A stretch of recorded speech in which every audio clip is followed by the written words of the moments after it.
And I told Daniel, my good friend, I said, Daniel, get that out of my face. I said, I've seen enough. I don't want to have these images in my head when we go in there. Who says that October 7th is going to be the one and only attack of devastation that they had done, and they're not going to repeat it? Israel's not a gun culture nation. There's no room and place for religious people to be targeted because of someone else's worldview or politics or whatever. So while we were in Gaza, we were what stood between the terrorists and them carrying out their terrorist activity. It's like that's what they did to any political opponent. And that's how Hamas took over by force. Could you engage in armed conflict with these dudes who are now coming for you? They're going to crush everybody. Are you ready for that? Can't we just get the big man on the horn and have him tell us what's up? Is that 100%? Yeah.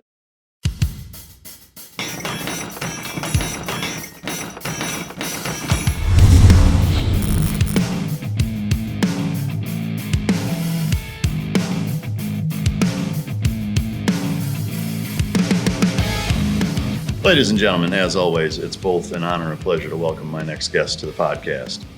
He was on the Israeli Defense Forces for over 20 years, including Special Forces. He's one of the first units to respond to the October 7th Gaza attacks. He's a global speaker and advocate, a filmmaker, author, and host of the Doron Keidar podcast. Ladies and gentlemen, welcome to the stage, Doron Keidar. Did I pronounce that all right? Good enough, brother. Close enough? Good enough.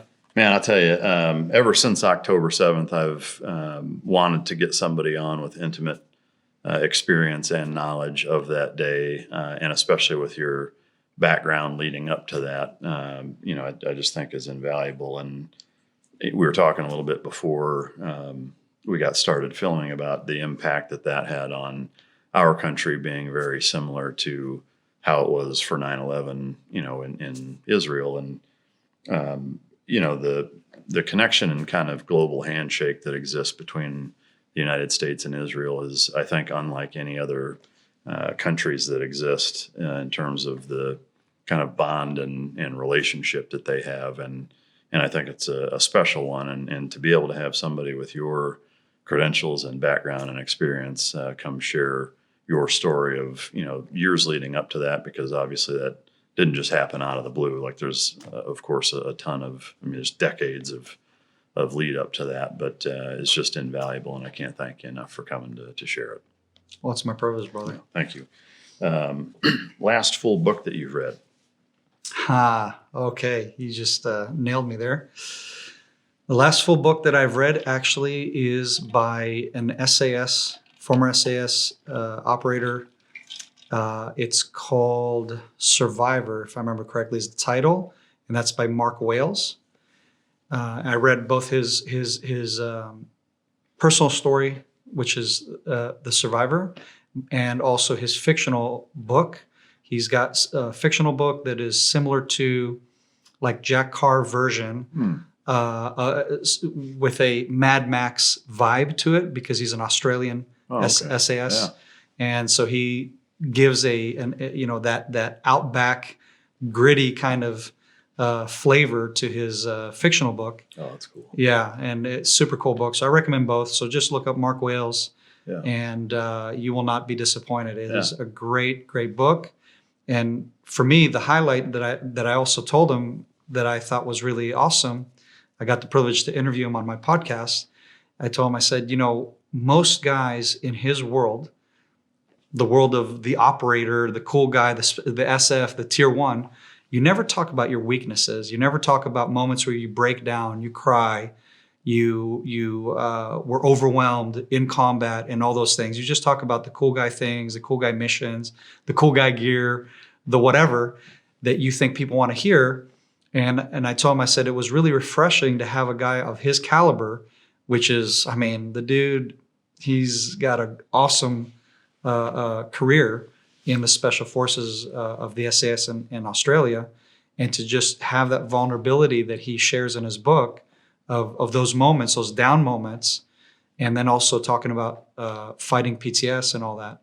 I told him, to me, it was refreshing, and I said, I hope to be able to do something similar in the book that I'm writing about my life story, because people for years have been bugging me about, you need to tell your story because it's like your life story is like a book. And I'm like, okay, we'll see about that. Yeah. And that's something that's in the working. And I won't announce the title yet or all that, but I definitely want to make sure that I highlight stuff like that too, because I think it's important for people to know that if you're a special forces guy, you're not a robot. You For sure. have feelings, you have struggles, you have weaknesses.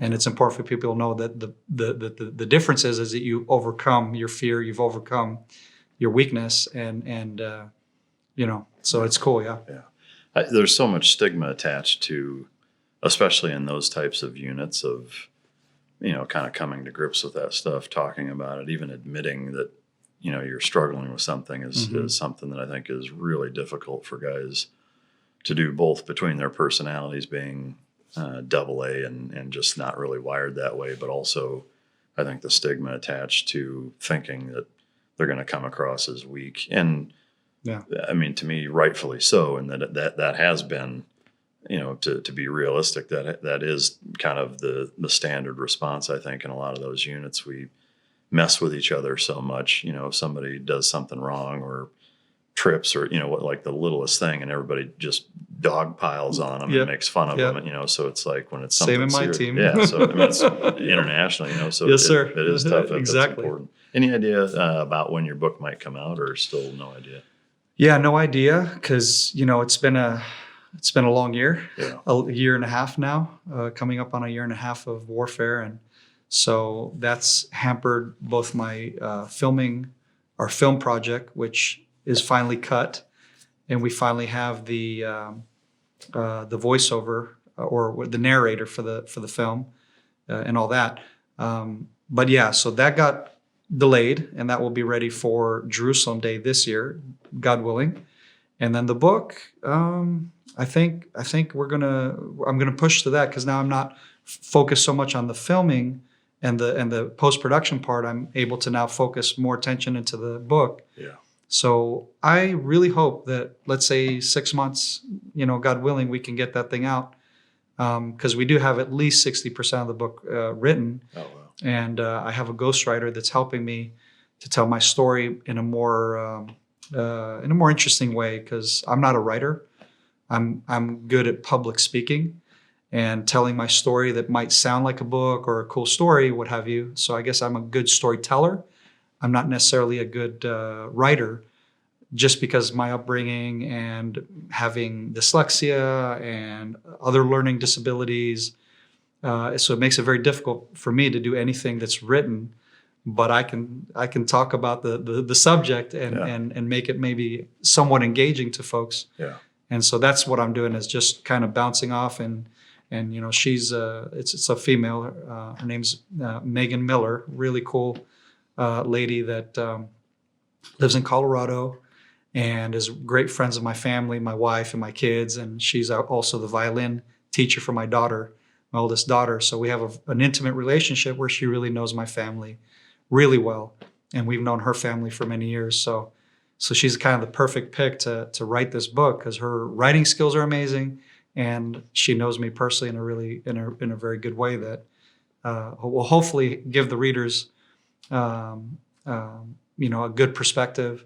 And then also it's kind of combined of her retelling my story, so to speak, in a palatable way, while also me interjecting some of my personal experiences, for example, the war currently and past, and just trying to also share more, like, here's what I felt, here's what I went through. So it's a little combination kind of thing. And I think it's going to be a good book. Yeah, it sounds like it will be. Yes, sir. Hey guys, I want to take a minute to tell you about the Mic Drop Patreon, where you can get the real mic drop experience the way it's meant to be seen. You get completely uncensored, unfiltered, and uncut episodes with nothing held back, just raw, real conversations directly from me to you, without YouTube censorship. Plus, you'll see it days before anyone else, with early premieres and exclusive bonus content that you won't find anywhere else. You get behind-the-scenes access to the show, including pre- and post-show footage, with me and the guest both in studio and on location, depending on what the guest is into and what we have going on. On top of that, we've got tons of Patreon-only perks, mic drop swag, access to exclusive merch, and the chance to submit your questions to be asked at the end of every episode. You'll also get a sneak peek at our upcoming guests, so you'll know who's in the studio weeks before anyone else. We're constantly releasing new features and dropping new content based on what you want to see. For our top tier members, you get the same Mic Drop Challenge coin that all of my guests receive from the upcoming show, which will never ever be for sale. We've got quarterly merch that's sent out directly to you, a monthly Zoom call with me where we talk about whatever you guys want to talk about, and an active group chat where we all shoot the shit on a daily basis. All of that for just a few bucks a month to support the show. Right now, we're also offering a 10% discount off an annual subscription, which means that you get more than a free month. I want to say thank you to everyone who has already signed up. Your support means that we get to keep bringing you the content that you love. So if you haven't yet, hit the link in the description or go to patreon.com/micdrop and join the team. I'll see you guys in there. Thank you. Since the Civil War, dogs have stood alongside our military, proving to be indispensable partners. Our military prioritized ensuring proper canine nutrition for optimal performance, recognizing its vital role in mission success. Team Dog embodies that standard, offering science-based, customizable meal plans tailored to your dog's unique needs. Developed by a former Navy SEAL and canine trainer, Team Dog Food ensures the highest quality nutrition for our canine companions. Improve your dog's well-being. Be your dog's hero with Team Dog. Something you wish you were better at. Something I wish I was better at. A lot of things, first of all, but I would say I wish I was better at beating my buddy Dustin or Dusty. He's a DA agent who's also one of the fast team guys before they close that program. So he's like my twin, and in a way, meaning we're about the same age. He's better looking. Don't ever tell him this. He's better looking. He's more athletic, and he's always challenging me to be better in shooting and tactics and everything, and just a real good brother. Yeah. So I wish to be better at him, at least at something. Yeah. So we'll see, you know. Yeah. We did the ice bath thing, for example. Yeah. He's in Florida area. He jumps in his new ice bath that he just got, and he's like, I'll go first. And the thing is full of ice to the point where it's like basically an ice brick in there. I'm going, okay, here we go. Because I've done ice baths. I have it back home that I do as well as part of my therapy and treatment. And he goes in for 10 minutes straight. And I'm going, the whole time I'm going, okay, here we go. And I haven't done this in a long time because of the war. So I'm starting from, starting off cold, so to speak, cold, pun intended. So I step in there, and I think I came out after about a minute. Yeah. And I go, nope, Yeah. nope. And I was like, you freaking overachiever. You just had to whoop me on that, didn't you? Yeah. And I was like, I couldn't feel my legs as I'm coming out. And I was like, dude, how'd you do 10 minutes of that? Yeah. So, no doubt. Yes, sir. I dig it. Good, healthy competition. If time travel were possible, where and when would you go? That's awesome. I love that question. I would love to go back to the time of Jesus, because I would love to see Jerusalem during the Second Temple period. And the reason why that in specific is I think that time period where Christianity was kind of developed through this Jewish movement that were following Jesus as the Messiah, but then you had Bar Kokhba, and you have all these like where things just kind of split between this originally Jewish movement that was mainstream, and then became the taboo for Judaism, and it's like no, it's not part of us, and then it kind of split. So point being is why then? Because I would love to see what they really were teaching, how they were integrated into the general Commonwealth of Israel, and just to see how that dynamic was truly at versus how religion, denominations, Catholic Church, etc., kind of morphed it into something completely different. And it's just one of those historic moments that I think have just been misrepresented through my personal research, that I'm like, okay, this isn't, what the Catholic Church has taught and believed for all these 2,000 years is not exactly how it originated. And from my research, and I'm like, well, I would love to see what it really truly was. Because again, you can only do so much through research.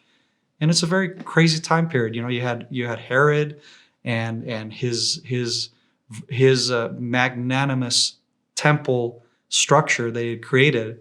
And it just would be awesome to see what all of the Jewish people in that time period saw as they entered this monolith of a temple to the God of Israel, all of Israel worshiping God in Jerusalem, and just that atmosphere of awe, I guess you could say. I don't know. It's just, to me, that is a very interesting part of history that I'm like, I would love to see how all this played out. Yeah. I'd love to see the politics with Rome and how they treated Israel and so on and so forth. There's just so many layers of what's going on there that it would be, I agree. It's a fascinating time. But that's a hard one, by the way. There's just so many. World War II, I would love to, because my dad was a World War II vet. Yeah. So, fighting Nazis, that would be my dream. But, No, for sure. It's such a fascinating time, and there's so much historical, I guess, debate as to, what happened, how it happened, et cetera. I agree. I would love to go back to that time. I'd also like to grapple Jesus, if I'm being honest. Grapple? I'd like to take a shot at the title and see what he's made of. Gotcha. Yeah, exactly. I mean, exactly, do you right? think you could take Jesus?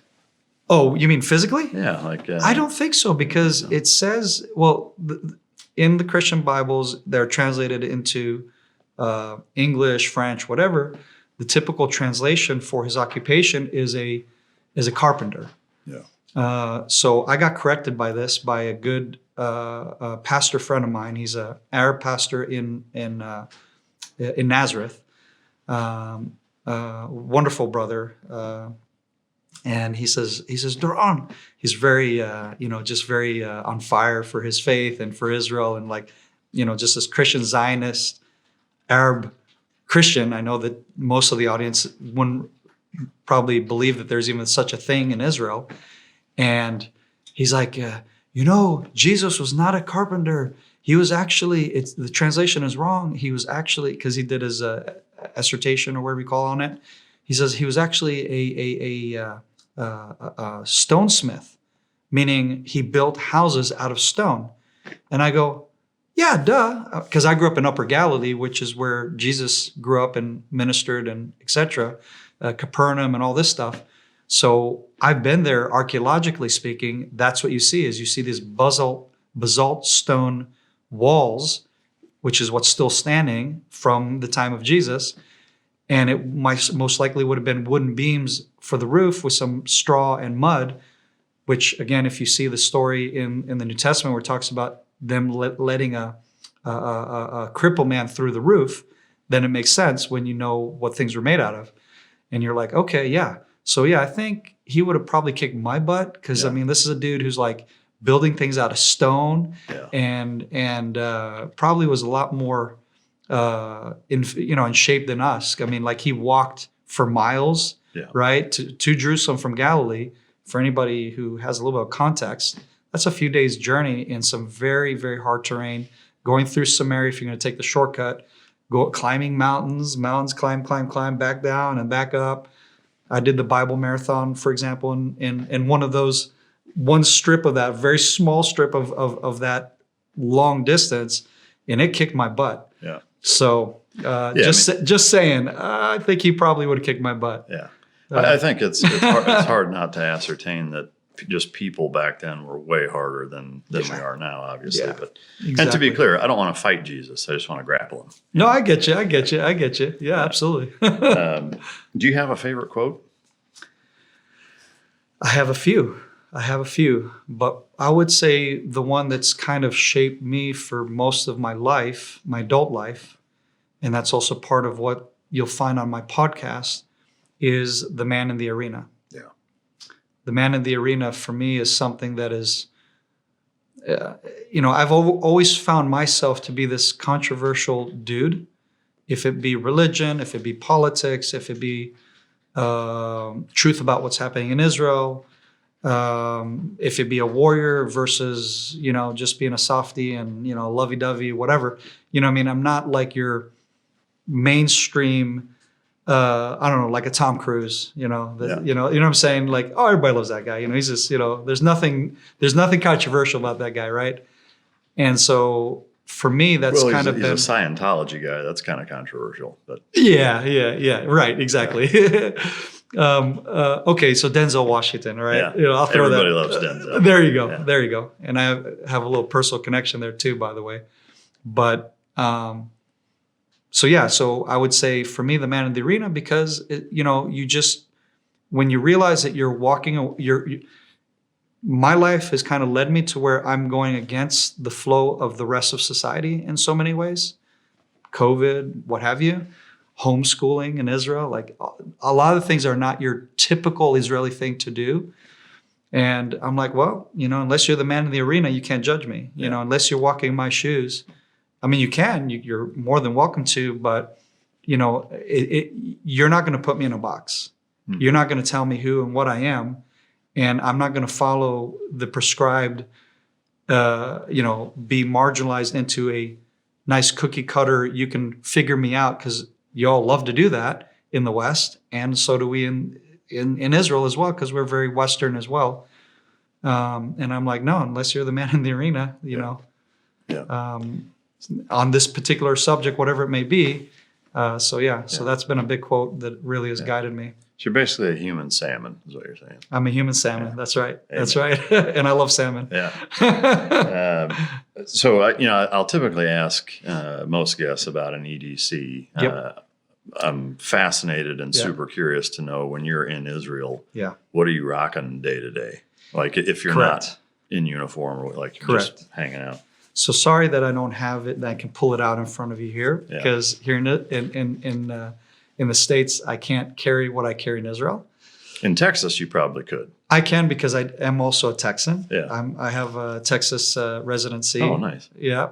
So whatever laws pertain to a Texan is what I can do. So that aside, in Israel, my day-to-day life, and also being someone who is in executive protection, and also military combo, then I would say what I carry, my ADC, is going to be a Glock 45 MOS, rocking the Hollow Sun.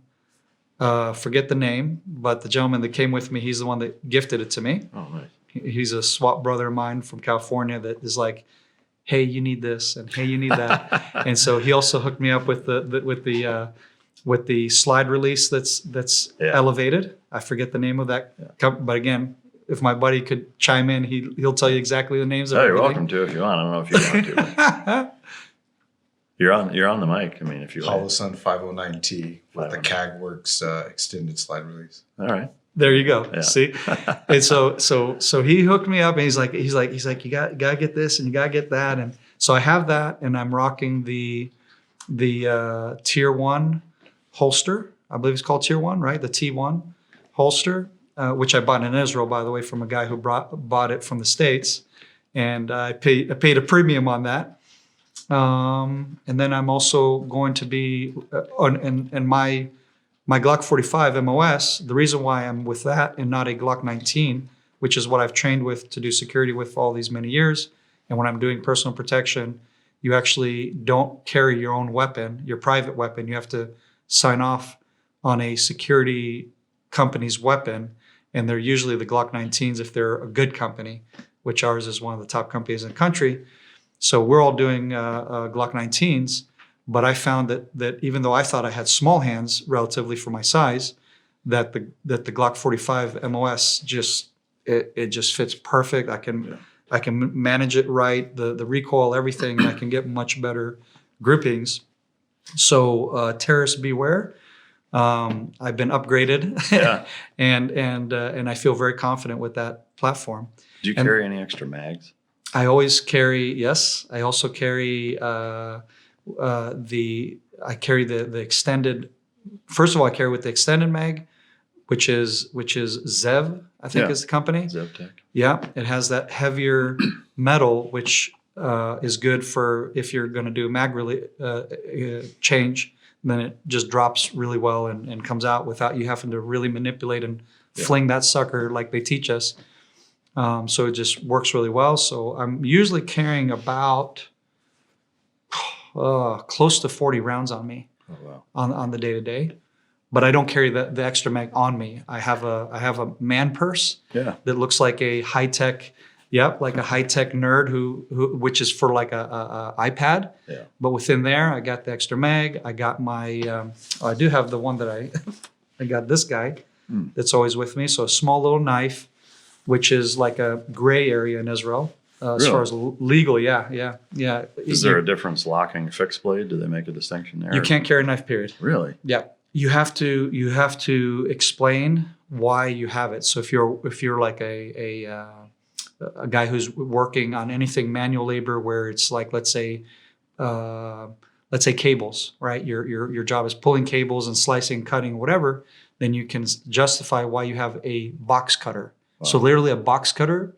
If you have it on you, and I'm as a cop, I stop you and I, can't prove why you have it. It's as if you're carrying a what's considered to be to them a knife or something that can kill somebody, and that's just because of terrorism. So it's easier to carry a gun than a knife? It is. Wow. It is, ironically. Yeah. So then I just say, no, this is for my box cutter. I cut boxes with, which is true. I mostly use it for stuff like that, right? Not for self-defense, because again, I got a gun. Why would I use a knife when I can blow you away with hollow point rounds that will send you to the afterlife very quickly. And then I always carry a tourniquet, and I have I think it's the snake eye or whatever it's called, little small version of the cat. It's more compact, smaller guy. That's great because I can fit it in my pocket if I'm wearing the right kind of jeans. There's like those tactical jeans where you have a little pocket for extra mag and it fits in there nicely. So I like that. I like the rats tourniquet. I'll have that as a secondary, the rats, the little skinny one. And then I'll have a chest seal, and then I'll have, what else do I have? Oh, a gauze. So I got the combat gauze with the coagulating, whatever chemicals in it. And I think that's covering most of what I do. Oh yeah, I have a bottle opener. So I have for opening, if it's beer, I'm able to, which is this guy, for clients that, find themselves, unlike America where you guys do the spin deal. Yeah. We actually have to pop it open the old school way. Yeah. And so I have something to either open bottles and or a wine opener. I have this little compact guy for opening wines, bottles. Because again, a lot of times my clients are, again, trying to, enjoy a nice wine on the road. And I'm like, here you go. Yeah. Because they're like, oh, shoot, we don't have a wine opener. So it's like funny little things like that, or Band-Aids, just simple things that most people are not thinking of, but through many years of experience. Yeah, wipes. So small little thing of wipes. I think that kind of covers most of what I'll be having on my EDC, which again carries over to my personal protection work. Yeah. Just the weapon platform changes. Yeah, no, I love it. All right, guys, let's be honest. Nobody's got time for stiff, uncomfortable clothes anymore. It's February, it's cold outside, and you deserve to be comfortable in whatever you're wearing, no matter what you're doing. That's where Public Rec comes in. These pants are an absolute game changer. They're designed to be as comfy as your favorite sweats, but way more stylish. We're talking super soft fabric, no stiff seams, and enough stretch to keep up with whatever the day throws at you. Personally, I think it's about time that you treat yourself. For a limited time, our listeners can get 20% off your entire order with our new promo code that's exclusive to Public Rec here, and that's Mic Drop, MICDROP. That's Mic Drop, MICDROP at publicrec.com. With Public Rec, you get to pick your exact width and length needs, which means you're going to get the perfect fit every time. Navy, dark olive, stone gray, multiple colorways are up for grabs, and their proprietary blend of performance materials make these pants so breathable and so stretch friendly that I bet you never want to take them off.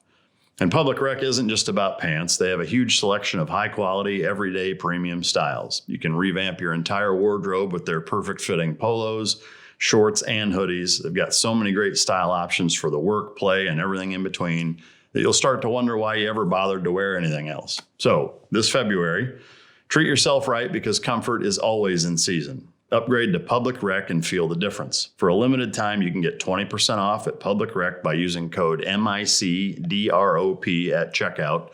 That's MICDROP. Just head to publicrec.com, use the code MicDrop, and you're all set.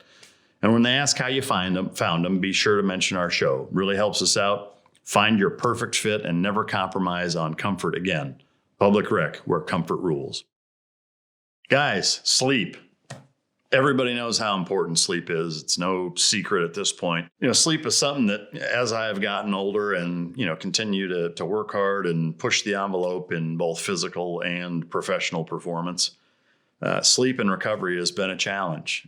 It's one thing that, seems to plague a lot of us that burn the candle at both ends. And I've been very, very fortunate to be able to work with Beam. That is why I'm so excited to talk about Beam's Dream Powder, a science-backed, hot, healthy cocoa for sleep. This product has single-handedly changed the way I sleep for the better. Dream is easy to add to your nighttime routine. Just mix Dream into hot water or milk, froth, and enjoy it before bed. It's only 15 calories per serving and 0 grams of sugar. Totally manageable in most nutrition plans, and good news, it tastes great too. They have sea salt caramel, brownie batter, vanilla chai, and Beam Dream Powder original flavor. Cinnamon cocoa, they're all delicious. Other sleep aids can cause next day grogginess, but Dream contains a powerful all-natural blend of reishi, magnesium, L-theanine, apigenin, and melatonin to help you fall asleep, stay asleep, and wake up refreshed. If you want to try Beam's best-selling Dream Powder, get up to 40% off for a limited time when you go to shopbeam.com/MicDrop and use code MicDrop. That's MIKEDROP at checkout. That's BEAM.com/MicDrop and use the code MicDrop for up to 40% off. Did you know that high blood pressure is one of the highest risk factors for mortality? In fact, 1 in 2 adults have high blood pressure. That is a 50-50 chance that you're a walking time bomb. However, you, not Big Pharma, can help take control of your blood pressure before it's too late. With 120 Life. 120 Life is a blend of great tasting superfruit juices that can actually help lower your blood pressure. 120 Life is formulated with ingredients that have been shown to naturally help control high blood pressure and are endorsed by thousands of health professionals. You can try it yourself risk-free with their 2-week trial pack. Just go to 120life.com and use the code DROP, all caps, all one word, DROP, to save 15% and receive free shipping. They are so sure that 120 Life can noticeably lower your blood pressure in 2 weeks that they'll give you your money back if you're not satisfied. 120 Life offers a risk-free trial with a full refund if you don't see lower numbers in 2 weeks. There's nothing to lose except your high blood pressure numbers. 120 Life is trusted by healthcare professionals with hundreds of doctors recommending it to help manage blood pressure naturally. It's not just for high blood pressure. It's also helpful for those managing diabetes. 120 Life provides visible, measurable changes in blood pressure, and you can use a simple monitor at home to track your progress. Thousands have benefited from 120 Life. It's a choice you can trust for your health. So you have nothing to lose but those high blood pressure numbers. Go to 120life.com. That's 120life.com. And remember to use the code DROP, D-R-O-P, to save 15%. This is serious. It's your life you're talking about. 120 Life can help. These statements have not been approved by the Food and Drug Administration. This product is not intended to diagnose, treat, cure, or prevent any disease. I guess 2 questions. One, ammo-wise, is the availability of like specialty plus P protection ammo similar to the United States and Israel as far as it's harder to get. There's not as many. Correct. Yeah. Exactly. And and most weapon platforms are going to be a 9mm. Okay. The second question is, obviously your line of work, your experience is similar to mine, similar to, do you want me to say your name or leave that out? Leave it out. your guest. You know, I think it's kind of expected for guys like us to carry small go bags and EDCs that are quite a bit more comprehensive than your average citizen. Yeah. In Israel, though, with it being so much more in your face from a terrorism threat standpoint, if you compare it to, say, here in Texas, do you find that a lot of non-military, and I know everybody serves sometime, but people who don't spend a career doing it, just your average everyday citizens, are there more people like that carry robust EDCs the way you do, or No, really? no. I'm the exception to the rule. Wow. I'm the exception to the rule, and so is most of the guys on the unit that I serve in, the group that I serve in, because most of my team, about 80% of us, are what's known as chidnikim.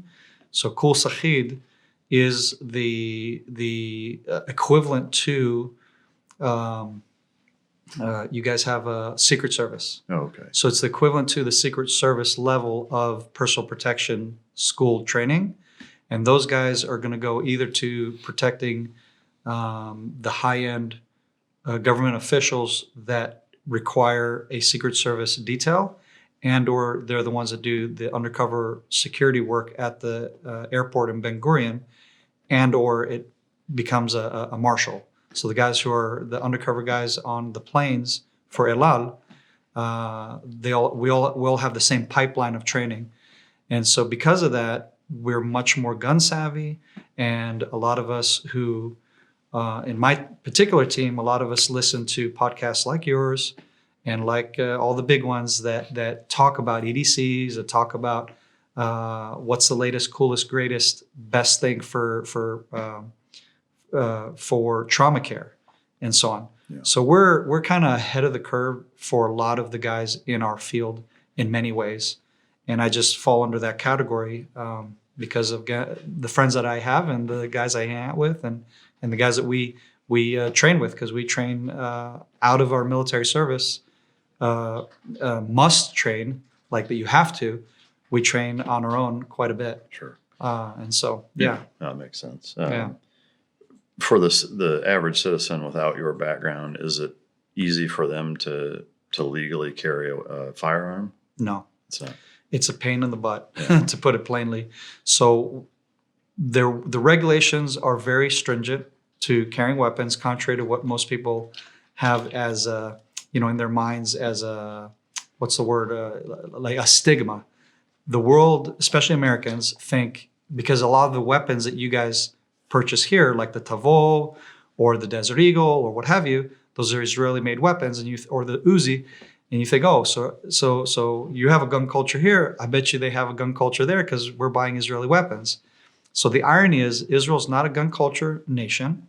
The first time I get my hands on a firearm is when I start my military service. It's the very first time most of us will ever touch a gun. In fact, to my knowledge, you can't shoot a gun before that. In fact, I think you have to be 18 even to just go to a range with your dad or what have you. And even then, there's this new regulation thing. So if you don't have your license for a particular weapon, which is specific to your caliber, then you can't shoot for it. So let's say I have a 9mm license or 40 mil license, 40 cal. Then if you go to a shooting range, they're gonna give you a 22. So they'll give you a 22 AR version, typically, and I don't think they even have the hand pistol versions of a 22. Oh. So it's kind of lame. So long story short is, most people, they don't get their weapons license easy. It used to be you have to live beyond the green line, which is living in Judea, Samaria / the West Bank, and that's what we call beyond the green line. So there's 3 different terms, if you like, for that area. And so in other words, you're living in a high risk area because your neighbors are Palestinian towns, which typically have terrorists that come out of them. And because of the high risk to your life, then you can justify getting it.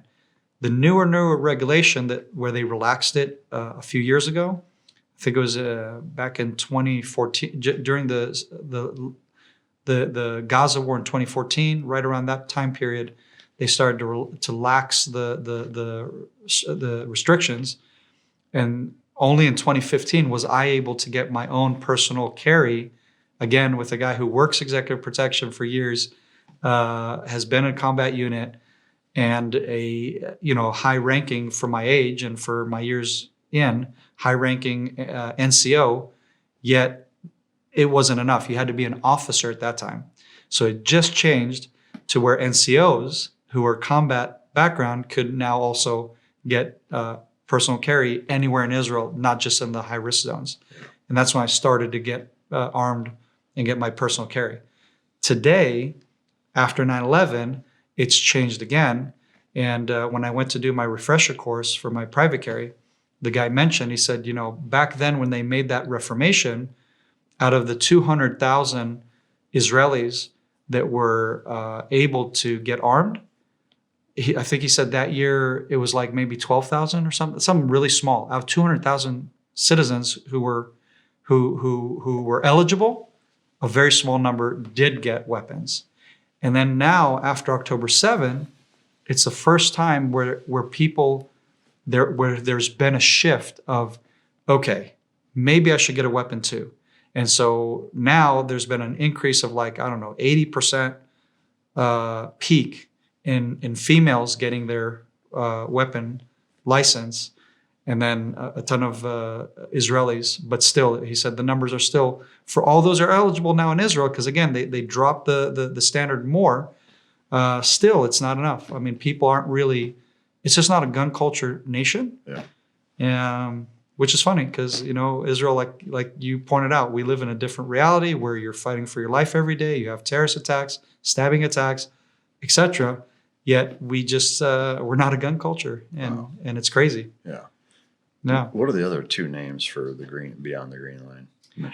So the historic term, which you can find in history, you can find in the New Testament, you can find it in the Old Testament.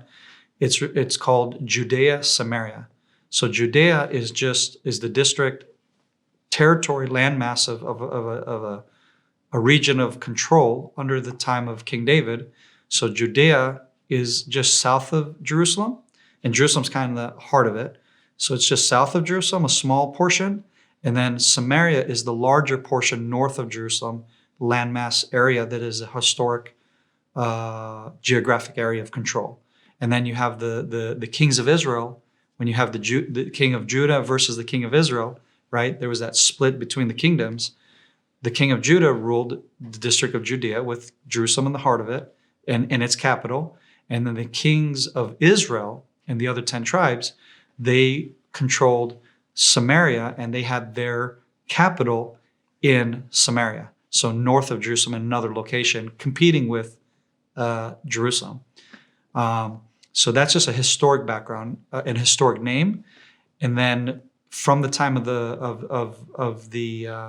after 1948, when Jordan had taken over that landmass, they called it the West Bank, which is the west bank of the Jordan River.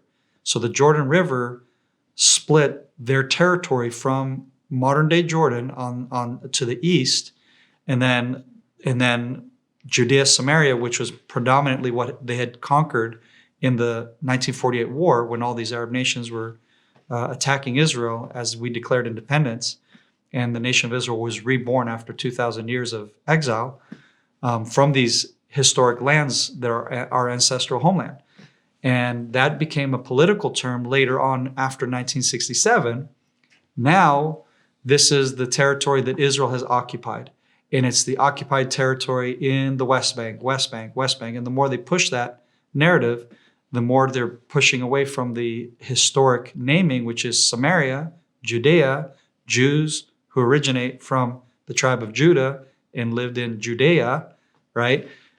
So it's a political term that's been used. So I guess in that vein, you can tell where somebody stands on it just by what they call it. Exactly. Yeah. Exactly. Hypothetically, if you were to assume that October 7th, that Israel was a gun culture, let's say similar to here in Texas, where a significant portion of the population is actively carrying all the time, whether it's in their vehicles, on their person, et cetera. It's very loose in terms of regulations by comparison to Israel now or some other states in the United States. Mm-hmm.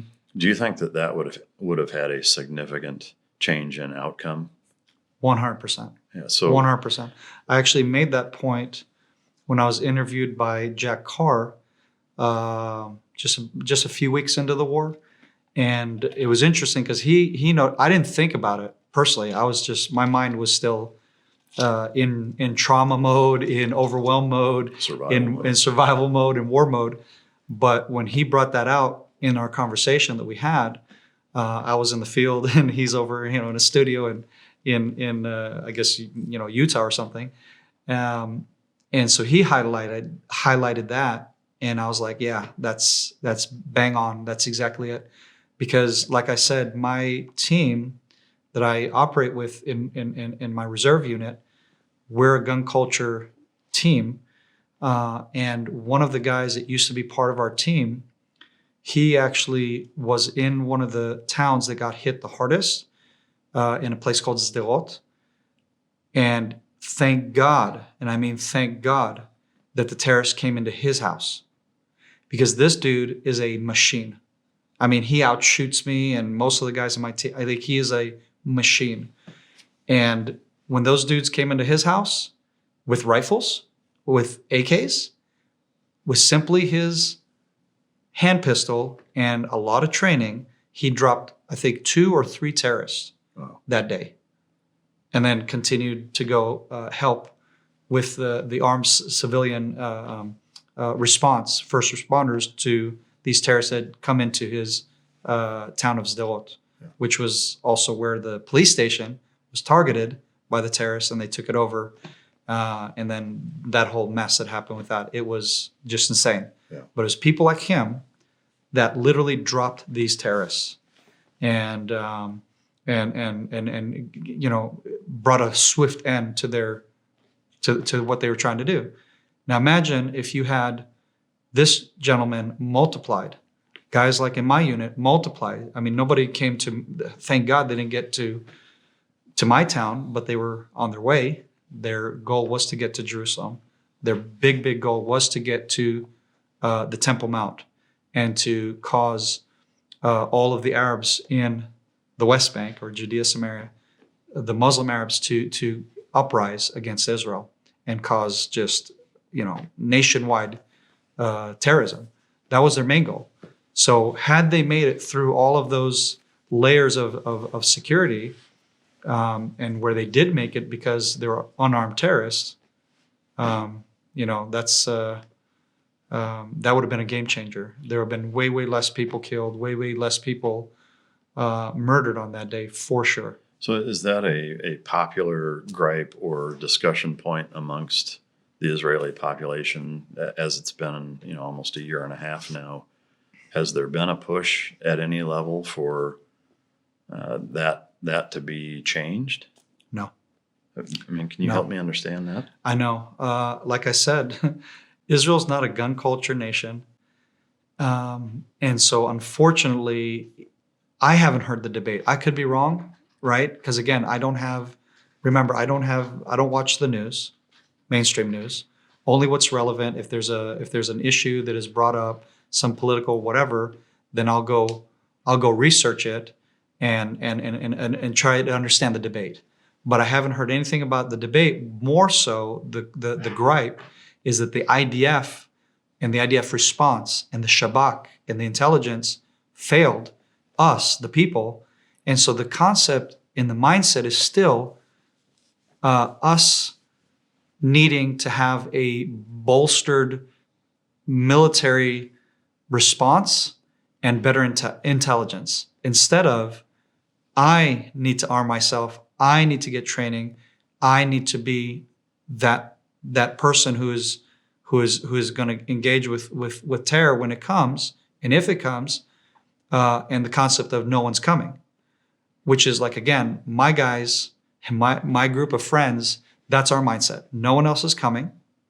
Which it was almost something that we actually that I almost put on our challenge coin actually, but then we just kept the motto, which is we have a motto in Latin, which is where there isn't a way, we'll make a way. But I almost put that in there that no one else is coming, because we've repeated that amongst our guys so many times, because we're also we're that unit that if we're there, if we're coming to be that support element to whoever's on the very tip of the spear, brother, no one else is coming. Like if we don't make it to you, that's a total loss. That's a bad day. And so it's just I think it's just our unit's culture and mindset of readiness and what have you, which is also my message actually of what I'm trying to bring to Americans to understand, because you all do have a gun culture. You do have a certain level of readiness, and you have your preppers and your this and your that. What I would like to help bring as an extra level of angle and understanding is that if you do have a weapon, you have to make sure, because your life depends on it, in my opinion, because of what's coming. You have to make sure you get good training. And as you know, as an American who lives here, there's tons of instructors who think they know what they're doing. And we've all seen the videos with this moron that almost shoots either himself or one of the people he's supposed to be the instructor for, teaching them how to shoot, so-called. And you're like, oh my God, this guy's going to get somebody killed. What I'm saying is, make sure you know who the person is that's training you, and that they're actually going to give you training that will bring you your competency level to where you can engage an armed terrorist who their bread and butter, everything that they've been training to do is to kill someone like you and me, who is a military first responder with tactical training, and that we know what we're doing, and they're trained to fight us. So if they're trained to fight a Navy SEAL, a Delta, a SWAT team, then as a civilian, that's the question you need to be asking yourself in the back of your mind. This is who's coming. This is who's going to carry out an October 7 version attack in the US. And this isn't a question of maybe, perhaps, conspiracy. This is hard intel, that this is what they're planning for America. So are you ready? And not just to make holes, but to plug holes. Not first aid kit, trauma kit. Learn the language, IFACs, whatever. Learn the language, learn the concepts between what is a good trauma kit versus what's trash, what's etc. What kind of rounds to get, right? Ball ammo versus something that's going to have much more inertia and shock when it hits the dude when you hit him, right? Versus go straight through and maybe kill somebody that's behind and wound and whatever. You guys have sheetrock walls versus we have cement walls in where I live. So what's going to travel through sheetrock? What's going to, etc. I mean, you have to think of these contingencies. You have to be prepared. You have to be ready to understand that what is coming, you're most likely not ready for. Yeah. You're normal American. Yeah. And my message is one and the same for Israelis, because who says that October 7th is going to be the one and only attack of devastation that they had done, right? And they're not going to repeat it, especially as this war has continued, and they've literally have only gotten a lot of their way, right? With holding our hostages and us giving back all these terrorists that literally have blood on their hands. So it's literally a win for Hamas, however you want to spin it. We've devastated in Gaza, we do all this stuff, but it's a win for them in their book. Right. It's hard for me to understand post October 7th that the mentality is still that it has to be one or the other. It's either the government and a bolstered military and intelligence component needs to be beefed up, and why not both?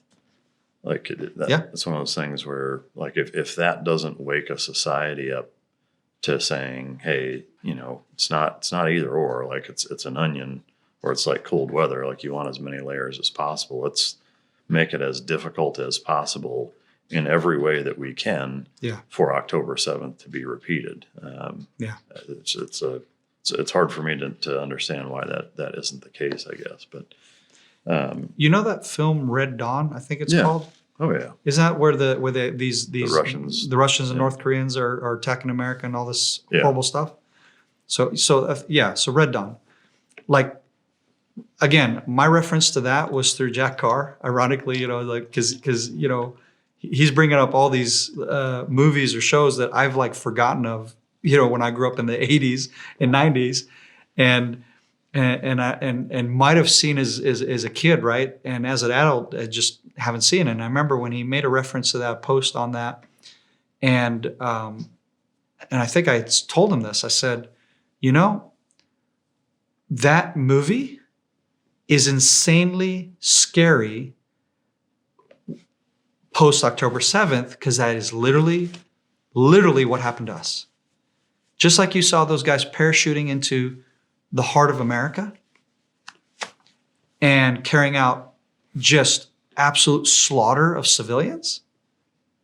I'm like, that's what happened. They come with these paraglides, and they're getting in through there. They're getting in by foot. They're getting in by Toyotas, Hiluxes, mopeds. These nothing fancy. Looks like some kind of Indian or whatever, like Like make of 250cc. Yeah, I don't know what the heck those are, because we don't have those in Israel. Whatever those moped things were, but the point is, it's like these guys carried a Red Dawn attack on Israel, and again, like when you watch a Hollywood film like that, and it's Hollywood, you're like, come on, it's Hollywood, and I'm going, yeah, but. This is another point that I made with Jack Carr when he interviewed me. I said, when I read that chapter in your book of the Terminalist series, and in one of the later books, I forget which one, he mentions a scenario where on the Golan Heights, which is where I grew up in northern Galilee, so I know exactly. He had done his research, right, to where he had the right name of this kibbutz and whatever, and the scenario and the characters. I'm like, that was pretty darn good. So he mentions a scenario where a Yamam element engages with a terrorist infiltration of Iranian terrorists that crossed in because the book is more, of course, to be more exaggerated.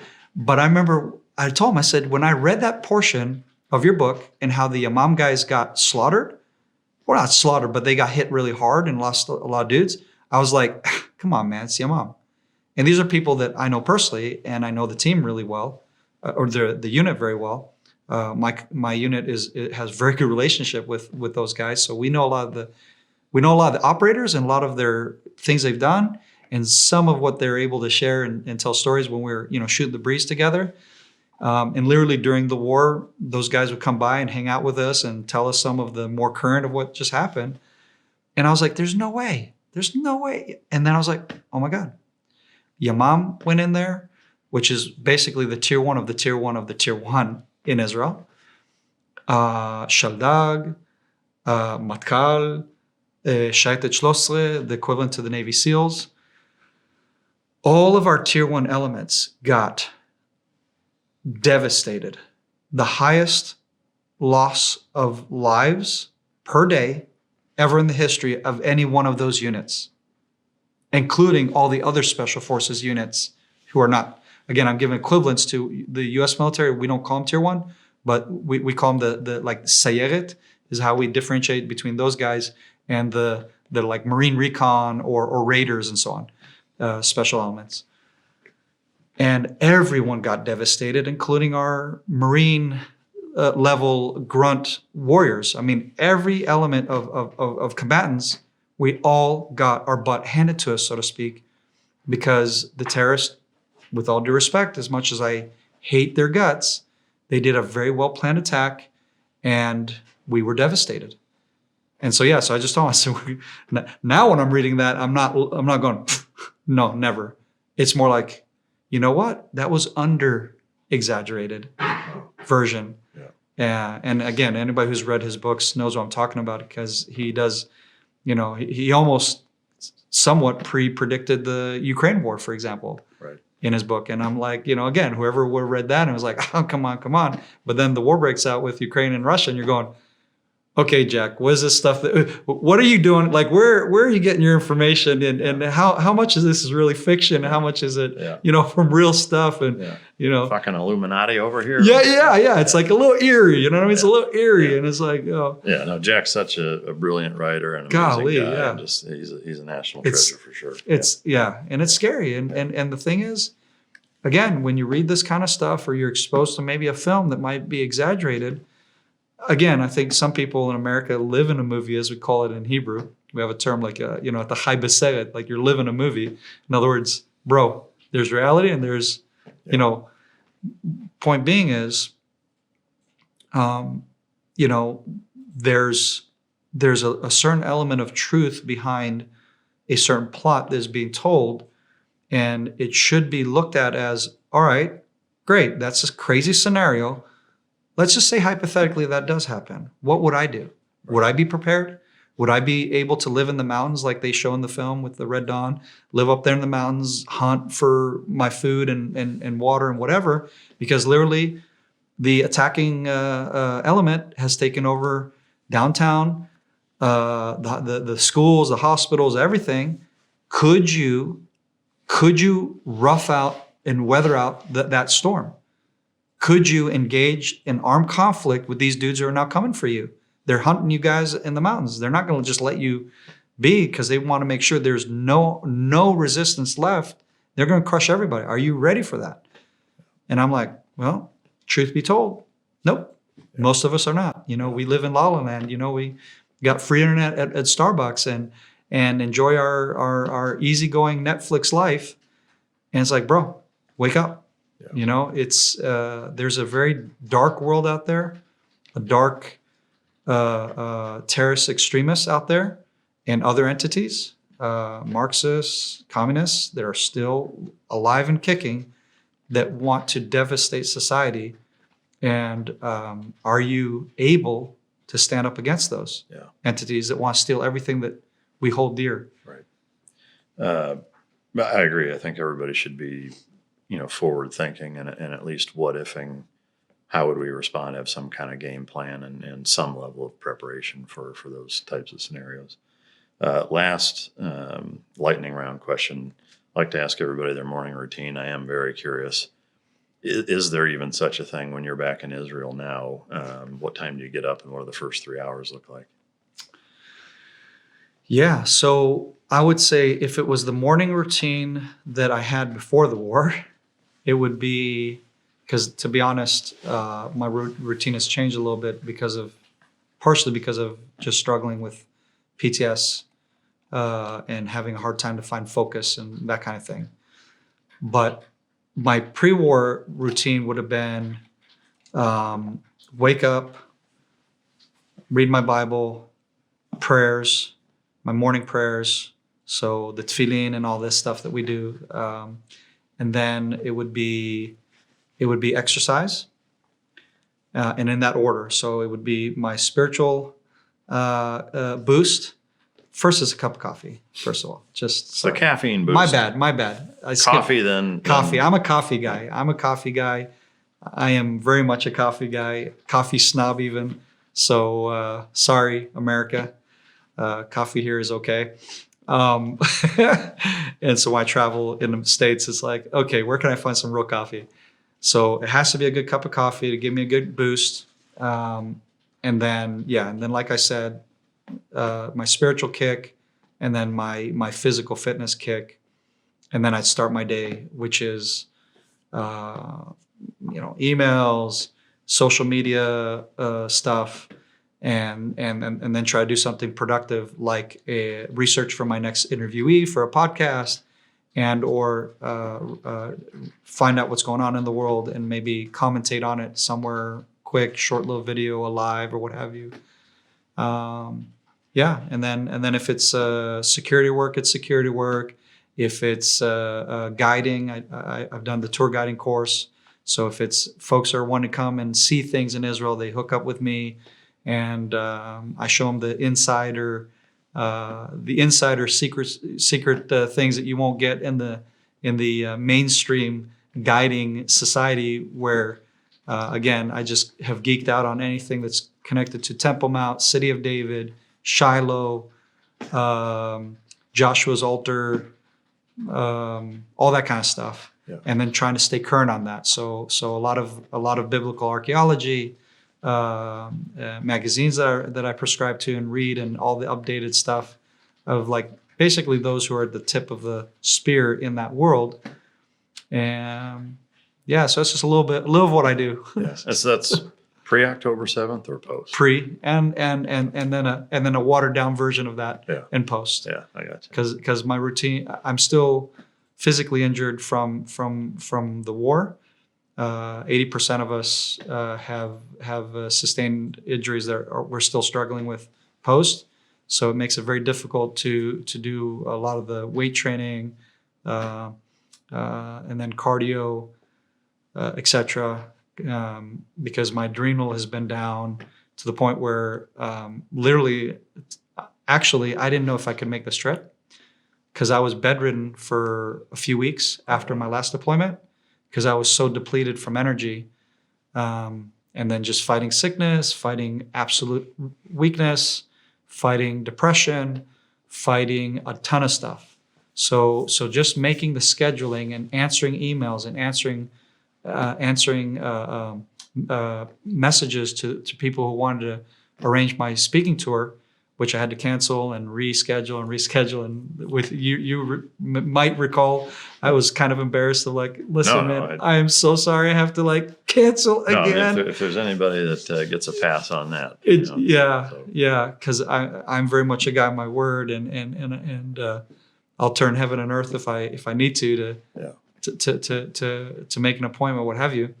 But yeah, it's like I had to cancel and reschedule, and so that whole thing for me was honestly a huge challenge, which is kind of embarrassing because you're like small beans, It's like I have to schedule, for example, or stick. My clients are some of the top some of the wealthiest people in the world. And if you see their meeting schedules, my job is to make sure they get to where they need to on time. They don't give a crap that there's construction and things that are unforeseen. So whoever did the recce, whoever did the, what we call it, the advance, you screw up on that, you're not going to be hired again. So point being is I'm used to living a very high intensity, high demand lifestyle. And then after the war, I can barely pick myself up to just get out of bed in the morning. I can barely motivate myself to do a podcast interview, something simple like just sitting there and just asking questions, and let the interviewee do all the talking, But all of those I found to be a challenge. And I honestly was not sure if on this trip I would still be struggling with sickness and not being able to wake up, but be depleted and just completely trashed. Yeah. And praise God. This tour meanwhile has been very, very demanding, but also very successful as far as physical and mental. And I'm just grateful that God has given me the opportunity to be able to do this and not be worthless and useless to wherever I'm going to speak and or like this podcast and stuff. So. No, I sure appreciate you being able to do it. I know. Yes, sir. I know it's tough. So I want to dig into your childhood. Obviously, a lot of disparities between growing up in Upper Galilee, you said. Yeah. But before we do that, and I know that there's a ton of nuance and millennia, frankly, of history, but if you could try to synopsize kind of the Westerner layman Reader's Digest version of kind of how Israel, Palestine, West Bank, Gaza, that like the whole kind of what we look at and just think, man, what a mess. How it kind of got to that point as it relates to somebody growing up in Israel and what the understanding of where everything's at is. Is that something that you can do in a few minutes or? Yeah. Okay. Absolutely. So one of the books that I'm traveling with and trying to get in the hands of readers, specifically targeting a Christian audience, because a lot of the besides the political and historic part of it, it's also the guy who wrote it is a Bible teacher, Swedish Bible teacher, and it's called The Truth About Palestine. So it's kind of a bestseller as of late. I mean, people have really been interested in reading this book. And I would say for your normal individual out there who doesn't have any religious affiliation, what have you, but you just want to know the history, I recommend getting the book and reading the first 2 chapters, I believe, where Lars Anderson, the writer, talks about exactly that. He just gives you a very good, clean-cut history of how we ended up where we're at today with what you just mentioned, Palestine versus Israel versus the Palestinian cause, and this whole claim of Western colonialist Jews from Europe that are taking over Palestinian lands and whatever. But in a nutshell, I'll put it like this. The history to the region is one for one what you read in the Bible. So if you've ever read your Old Testament, if you ever read the New Testament, you're talking about the land of Israel, also known as the district of Judea or Syria, Judea, during the Roman period. And when I'm talking about the Roman period, we're talking about roughly around, let's just say about, and I guess for my tour guiding background, I'm going to get smashed if I get this wrong, but let's just say just about roughly almost about 100 years before, minus 100 BC. 100 BC, so about 100 BC to let's say up to year 400-ish is the Roman period, which transitions into what is known as the Byzantine period, which is the Christianization of Rome, Constantine, and so on. In 325, I believe, is when he declares Rome as a Christian nation and so on, this new religion, etc. And so the Roman Empire has a transitional period, which is known as the Byzantine period. So that period where Rome takes over the land of Israel as far as control over the Greeks. So Alexander the Great, he's the one that had control of all this area. And that's known as the Hasmonean period. So it's minus 200, so 200 BC, up to the Roman period, and then that transition of powers and who controls. So in that period, when the Romans take over, they are pretty pissed with the Jewish people. They know that the Jewish people are a hard-headed people. They have their own unique religion. We're a nation that believes in a plethora of gods and what have you. And these weirdos believe in this one God, but there's no statues, there's no image of their God. They have a weird temple in Jerusalem that's empty of any idol god to worship. It's literally empty.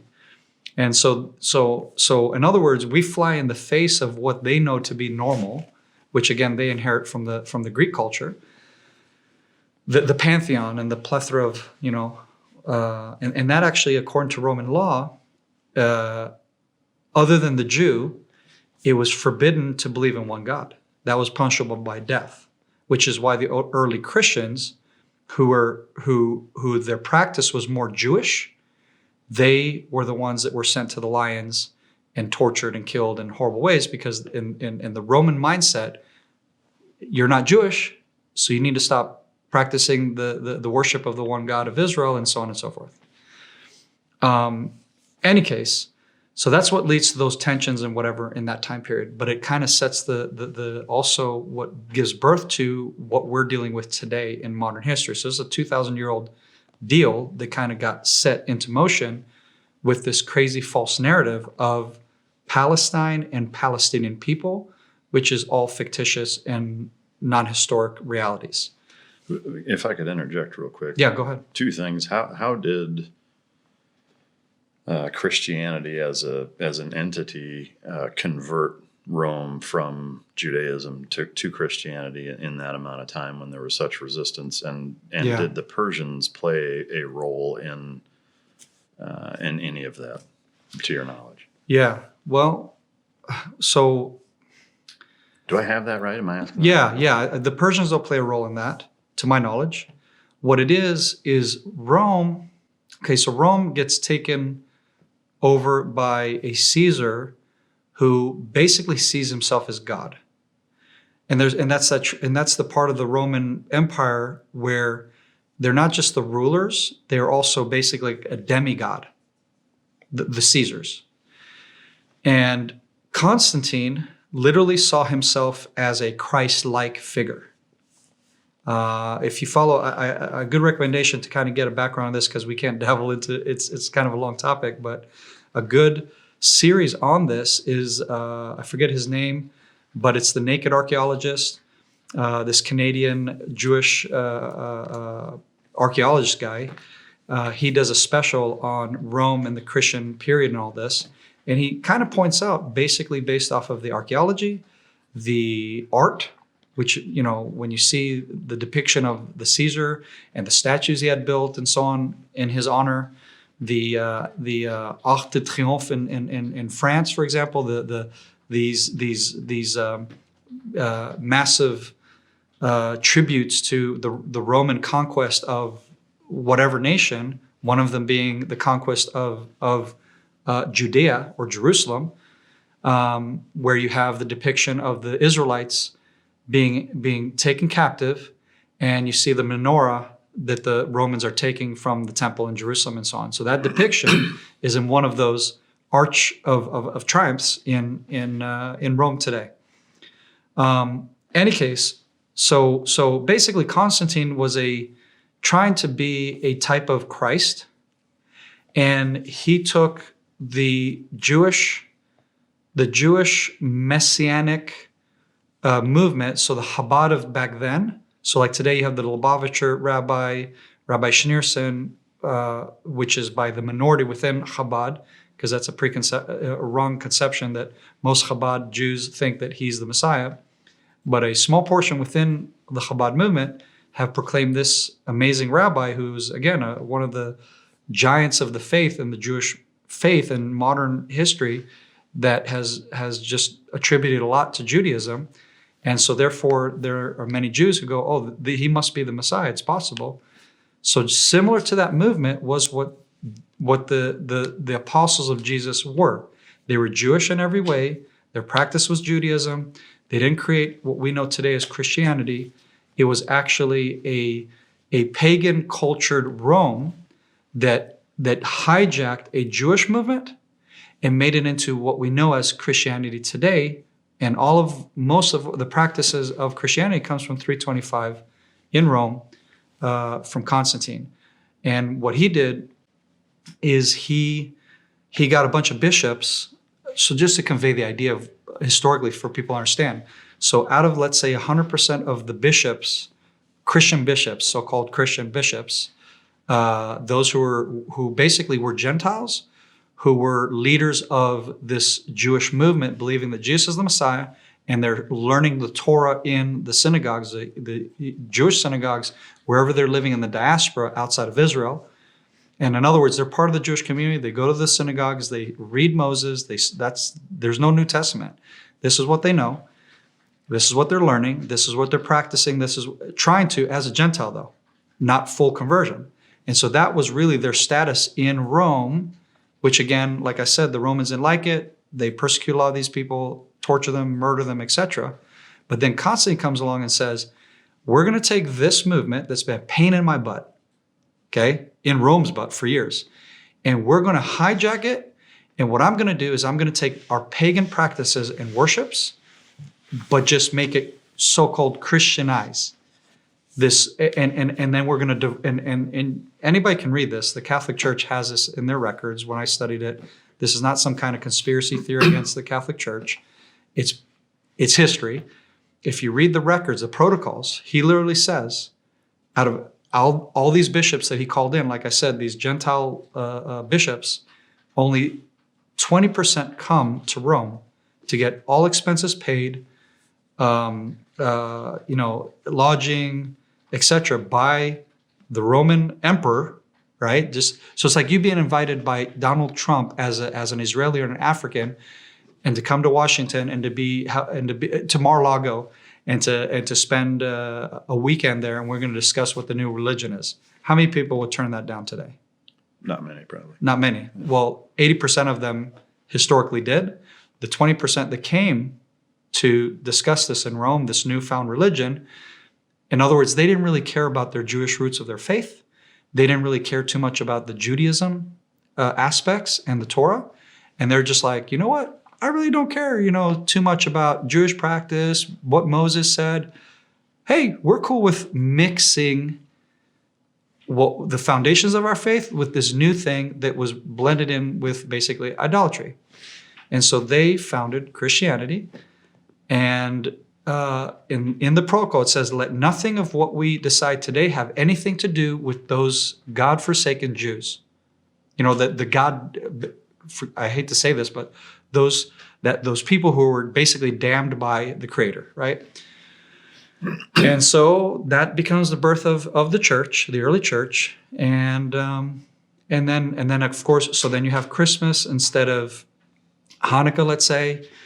Jesus was based off of the historic record that you read in the New Testament, has nothing to do with the winter seasons of his birth, because you have the shepherds are out in the field with their flocks, and a lot of Europeans are disconnected from the agricultural and the animal upraising in the Middle East. So just within the context of the story, you wouldn't have shepherds out in the field in the dead of winter of Christmas, right? The coldest, darkest day of the year. So that becomes the birth of Christ, because they already had celebrated the solstice deal in Rome. Then you have Easter instead of was it Passover? So you have Easter that replaces again. So it's a lot of these replacements, but it was things that were already in practice. They already had it. To the point where during the Reformation movement in Europe, a lot of the reformers went, wait a minute, the Bible says this, and this is not historically accurate. And they were the ones that protest, hence the Protestants, because they protested against Rome and a lot of these practices that weren't biblical, and said, hey, we want to go back to the Bible, because the first revolution was translate the Bible in the layman's language. So therefore, now I can read the Bible for myself, and now I'm discovering things that, oh man, that's not what the Catholic Church is pushing. These are actually man-made ideas that don't really have anything to do with biblical truth. And that's where you have the Reformation, you have the Protestant movement, and then just hundreds of years of shifting back to biblical faith. And then today in America, you have a lot of these Protestant movements who are connecting more to what they call their Jewish or Hebraic faith. And there's different types of levels of that kind of movement, and or Christian Zionism that's birthed out of that as well, because Christians are going, hey, Israel is still relevant. We didn't replace them, because replacement theology comes from that Roman attempt to disconnect from the Jewish people. And they're like, wait, the Jewish people are still God's chosen people. Paul says that we're grafted into the tree. We're just a branch, a wild olive branch. So he gives this metaphor of the Gentiles who are grafted into Israel, and that they're part of the commonwealth of Israel, not the other way around. And so, yeah, these Protestants are going, whoa, so we didn't replace Israel. They're still God's chosen people. Oh, so all the promises of restoring them to their land and so on and so forth, and the kingdom of Israel and Messiah, son of David, which is he's going to sit on the throne of David in Jerusalem. So Jerusalem's still relevant, or rather it is relevant, period. It's not all about America. It's not all about England. It's not all about, the center of the universe is us. It's Israel. It's Jerusalem. It's the Bible. And that's where you have, again, like I said, all these other movements today in Christianity that have kind of shifted back to what you would call biblical faith versus traditional faith. And again, I'm sorry to all of our wonderful Catholic audience out there that I'm not trying to offend them or their roots and their traditions. This is just historic fact that I just rattled off towards you to answer your question. No, I appreciate the synopsis. It's both enlightening and educational and fascinating as much as anything. Yeah. Would you say that your average Israeli could describe what you just did in terms of that level of knowledge? No. This is just a passion of mine, and what I've studied throughout the years. Okay. And been exposed to. Yeah. So I guess in that same light,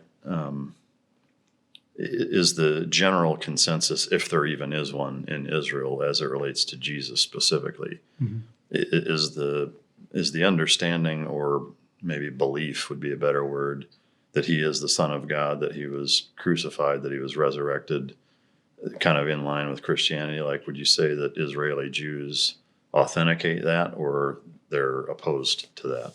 Yeah. So most Jews actually oppose that for a few reasons. So the Jewish faith, or the biblical Hebraic faith, or what is basically the Bible, right? And what God commanded Israel. God commanded Israel a very important commandment, which is, Hear, O Israel, okay, the Shema. Hear, O Israel. We pray this every day, by the way, religious Jews. When you wake up, when you go to bed, and during the three prayer times of prayer in the day, which is the morning, afternoon, and evening prayer. But literally, when you wake up, when you go to bed at night, you're repeating this phrase, which is basically a benchmark of Jewish faith, which is Shema Israel, Adonai Eloheinu, Adonai Echad.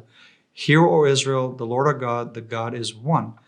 And because that's a benchmark of the Jewish faith, it is very, very hard for any Jew to recognize or to accept that Jesus is part of a triune Godhead, which again, that came from Rome. Actually, what do they call it? The statements of faith, but there's a word for it, a theological term for it. But basically, if you don't believe in these, creed. So the creeds were created by Constantine, that these are our creeds, what we believe, this new movement. And one of the benchmark creeds, and really part of the dividing line between Judaism and this new faith, was the creation of the Trinity creed. And if you don't believe in this creed, you don't have any part in this new movement. To the point where if you're a pastor today, for example, if you're a pastor in any of the denominations that's part of their creed that they believe and prescribe to, you as a pastor have to sign off that you believe this and you're going to teach it to the church. So within Judaism, that just doesn't jive, to put it simply. Whereas if Jesus were the Messiah, then what would be accepted is that he fulfilled a messianic role of ushering in God's kingdom in the earth, which didn't happen when Jesus was born and came to the earth and did what he did. He never led in, or he never ushered in the messianic kingdom, or what was promised to King David, that out of your loins, out of your seed, which is house of David, there's going to be a Messiah who will rule and reign in Jerusalem, and will basically give a righteous king in Israel for the world. Because up until now, we've had human men that are like King David, right? I mean, he slept with Bathsheba. He led one of his men to be killed because he wanted his wife, and so on and so forth. He had done horrible sins as a human, and the Messiah that is promised is basically this righteous king who doesn't have those faults and will, like I said, usher in a messianic kingdom that in essence is the utopic kingdom come, as we call it, Ha'olam Haba, the world to come, where basically God is in control, but this Messiah is a God's representation on earth of that heavenly kingdom that's constantly wanting to be manifested in the earth, and particularly the the navel of the earth and the place of which that takes place is Mount Zion in Jerusalem, the Temple Mount. Yeah. So you have God's throne, and then the Messiah is the picture of the Messiah, and his rule is essentially what Solomon had, which is Solomon's throne that is just beside this temple of God, right? So the Messianic kingdom is that the Messiah is sitting here ruling, reigning, and leading not just Israel, but all the world to worship the one true God. Yeah. So that's where those two ideas don't really jive because of those two different ideas and how they're expressed. So just so that I am kind of summarizing what I'm hearing, as a standard principle, the Jewish faith does not recognize that Jesus is the Son of God, that he was the Messiah, that he was crucified and arose 3 days later, the Jewish faith would dispute that. The Jewish faith would accept the part where he lived, he died, was crucified, but did not get risen from the dead. And the more modern accepted version of this is, okay, he wasn't a bad Jew, he wasn't a false Messiah. It was his disciples that created this new faith and this new movement, which became Christianity. Okay. But they accept the historical part of Jesus, right, that is undisputed, because it is a historic fact in history. It's not just the New Testament. There's just too much historical crossover that, he definitely was a character that lived, right, and so on. And then there's a lot of Jews that are fighting and saying now, which is kind of funny, because for many, many years, because of Christian persecution of Jews for not accepting Jesus as the Messiah and or the Son of God and part of the triune deal, it's been such a bad taste in the Jewish history and to even consider Jesus to have anything to do with Judaism or part of our history. But today, because of this Palestinian narrative that Jesus was a Palestinian, that the land of Israel is Palestine, and they're trying to rewrite the Jewish narrative to this area, then you have Jews now fighting and saying Jesus was a Jew. Jesus lived as a Jew, died as a Jew, and they actually give a more favorable outlook towards Jesus than we have had for many, many years. And again, that's just because of all the religious wars that have kind of caused each side to, stay in their lane and separate all the more. Yeah. But the irony is that more and more Israelis and Jews are basically trying to refute this nonsense, because that's also a historic fact. They're like, hey, he historically was definitely Jewish, definitely this and this and this, and are kind of fighting for like, hey, this guy's Jewish. What are you talking about? Like, he's not a Palestinian. Yeah. And again, this whole Palestinian thing comes from Rome. It comes from where because they hated us so badly. And after 70 AD, and officially or finally, they destroyed the temple in 70 AD. But then to destroy the final Jewish revolt in was it 125 or 135?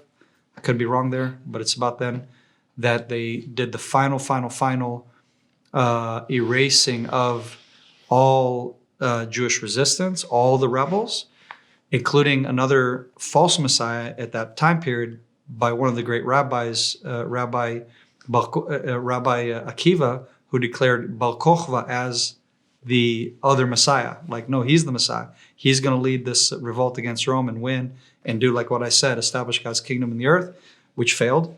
So once they crushed all of that, they're like, okay, Jesus is crushed, Bar Kokhba is crushed. We're going to erase Jewish history to this land. And therefore, they renamed Jerusalem Io Capitolina, and they renamed the district of Syria, Judea. They renamed it to Palestina, and they did a play on words from from our Bible, the Old Testament, where you had the Philistines who were a pain in our butt, but the Philistines are Phoenician Greeks. They're not a people group either. It's a Hebrew term that we call these invaders. Literally, the Hebrew for them is invaders, polshim. So the Polish becomes plishtim. So it's a plural for invaders. Is the nickname in the Bible that we give these Phoenicians who conquered and came in from the sea via the Greek islands. And so they said, okay, we take these, which are no longer people group in this time period, they take them and they say, since these guys are so hated by you and loathed by you, we're going to call this your area, we're going to rename it Palestine. And today, the extremist terrorist groups who are Arab, who come from Arabia, they call themselves Palestinian. And ironically, you have Yasser Arafat, who is the father of this movement and this new identity, which during the British and Ottoman empires, the Arabs are like, no, we're not Palestinian, we are Arabs, Arab, because that's an honor. Arabs are very racist, by the way. They look down at other races, kind of like the Nazis were the Aryans. The Arabs in the Middle East are like your higher class of ethnicity group, and they see themselves above everyone else. And that's also why they don't like blacks in Africa. They're extremely racist. And if you go to any Arab countries, the ones who are servants or slaves are going to be of the darker skin, because that's how they are. And so the irony is the ones who are the most proud of their race, of being Arab, they're the ones who are now adopting this term that is fictitious and has nothing to do with their history or background. Well, and derogatory, really. And derogatory, yeah. And they say, to them it was derogatory until Yasser Arafat in the mid, like I think 1964, he got coached by the KGB, and like, look, this militaristic stance against Israel is not going to work. You guys aren't strong enough. You need to play the propaganda game. So put on a suit, put on some kind of Arab dress that makes you look like a spokesman for the Arab people, and now you're a Palestinian. And they're the ones that said the reason why they said Palestinian is because this is what has been in the maps and in the everything historically from the Roman period up through the Ottoman and British Empire and Mandate period, and then the rest is history. And today we're fighting a narrative which is insane. Yeah, they call themselves Palestinian. And it's like the guy who's your leader is an Egyptian. He was born in Egypt. He's an Egyptian Arab, and he was the grandson of the Mufti of Jerusalem. And it's so wacky. It's so insane. And here's even the last point on this, which to show you how insane it is. Arabs can't say p, pa, pa. So in Hebrew, I can say p. We do have a p sound. So like pita, so the pita bread, when you go to buy shawarma or whatever, and how I know it's an Arab behind the counter is when they say, would you like some bita and hummus? You're like, bita, what do you mean bita? Because they say B instead of P. And it's kind of hilarious. Yeah. For us, it's one of those funny cultural things that is hilarious. But that's the irony. They call themselves Palestinians, yet they can't even pronounce the P. Yeah. Make sense? It does. I mean, it's a fascinating take, and one that I think very few people here in the United States, have any level of understanding of, the synopsis that you just put down. Yeah. Two questions before we kind of leapfrog into immediately following World War II and how we've gotten to where we're at on a smaller scale. For Christianity, Jesus being the Son of God and being crucified and ultimately resurrected being kind of that key component to what makes Christianity what it is and makes a Christian a Christian. Mm-hmm. For me, it's a little puzzling in hearing your description of how it's viewed and from a historical standpoint reflected on that's a pretty significant contrast and difference. Mm-hmm. And as devout as most hardline religious people are, whether it's Christians, Jewish, Muslims, etc., is that if you're essentially saying that the backbone of your religion is wrong, it's surprising to me that the level of support is what it is between such a heavy Christian-based society as the United States and its support for Israel, and also that there's so little debate amongst followers of Jewish faith and Christians, when those two things seem to me as more of an outsider looking in, because I don't really prescribe to any historical or traditional religion. Mm-hmm. It seems strange to me that there isn't more of a debate and almost infighting between Christians and Jews in that regard. So I'm curious, to get your take on that, because I know if you were to say what you just did to most Christians in the country, they would border on being offended by hearing that. Correct. And so it's like to prop up and be so supportive of a nation state that collectively, generally speaking, I know there are Christians in Israel and Muslims and people of all different types of faiths, but the overwhelming majority is Jewish. For there to be such a stark contrast in the belief of what happened and or didn't happen, I would think that would be a bigger deal. Mm-hmm. So that's number one. Number two is, knowing now that that the Muslim faith kind of came onto the scene in 700-ish AD, somewhere in there, 700. How does that play into now their converging into the region? So if you could kind of tackle the first part, and then how Muslims fit in and kind of weave into the mix of Christianity, Judaism, and Muslim faith, and then we can talk about kind of post-World War II to today. Yeah.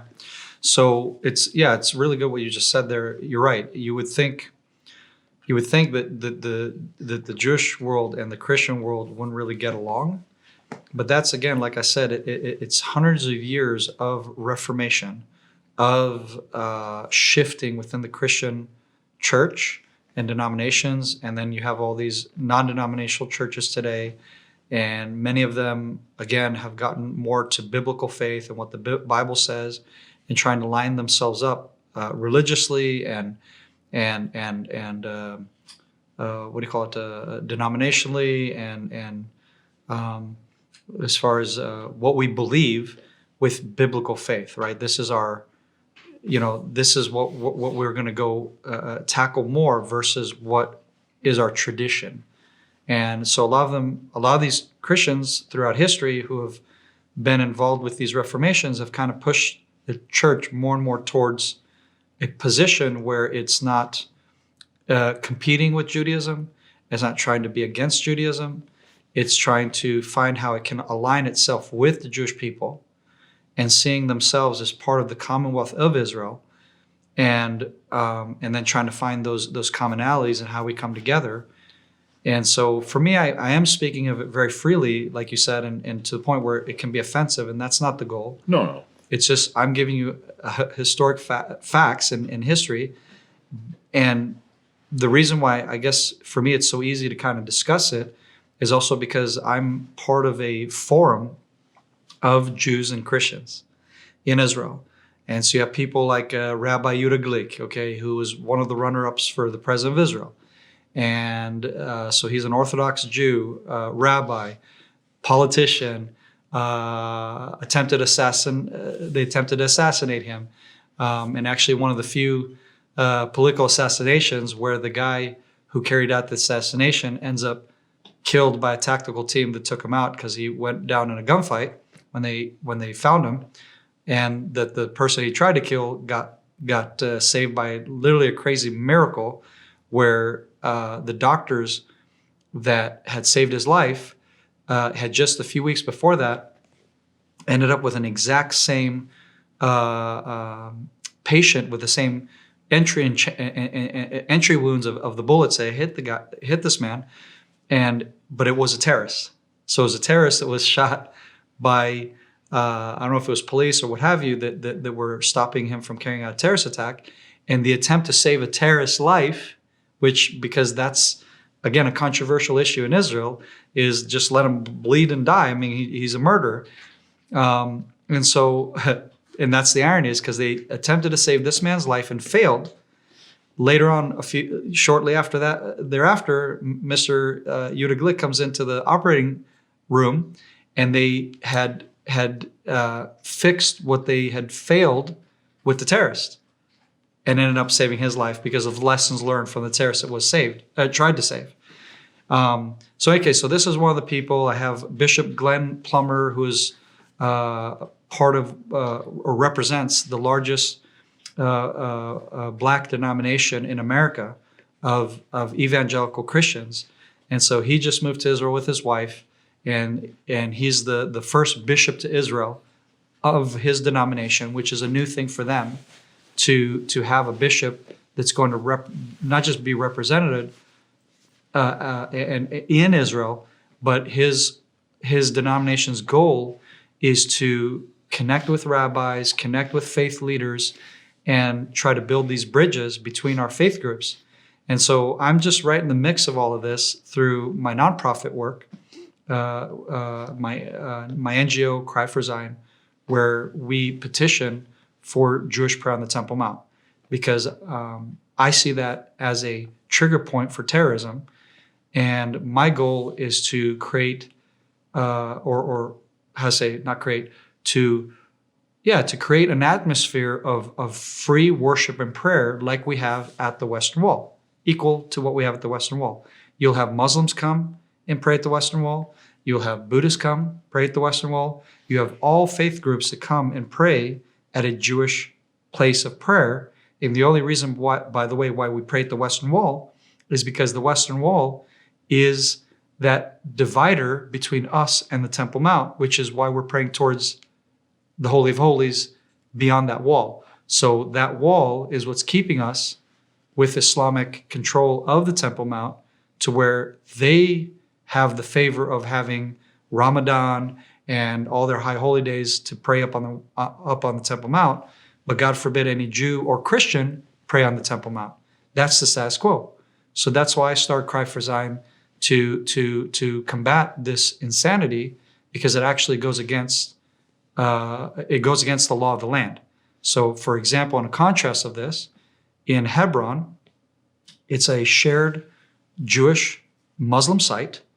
So it's the tomb of the patriarchs, Abram, Isaac, Jacob, and the matriarchs, except for Rachel. She has her own tomb separately. So these are the fathers of the Jewish faith are all buried here. Also believed to be the tomb of Adam and Eve, by the way. So that's how far back is the claim to this burial site. Then the Muslims, they leap onto the biblical narrative and claim, oh yeah, they claim the same thing, but they have a mosque there that they built on top of the Jewish structure that was built by Herod. And you can see the parallel between that structure and the archaeology and what you see on the Temple Mount from Herod's historic touch that he left on the Temple Mount, from whatever's left from the Roman destruction. So point being is, this place is shared by Jews and Muslims.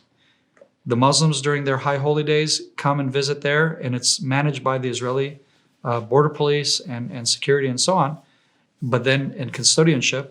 And then you have Jews that come there during Jewish high holy days. And so this place is managed and secured by Israel, whereas on the Temple Mount, it's 100% Waqf control via Jordan as far as religious practice, but the policing is Israeli police who enforce Waqf law on the Temple Mount. Wow.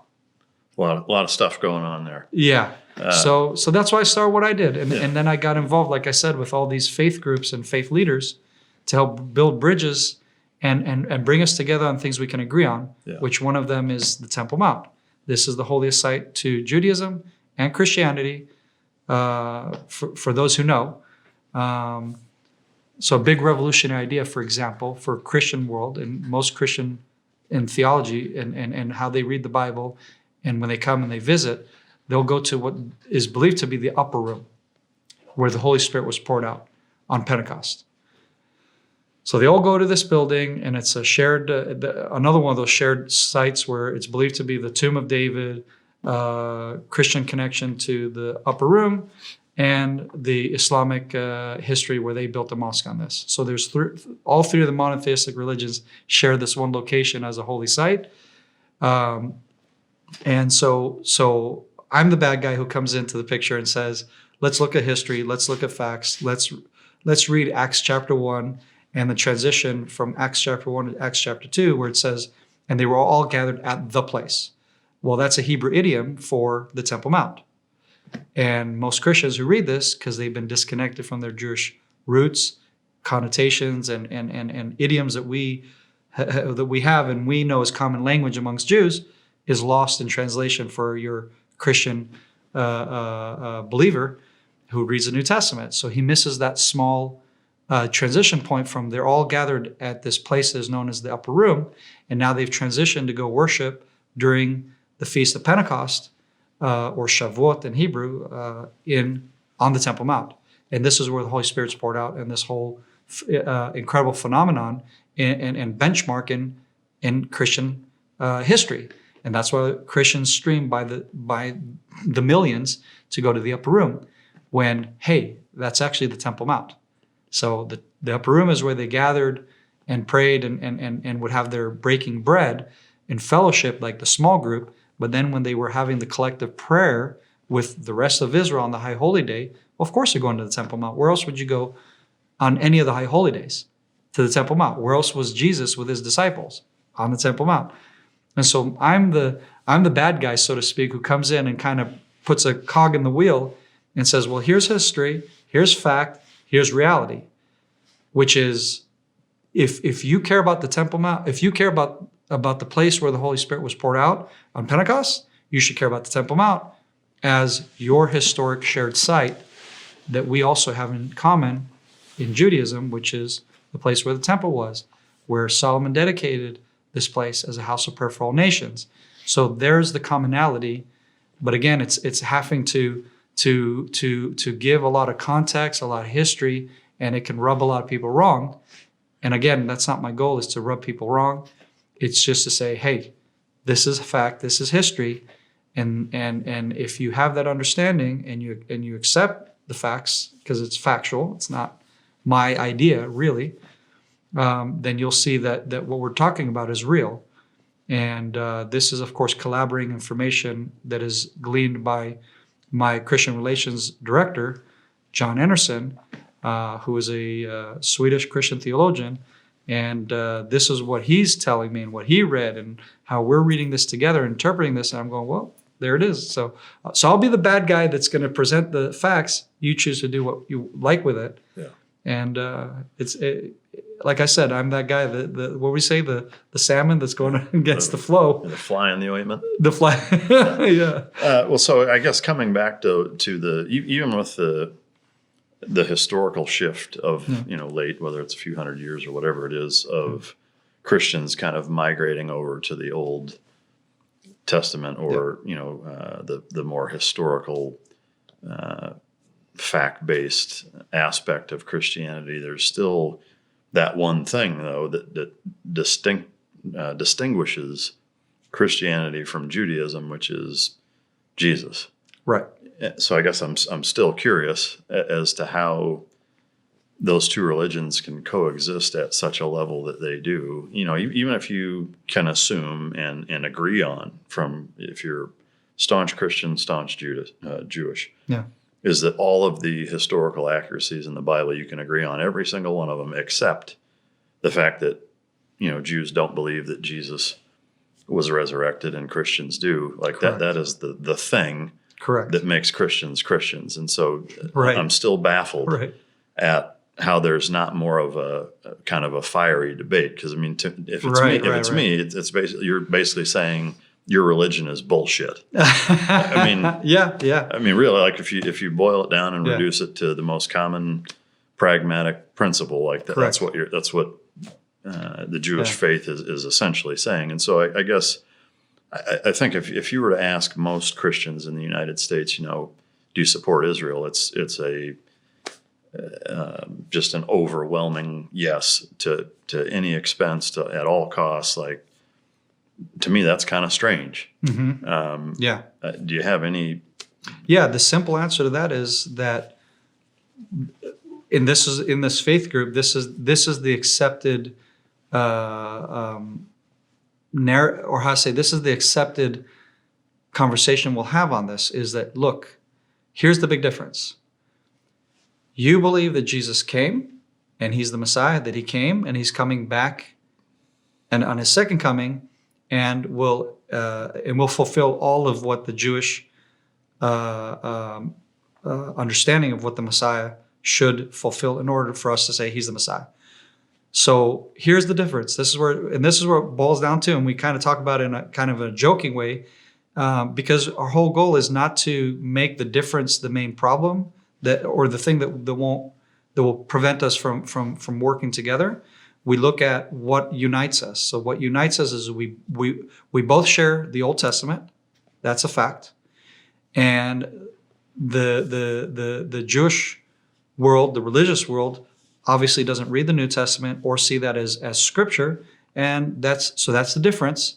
But for us who look at it from a more historical perspective, we're like, okay, so Jesus historically was a real person, and all these stories that we see in the New Testament, these are historic facts, and we look at it from a historical perspective, and we can accept that, and we're good with that.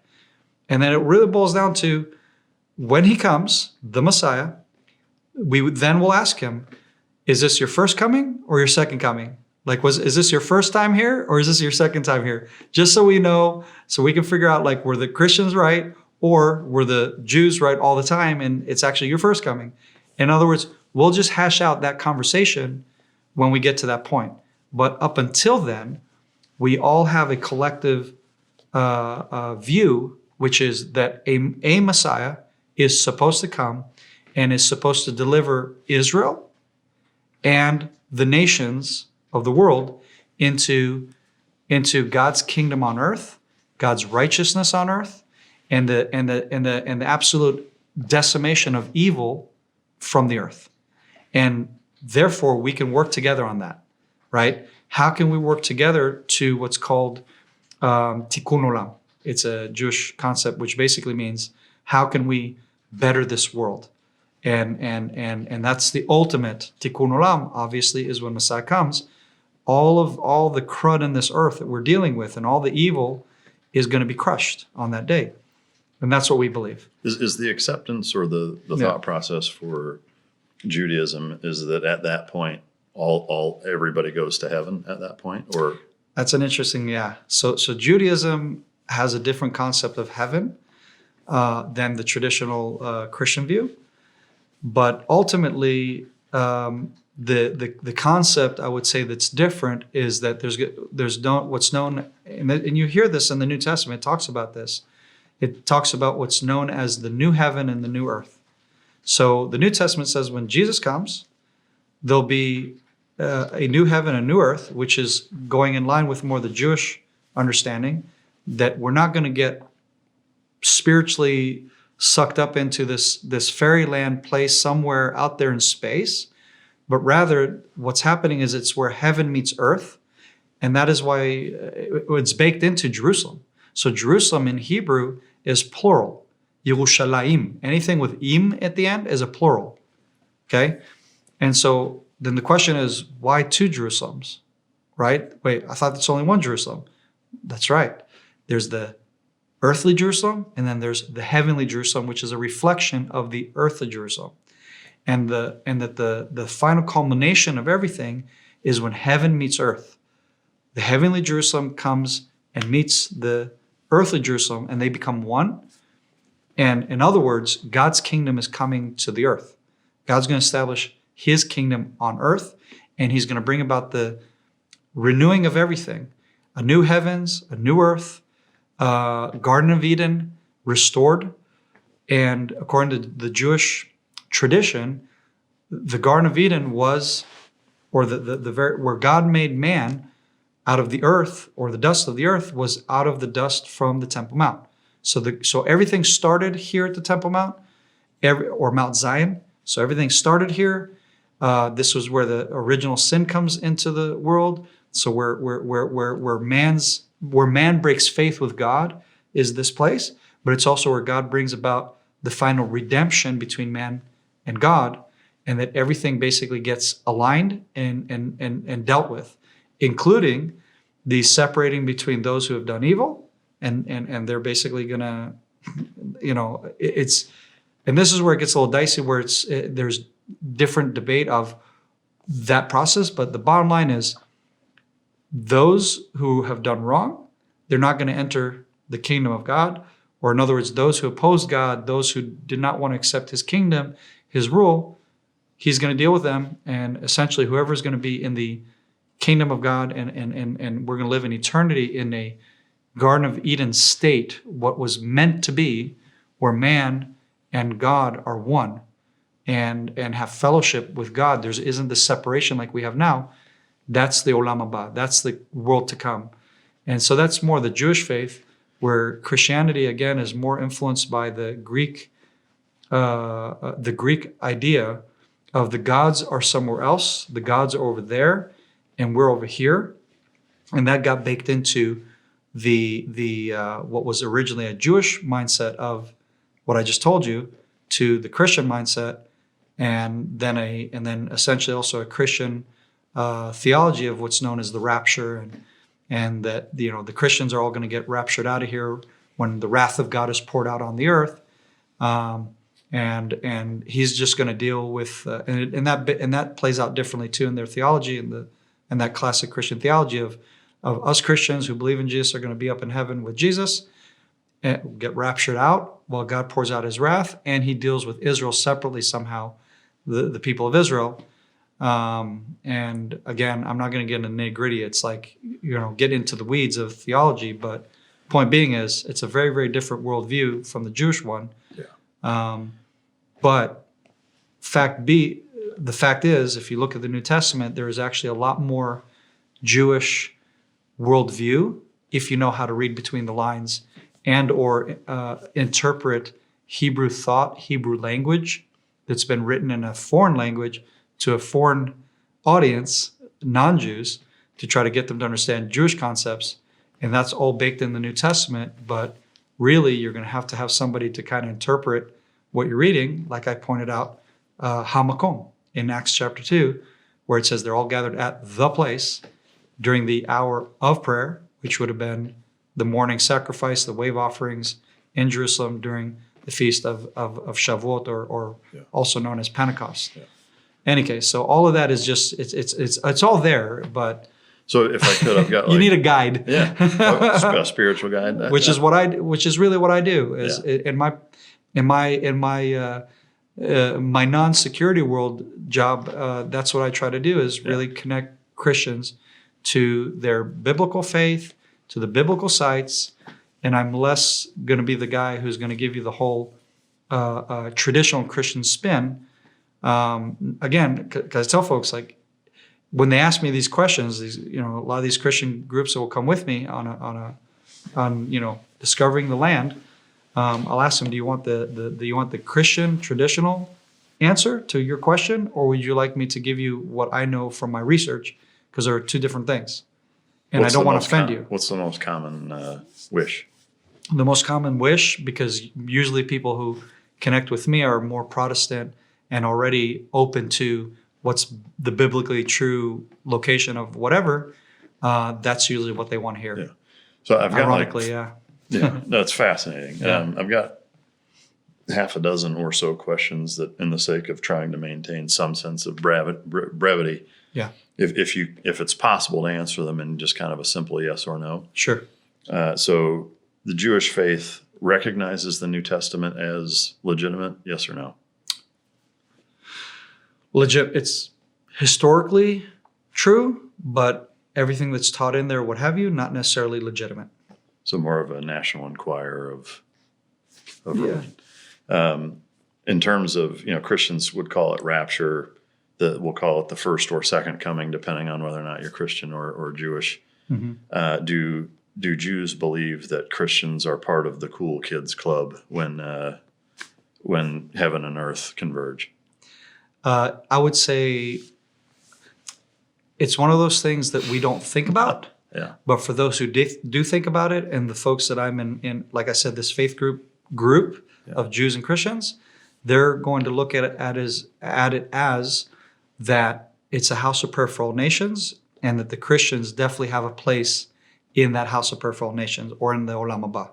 So the answer is yes, because they fear the God of Israel, and that all our theological differences will get solved on that day. It feels like that there's an semblance of this with that, though. Does that make sense? Mm-hmm. Is that they have a place, but it's maybe here, whereas Okay, yeah. like it's not this where Jews and Christians and Correct. It's more like this. Correct. Exactly. So we have the Kohanim, we have the priests, we have the Levites, and then we have all of Israel, and then you have everyone else. Yeah. But there is a sentiment within the Jewish attitude of religious Jews where we are better, and that the Gentiles are going to serve us in the world to come, and so on. There is a sentiment like that. So Christians are the help in the afterlife. Kind of, yeah.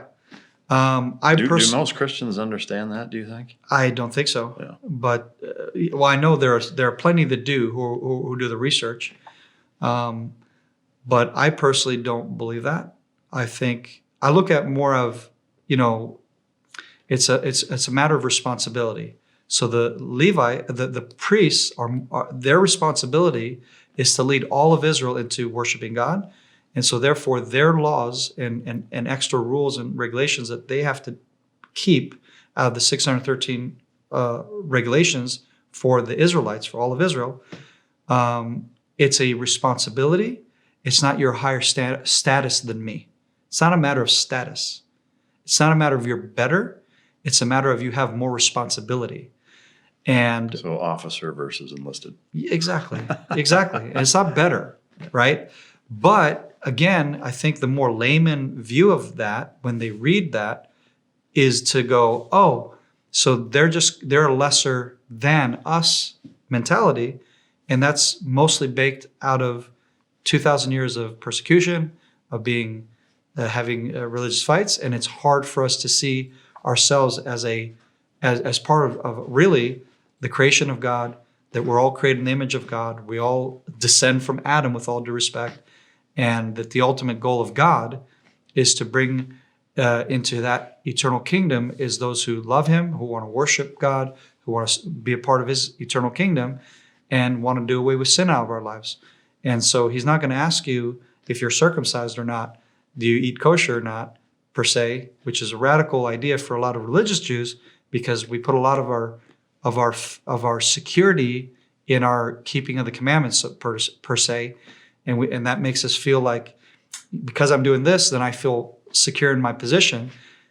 We don't really think about, well, what about the ones who don't keep kosher laws or this or that or the Sabbath or whatever, and what about the nations? Well, there's the Noahide laws, and what about the ones who don't keep Noahide laws?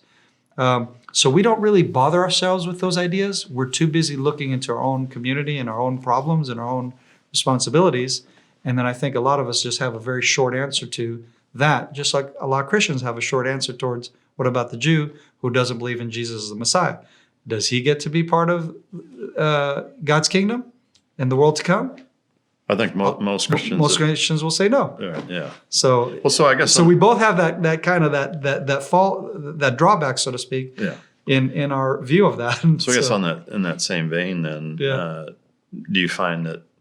And again, I know it's an oversimplification or a generalization. You don't speak for all Jews, but do you feel like that there is kind of a general consensus amongst the Jewish faith that Christians are almost foolhardy in believing that Jesus was resurrected and was the Son of God, and the belief system that they have surrounding him? Do they look at that and kind of scoff at that and think, wow, that's ridiculous, and that why would you believe that? Is there that level of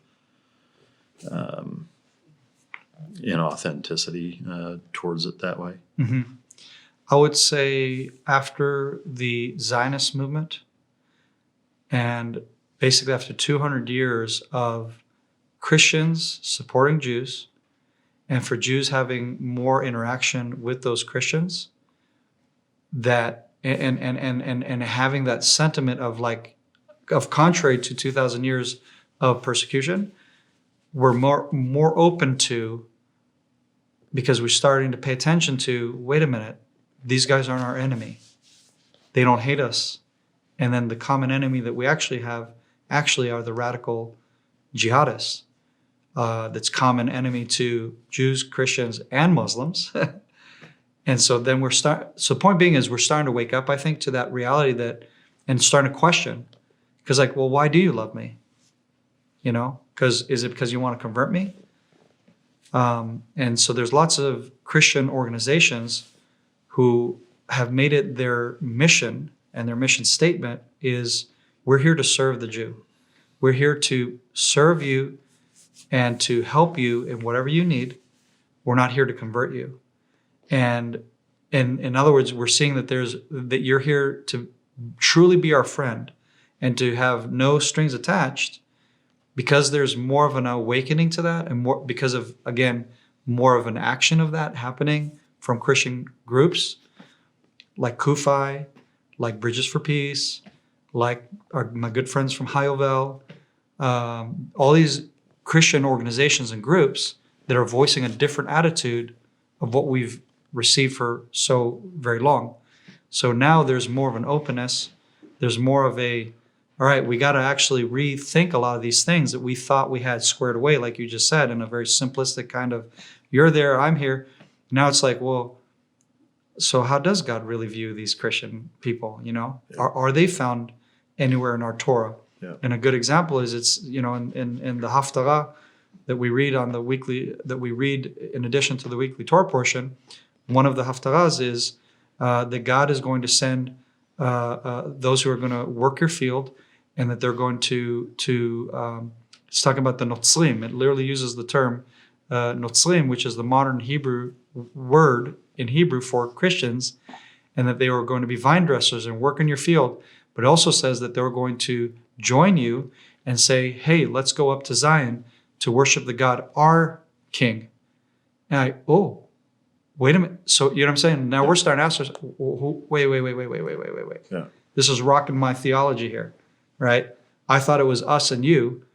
And now it's like, well no, it says foreigners. It says foreigners are going to work your field. Who are these foreigners? And the word for foreigners is Notzlim, modern day word for Christian. And so they come to these, to my friends, and like, that's you. You're here working the fields. You're vine dressers. You're working our vineyards in Samaria, these lands that used to be barren because of the Roman destruction and trying to eliminate any Jewish history. And here you are with a different attitude, a different spirit, and it's making us question a lot of things. Yeah. So there are many Jews who are questioning. There are many Christians who are questioning. And I think we're all kind of in this path and walk together of questioning a lot of things that we thought were dogmatic and final, to having dialogue, conversation with a lot of butting of heads, because we're not idiots, you know, we're not naive. And that's where, like I said, we're kind of in the mix there of trying to just be in the middle of all this, and you know, because I personally see how we are one, and we are coming together, and it is God's plan, not just for Israel, but for the nations. I do see more of that collective whole. I don't see it as us and you, us and them. Can't we just get the big man on the horn and have him tell us what's up? Is that 100%? 100%. I say that in jest, but also like, yeah, we're made in the image of God. Yes. Correct. So yes. If that's right, so yeah, to me it begs the question, you know, like, if you're God, why put us through all of that? Yeah. Like, why not? I mean, even if you're, you know, all knowing, you know what's going to happen before everything happens. Like, you know, Adam and Eve are going to fuck up. Right. Then why? If you knew all of why this, give them the rope to hang themselves with? Right. If you know that's what they're going to do. Yeah, it's a great question, and I think one of the better, smarter people to ask that question, and who have given a much better answer to that, is Jordan Peterson. Yeah. Jordan. Well, let's get him on the show then. Please get him on the show. I would love to have him on. I know, right? I'd love to have him on my show too. Actually, he agreed to come on years ago. Yeah. I just, schedule-wise, couldn't make it happen. And now at this point, I doubt he would come on. But well, shout out to Jordan Peterson, because again, he is one of the few people that I think have given one of the more intellectually smart answers to those questions, where he's wrestled with it, being that, you know, his profession. is delving a lot into human psychology, what we believe, and all that. And I would say he gives a really good answer to that. Yeah. But the simple answer is the free will. God's given us free will, and by exercising free will, we're not robots. We're not angels. The angels are robots. God does this, and the angel goes, whatever you want, sir. Yes, sir. Yeah. It's like the super soldier that doesn't Yeah. question any command, that just fulfills the command to the T. And then man is created in the image of God, similar to the angels, but not, because I'm assuming the angels are somehow have aspects of God who has no image, no whatever, yet we're created in the image of God. Yet the added element to human creation is not just having a being that's going to serve me without question, but is going to question me. He is going to question why I did this and why I did that, and the why. So it's the motive behind the why I do what I do as a created being that serves the unforeseen God. Yet I can see God in nature and the intricacies of the creation of the earth, of life. And a lot of scientists are basically saying there has to be a higher being. There is no way that everything is the way that it is, just stam, as we say in Hebrew, just because. And it's a sort of intelligent design of sorts. Yeah, he's creating mystery, right? Yeah. He's creating, and there's something about that. And yes, it pisses you and me off when we see Nazis and we see terrorists carry out their evil against innocent people. And October 7th, I looked to God, I'm like, why? Right. The Holocaust. Why? So I mean, why the suffering? Why the evil? Why do you tolerate this? So trust me, I struggle with that just like you do. Yeah, I mean, to Absolutely. me, it reminds me of having teenagers. You know, they're entering the age of reason, sort of.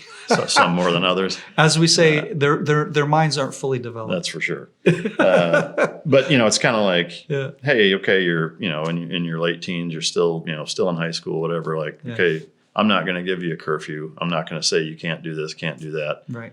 So you go do what you're going to do, and I just hope that I've laid a good enough foundation that you make the right choices. And if you don't, then yes, I'm disappointed, but that's your call, kind of thing.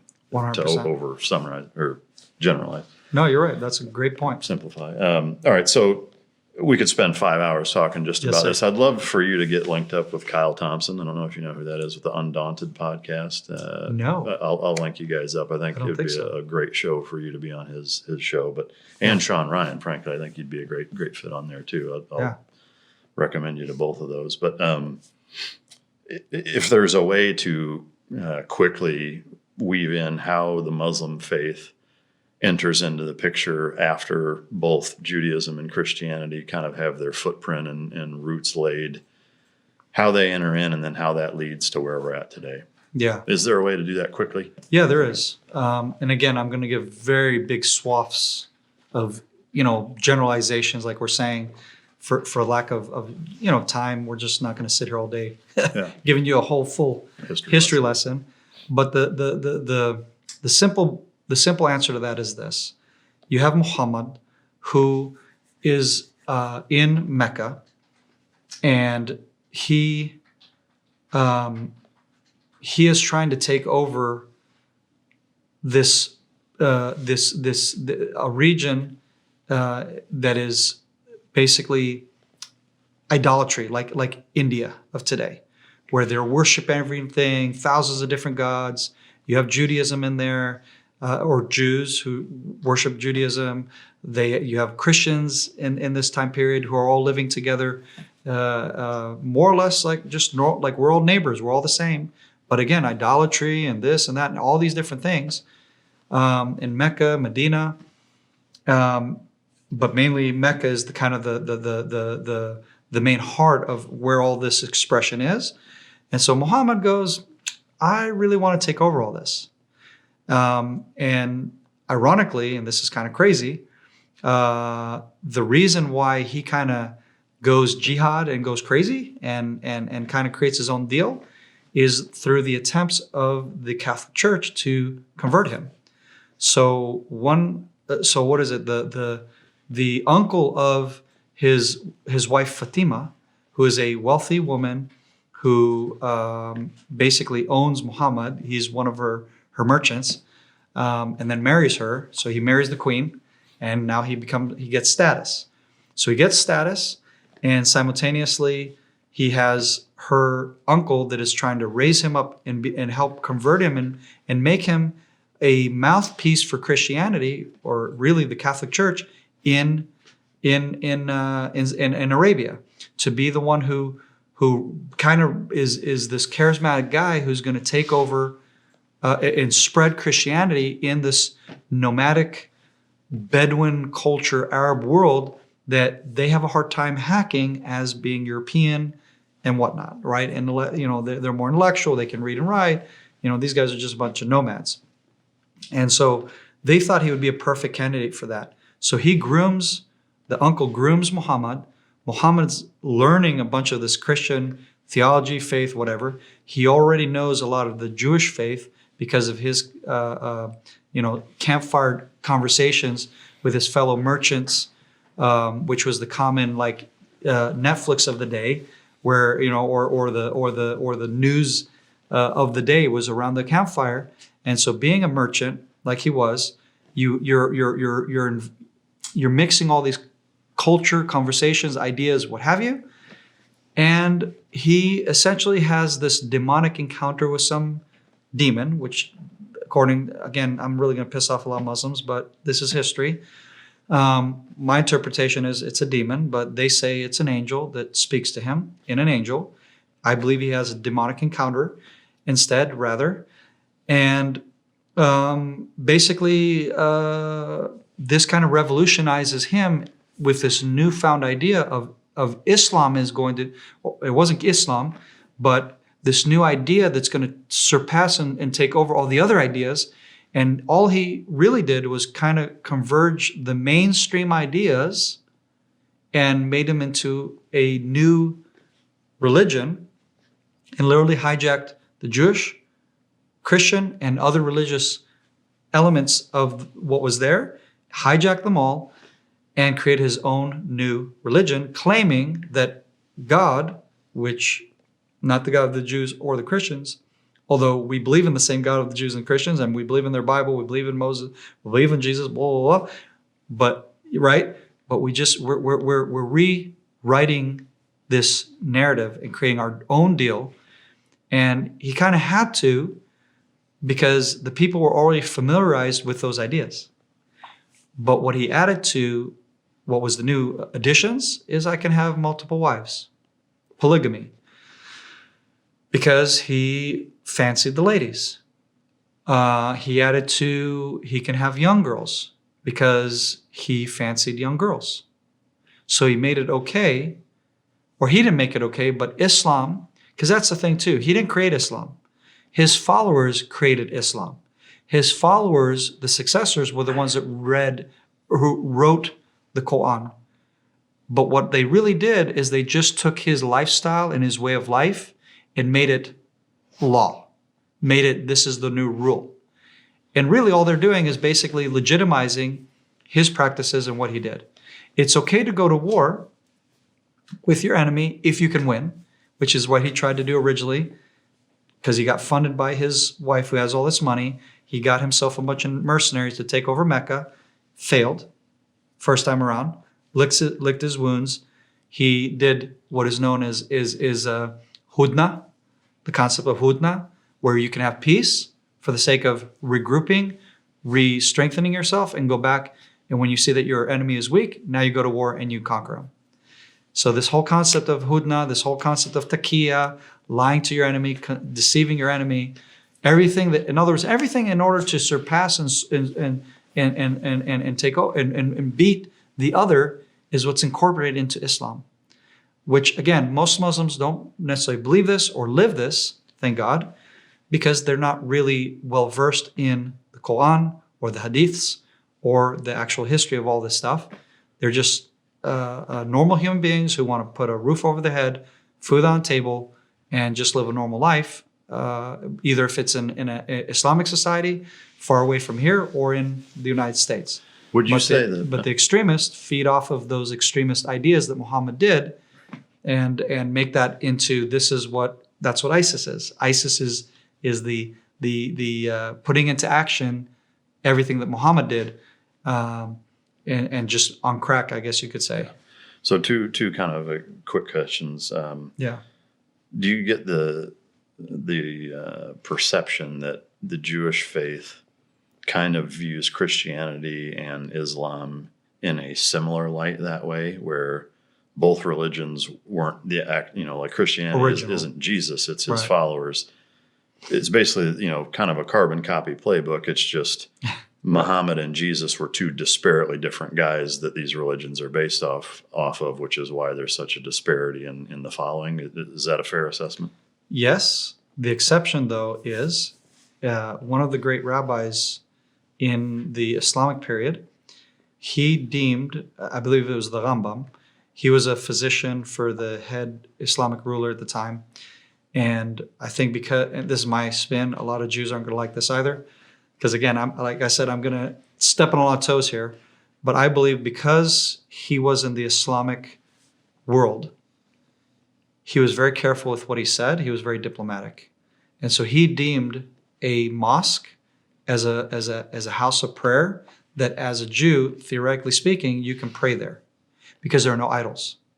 But a church, on the other hand, is off limits because of the idols, because you have icons and you have all of the stuff that you have mainly more from a Catholic traditional background, which then, like I said, brings us to today with many Jews who are having dialogue with Christians. Can I speak at a church? Can I not?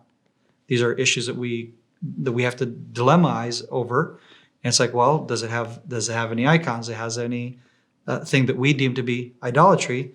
And therefore, if not, then yeah, we can go to that church and have public speaking. And then the more extremists will say, no, period, right, because of the historic connotation. Yeah. So that's the irony, is that a house of prayer or a mosque is deemed okay, but in a church is not because of the traditional background. But modern time, we recognize that Islam does not jive with us. Christianity does. Yeah. You mentioned Jordan Peterson. One of his most extraordinary techniques within couples counseling, maybe you're familiar with it, is that when two couples are arguing about something, he has them flip-flop arguments. And so now the husband has to argue the wife's perspective and vice versa. So I would ask, in that same vein, what would, to your knowledge, I know that you're not a man of Islamic faith, but if you had to, or I'm asking you to give me what their position would be on how it started, how would you synopsize that? So Muhammad comes later. He's the last of the prophets, the great prophets, and he has heard from heaven by the angel, I believe it was Gabriel, directly from Gabriel, and has commissioned Muhammad to be the final prophet who is going to give the final revelation of God to the earth, which becomes the Quran. And the Holy Prophet Muhammad also took a night journey on al-Buraq, the winged animal, horse, female animal, to Jerusalem. And he had this night journey, and therefore that's why Jerusalem is now important to us as well, not just Mecca and Medina. And it's the third holiest site now in our faith. And because he is the final prophet and has the final revelation and also incorporates the teachings of Isa or Jesus, it is the most purified version of all the faiths.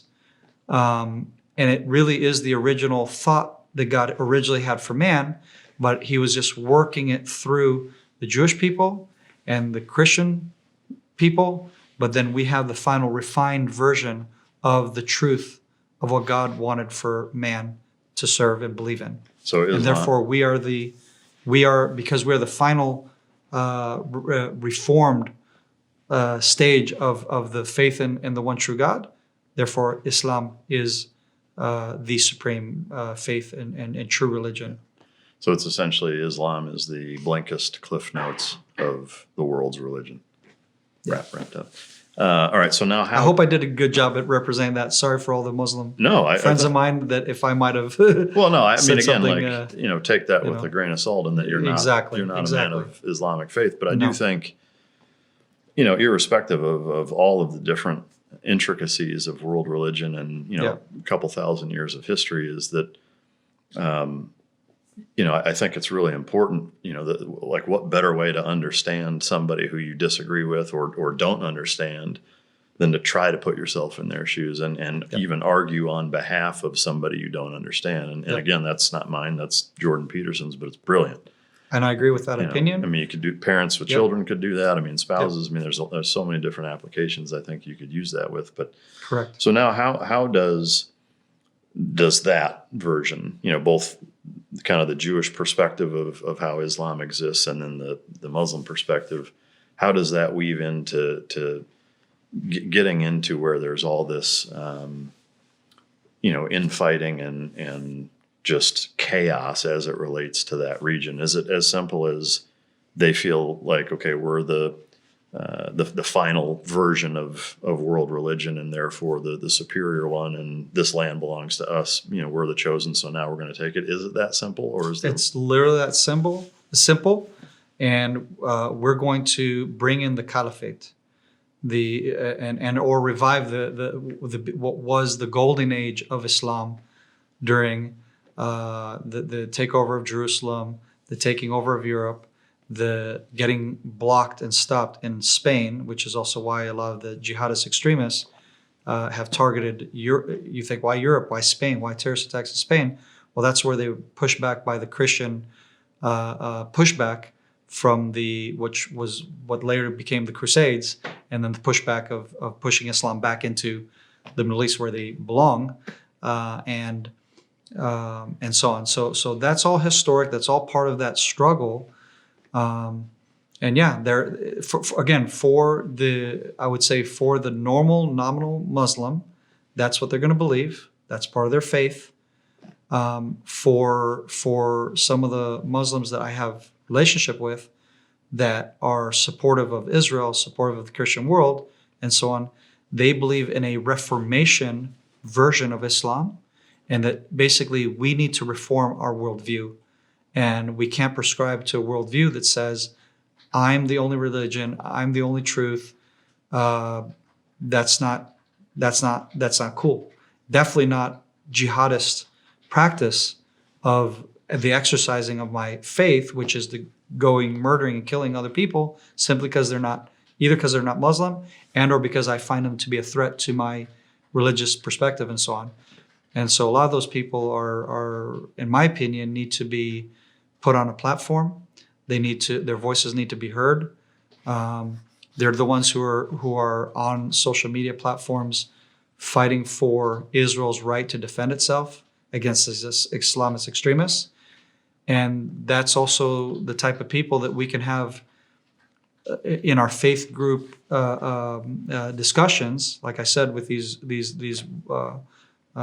to me, these guys are giants. I'm just a fly on the wall. Well, it sounds like a dangerous these rabbis and Christian leaders. But I would say there are Muslim leaders who fit into that dialogue where, can I respect what you believe, and if you're willing to respect what I believe, and you're not going to force me to become Islamic in order for us to have dialogue or to live together, but that I can respect your view and your worldview of faith and where you're at versus my worldview, and that we can respect each other in our different positions of where we're at.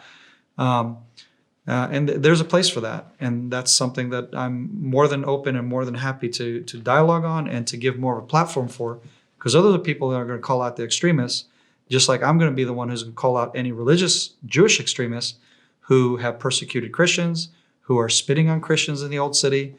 Part of the undercover work I do with the Israeli police is doing just that. I'm that guy who can also give them some insider views of Christianity and like I said, the faith groups I represent. And literally, I was the one who stepped in and got the Israeli detective, the detectives for the police department in Jerusalem to investigate a hate crime from one of these Jewish religious extremists who said that they wanted to murder and kill Bishop Glenn Plummer and his wife. So I worked behind the scenes with him, approached him, reached out to him. I said, hey, brother, I'm here as a resource for you. What I'm seeing you addressing and raising you're concerned about, that this guy has put you on a hit list, so to speak, for extremists. I said, I have zero tolerance for that. And guess what? I happen to work, this is something I've never spoken about publicly, but because I'm not doing that anymore, most likely I'm okay. But a lot of my missions have been fighting Islamic extremist crime, which is either terrorist related, which usually is illegal weapons related, and or drugs busts in East Jerusalem, in the hottest, nastiest parts of East Jerusalem, where these terrorist hubs are. And basically they're street thugs, and they're usually killing each other, Muslims killing Muslims, but then that bleeds out into crime against Jews, terrorist crimes. And one of my greatest joys was putting my hands on one of these guys that tried to kill Jews on one of our high holy days, this young punk with a big, grin on his face. I'm like, yeah, come here, bud. We'll take you where you belong and get you processed. And you think you're a real hero, but you're not. Yeah. So yeah, working with these people and having that privilege and that access, I just streamlined that information. I said, here's what you need, and we're going to build a case for you, because this guy needs to go to jail because he literally insinuated to get you killed, you and your wife, because they saw you as, with your mission on behalf of the Black church in America to come and be a bridge builder. They saw that as a threat that you're coming to proselytize. And I know you personally through this faith group talk that we have. And I'm like, I have zero tolerance for that. And we're going to fight against this guy. Yeah. And we did. Yeah, that's awesome. Yeah. It would be the same if it's towards Muslims, by the way, that are being targeted. Yeah. There's no room in place for religious people to be targeted because of someone else's worldview or politics or whatever. Yeah. For me, should be zero tolerance towards that. Yeah, no, it's refreshing to hear for sure. So basically, there's a millennia of fighting over territory, and this belongs to us. No, it doesn't. It's ours. Right. As you fast forward, and please correct me if this is inaccurate, but right after World War II, Israel became kind of a home base, if you will, for persecuted Jews internationally during that war, and there was kind of a reset. A lot of them moved there. Is that correct? Mm-hmm. And then from there to present day, just kind of a quick synopsis of what that looks like. Okay, so in the 1800s, there was a revival within the Jewish worldview that basically Jews waking up and realizing that we don't have to live in the diaspora. We don't have to be persecuted. We don't have to just embrace the suck anymore. We can actually aspire to statehood. We can put our head above the society that we're living in that's pushing us down, and say, hey, wait, you know what? Actually, I don't belong here. This isn't my home.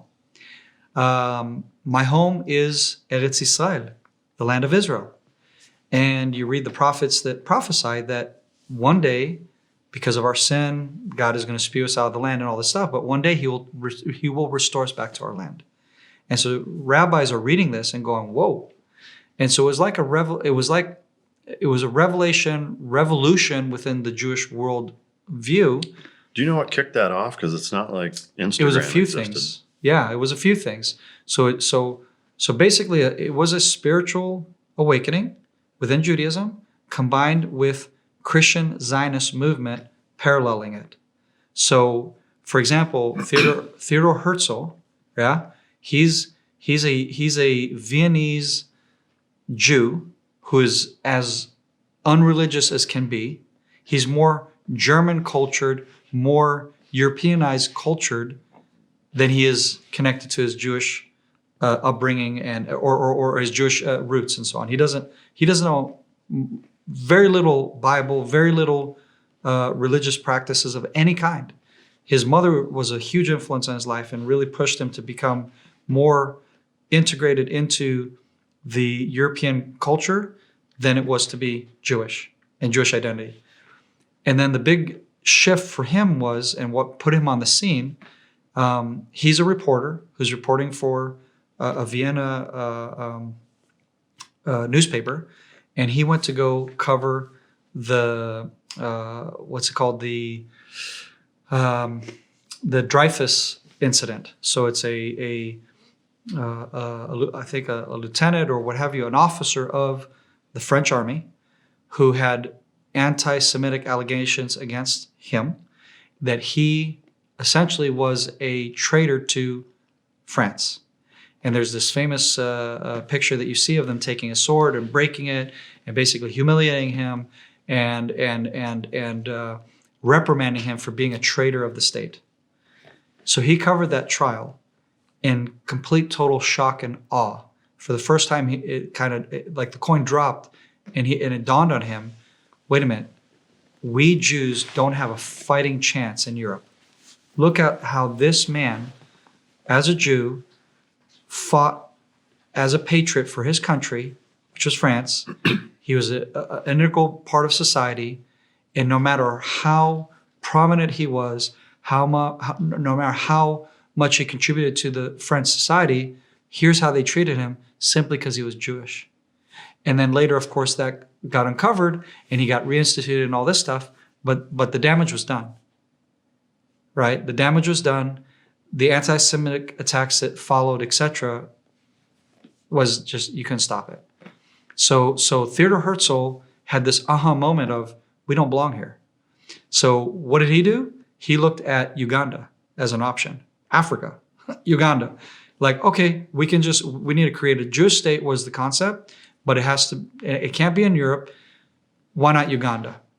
Then you had, like I said, the same time you had this movement of Christian Zionism where Christians recognize that Jews need to return to their land. This is part of God's plan. It's what's been prophesied in the Hebrew prophets that we believe in, which is also what they believe in or should believe in.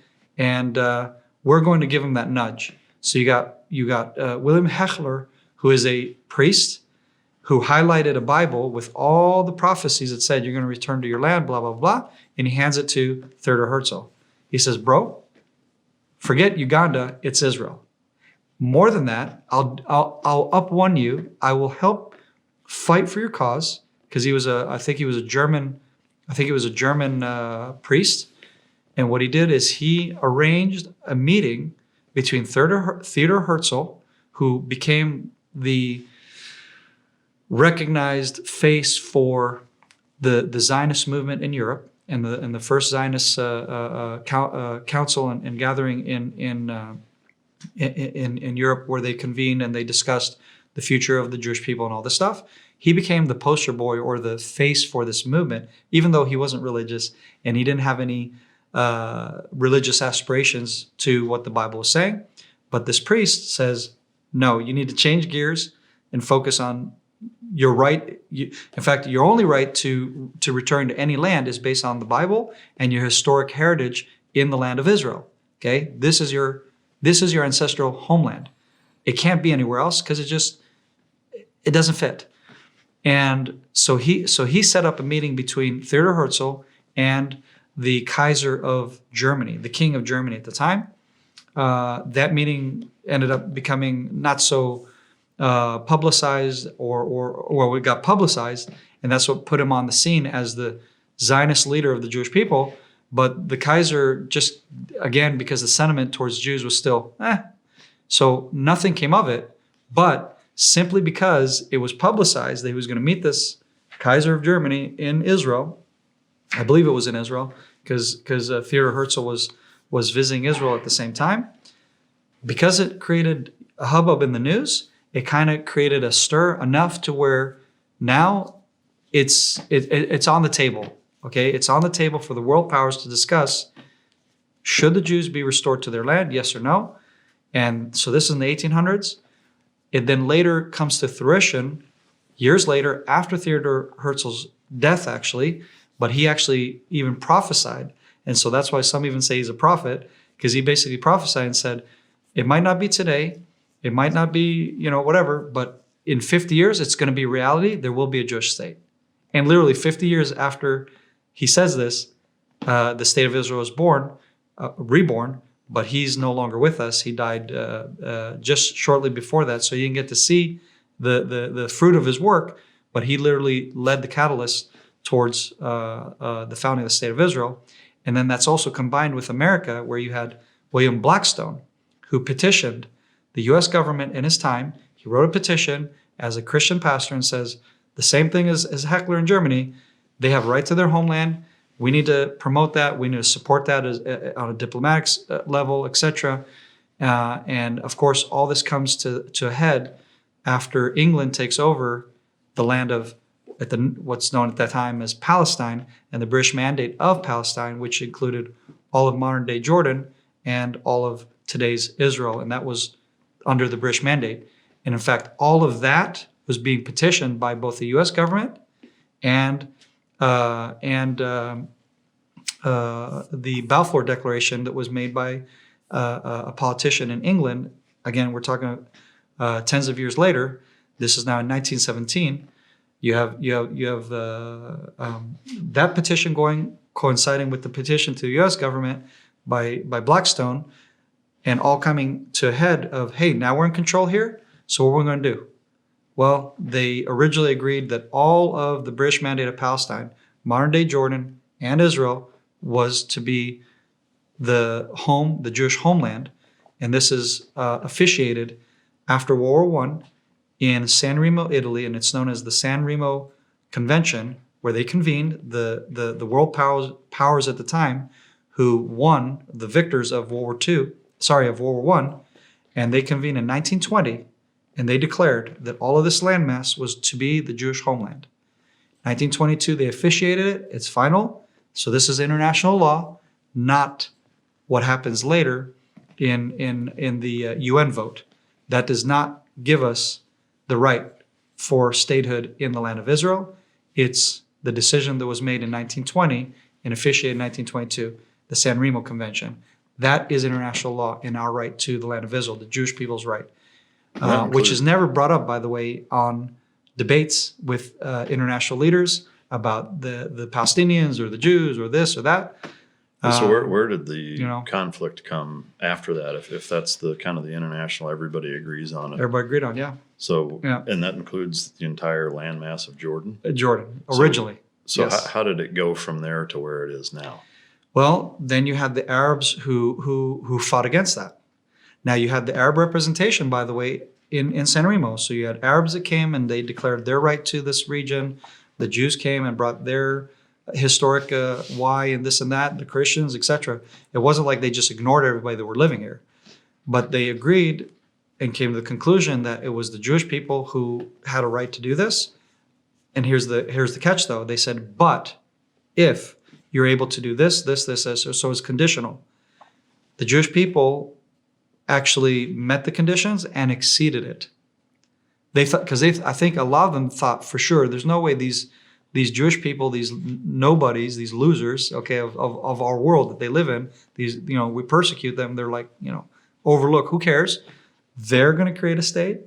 They're going to create a GPO to whatever. They're going to have electrical and water and rules and laws and except like they put a lot of different regulations, and we met them and exceeded them with the British Empire fighting against the Jewish enterprise simultaneously.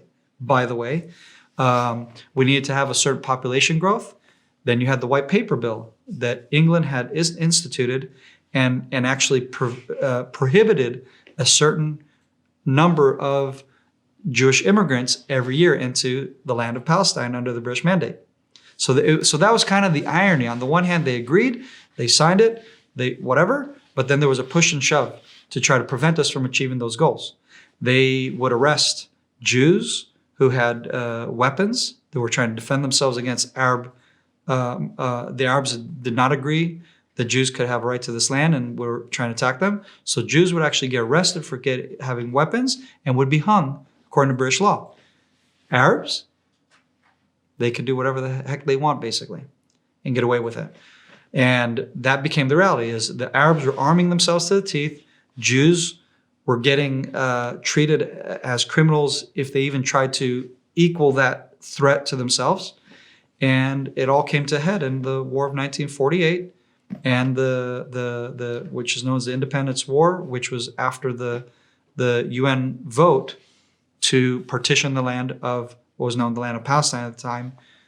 So the Arabs disagree, the Jews agree. So that's the second attempt to create a solution for this landmass of the British Mandate. At this time, they've already cut off all of Jordan and said, hey, you can have this. Okay, this is to appease the Arabs. Here you go. We gave you 70%, nearly 80% of the landmass to be yours, to have an Arab statehood. So when people today talk about a two-state solution, that's already been done. Jordan is the two-state solution. It's just that people don't know history today. People are ignorant of history today, and people are falling into Palestinian propaganda crap and lies. What they don't talk about is the pogroms, the Hebron pogrom, where 67 Jews were brutally murdered, just like on October 7th. They were raped, they were tortured, and their Arab neighbors who tried to hide them and keep them from the Arab mob. Those Arab neighbors ended up meeting the same end. Oh, you're going to harbor Jews in your home? We're going to rape, murder, kill, and torture you as well. And so nobody talks about that. They don't talk about the Muslim freaks, okay? These are, I'm sorry, but they are freaks. These people are demented. They are carrying out evil attacks against innocent people because of who they are. And then when you have their fellow Muslims who don't jive with that and go, that's not cool. I don't believe in that. This is my Jewish neighbor.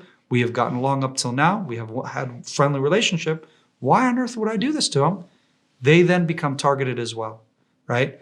And so that's why I say these guys are freaks. They're crazy. They're fanatics.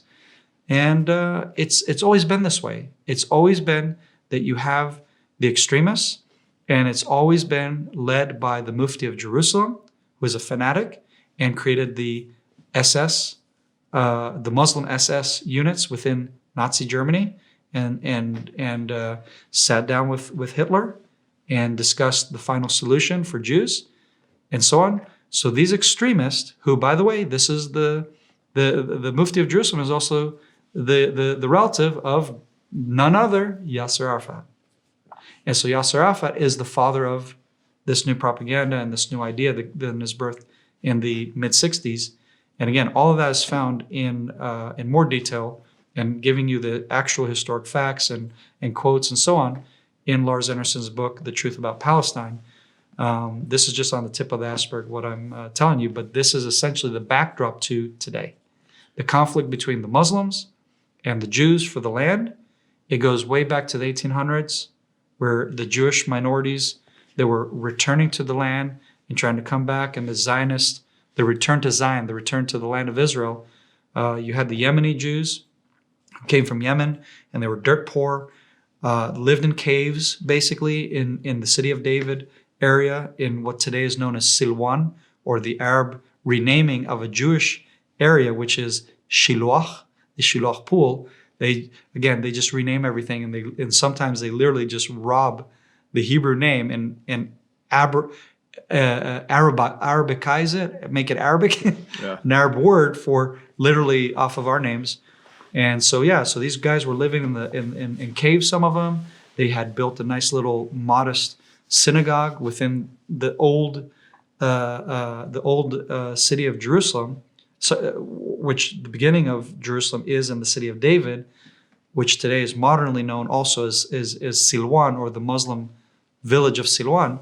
But in that village, you had these Yemenite Jews living there peacefully, calmly, and then you had a pogrom against them in the 1800s, and they all ran. They're like, we're out of here. And then the other pogrom, like I said, in Hebron, that was in the 1930s. 67 Jews pogromed.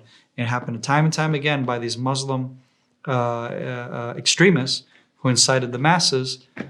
and fear mongering into them, saying the Jews are coming to take this and this and this. The Jews are coming to do, and it's always all these false claims and propaganda, which then leads these people to feel threatened, and then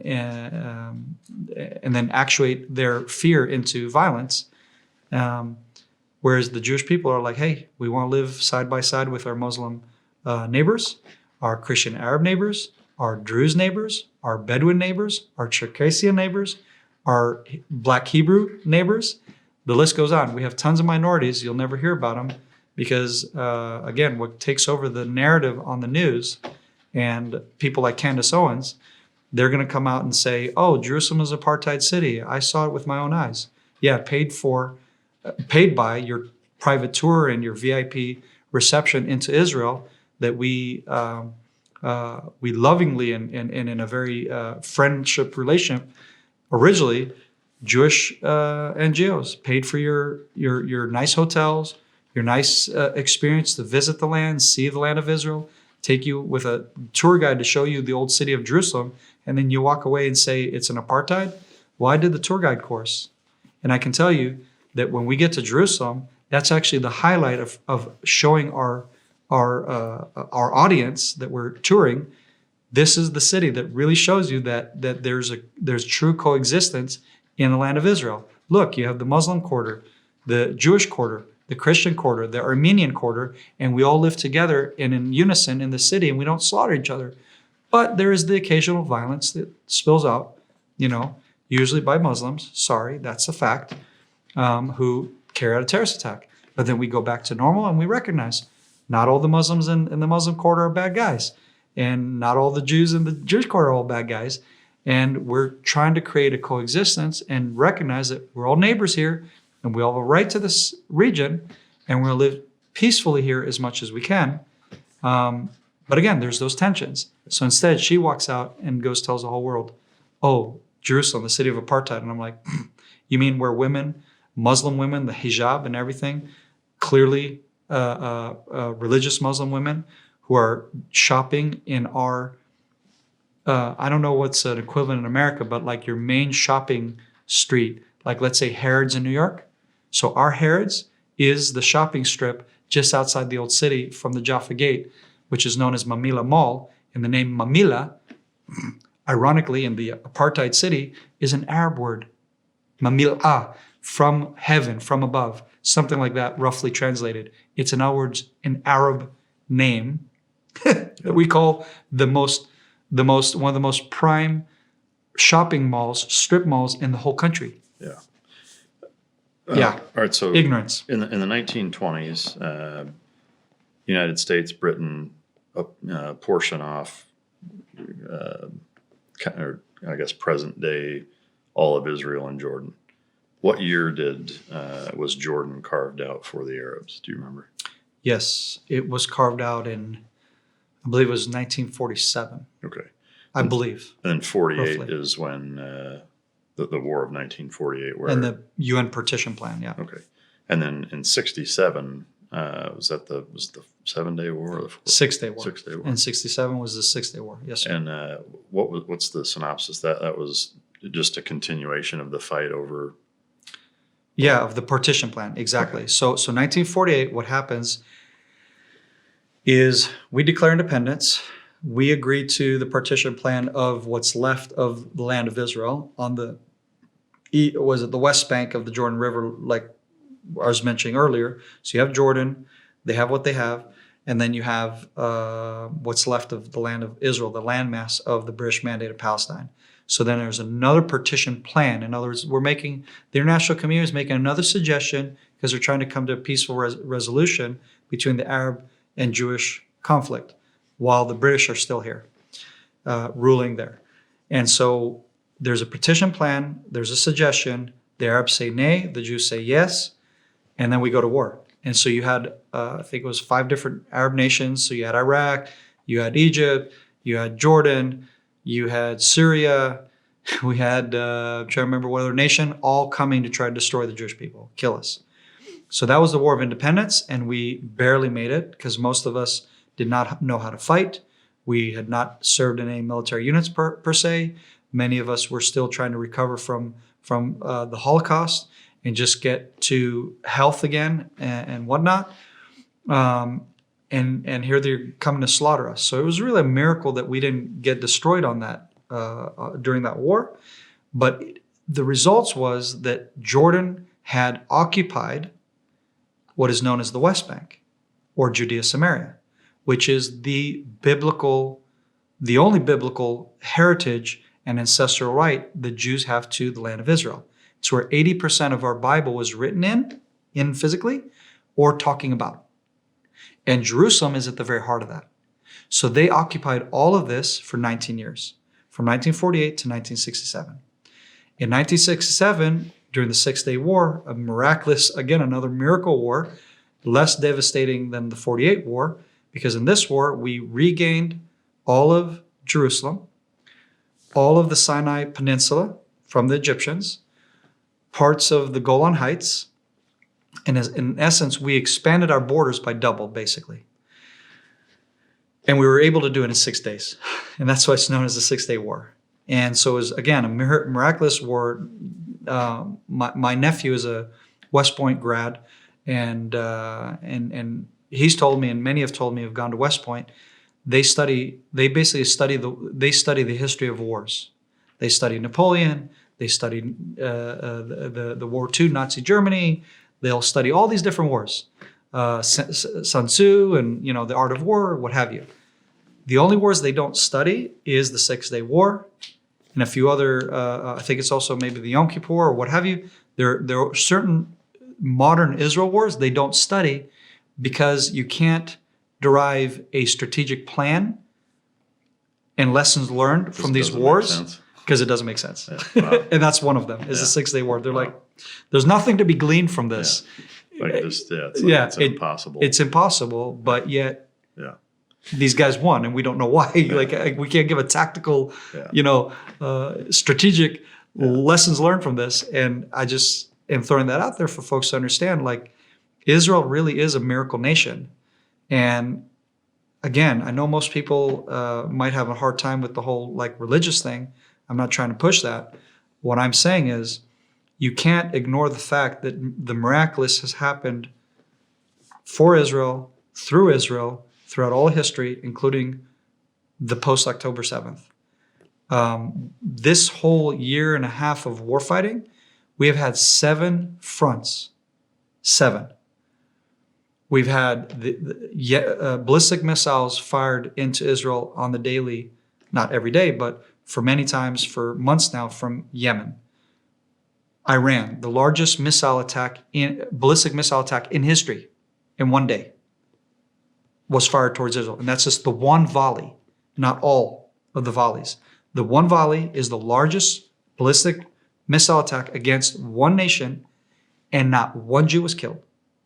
In fact, the only ones that were killed from that first volley from Iran was one Bedouin girl out in the middle of nowhere. Unfortunately, this poor girl got killed by one of those ballistic missiles. And the only other one, which I'm like, yay, was a Gazan who fled illegally, got out of Gaza. So he was obviously shady. And he's walking down on the street in Jericho, in the Palestinian city of Jericho. And the rocket, you see the footage, the rocket literally hits him, poof, like right on him. And I mean, you watch that and you're going, what are the what are the statistic odds of that happening? And of all people in the whole country that were targeted that night, by the way, I was at home.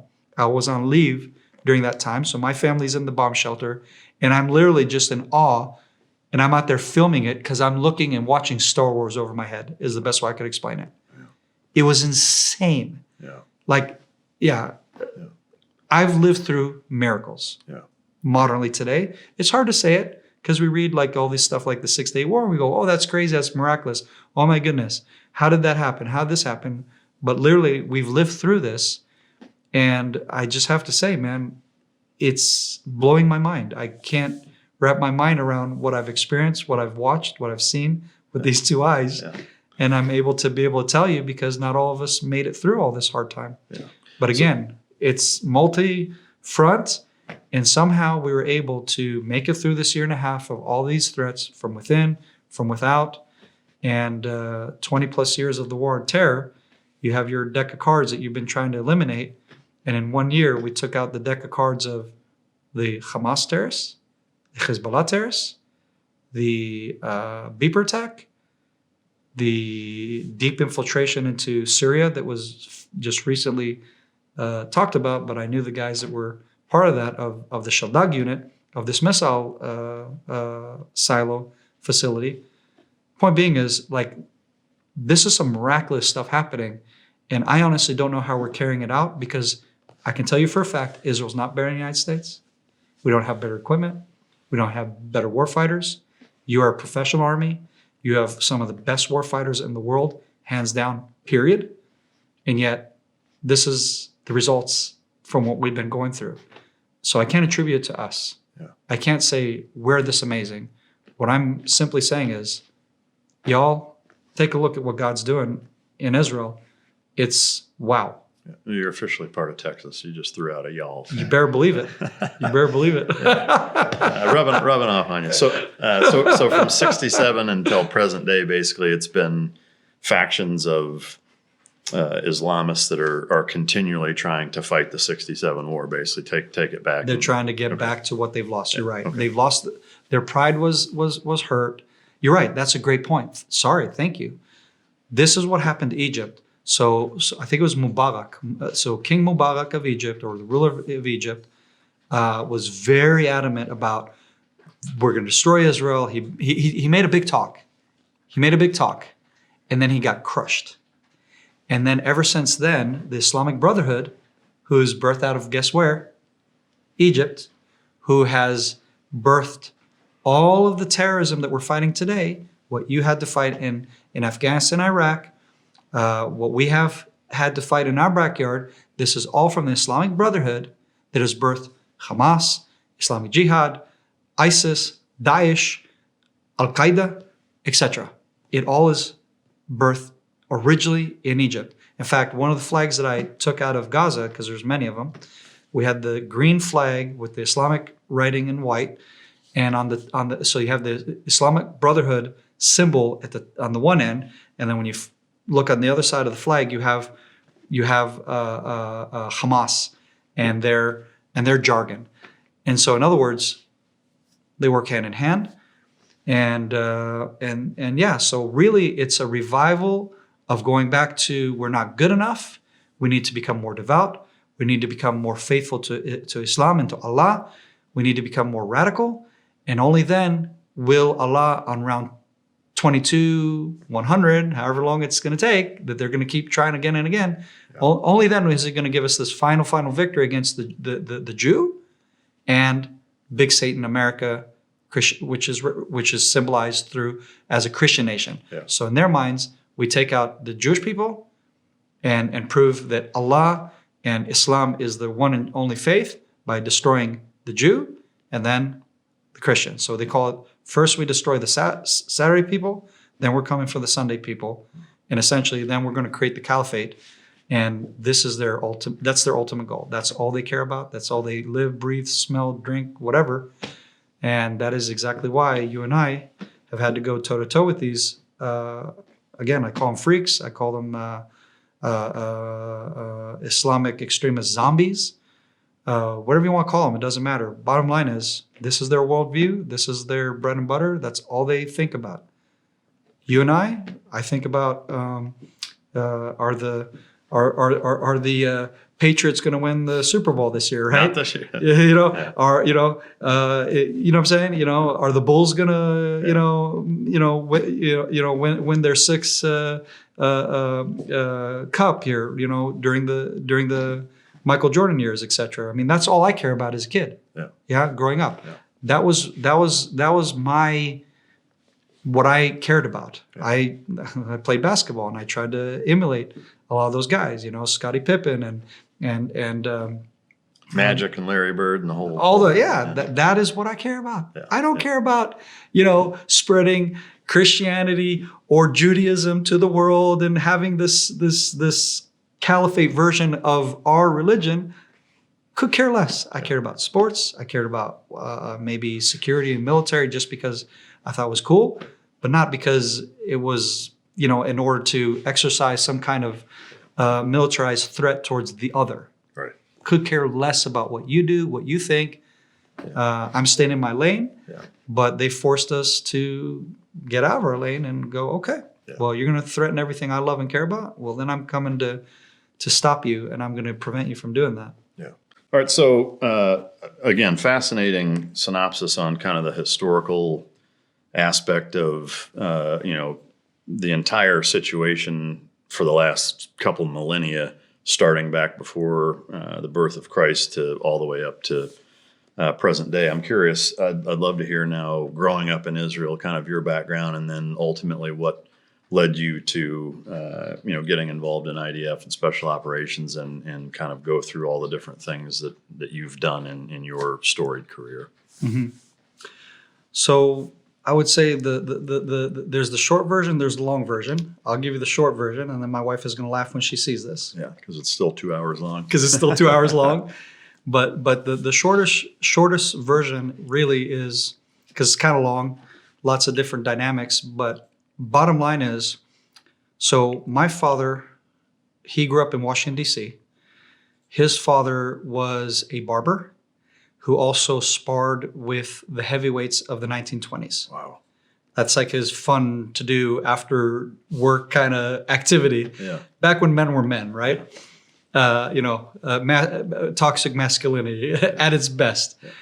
And so my dad just grew up with that kind of a guy, who his dad was like a manly man, and he looked up to him and, wanted to impress his dad that he could also be that guy, because he was the oldest of 4 siblings.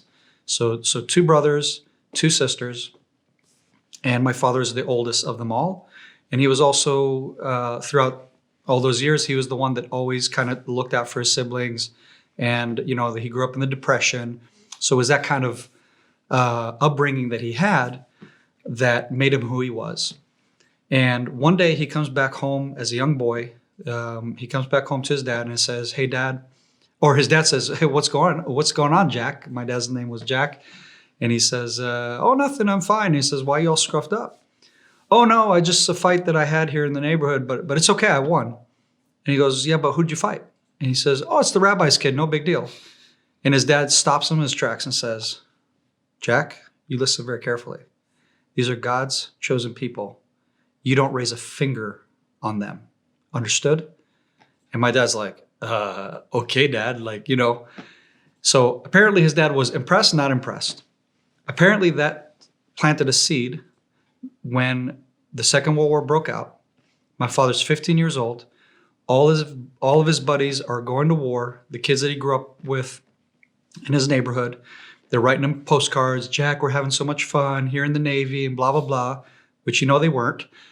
If they were on any of the ships, that was total BS. They're probably like, I wish Jack could be here because this sucks is really what they're, wanting to say probably. And they're just BSing their neighborhood buddy. And so my dad's reading this stuff from them. He's seeing that Jews are being killed because, again, the American public didn't know until later on in the war. But he sees that Nazis are killing Jews, and it just boiled his blood. He could not tolerate it anymore. So he went to the Naval recruitment office, lied about his age, and said he was 18 years old. And they said, "All right, fine, sign the paperwork," whatever they did back then. And he ends up in the Naval submarine units, the first ones that were used in war, or the first time where submarines are used in war, other than the Confederate tank that was a joke. It's half submerged, half not. Again, for any history buffs out there. And so he learned electrical engineering, and that became his occupation. And just recently, I visited on my trip here in the U.S., my speaking tour. I stopped in Tennessee where my father's buried. And I asked the gentleman there, because I said, I've been trying to understand what is this F1 thing that's on his tombstone. And the guy tells me, because he happened to be a Navy guy. I said, "Well, great. Maybe you can answer this for me." Again, he's a much younger dude. And I said, "What's this F1? And so he's researching it with me together. And he says, "It seems like it's something to do with firemen and what have you. So firefighter, but in a naval capacity." I go, okay. Because I don't know anything about my dad's service. officially, and neither does the rest of our family, that I tried to glean and figure out. So apparently he learned electrical engineering, and apparently he might have had something to do with firefighting in his military career, because when he gets out at 18 years old, when the war's over, he goes to start an electrical business of electric company where he's selling the first television sets that were coming from China with these really cool wooden carved paneled doors, and where TVs used to be a little bit more than a piece of plastic that we have on our wall today, to building, taking part of the building boom in Fort Lauderdale in Miami. So his good friends from the war are like, hey, Jack, you got to come down here. This is where the money is. Forget the TV business, come to the big bucks.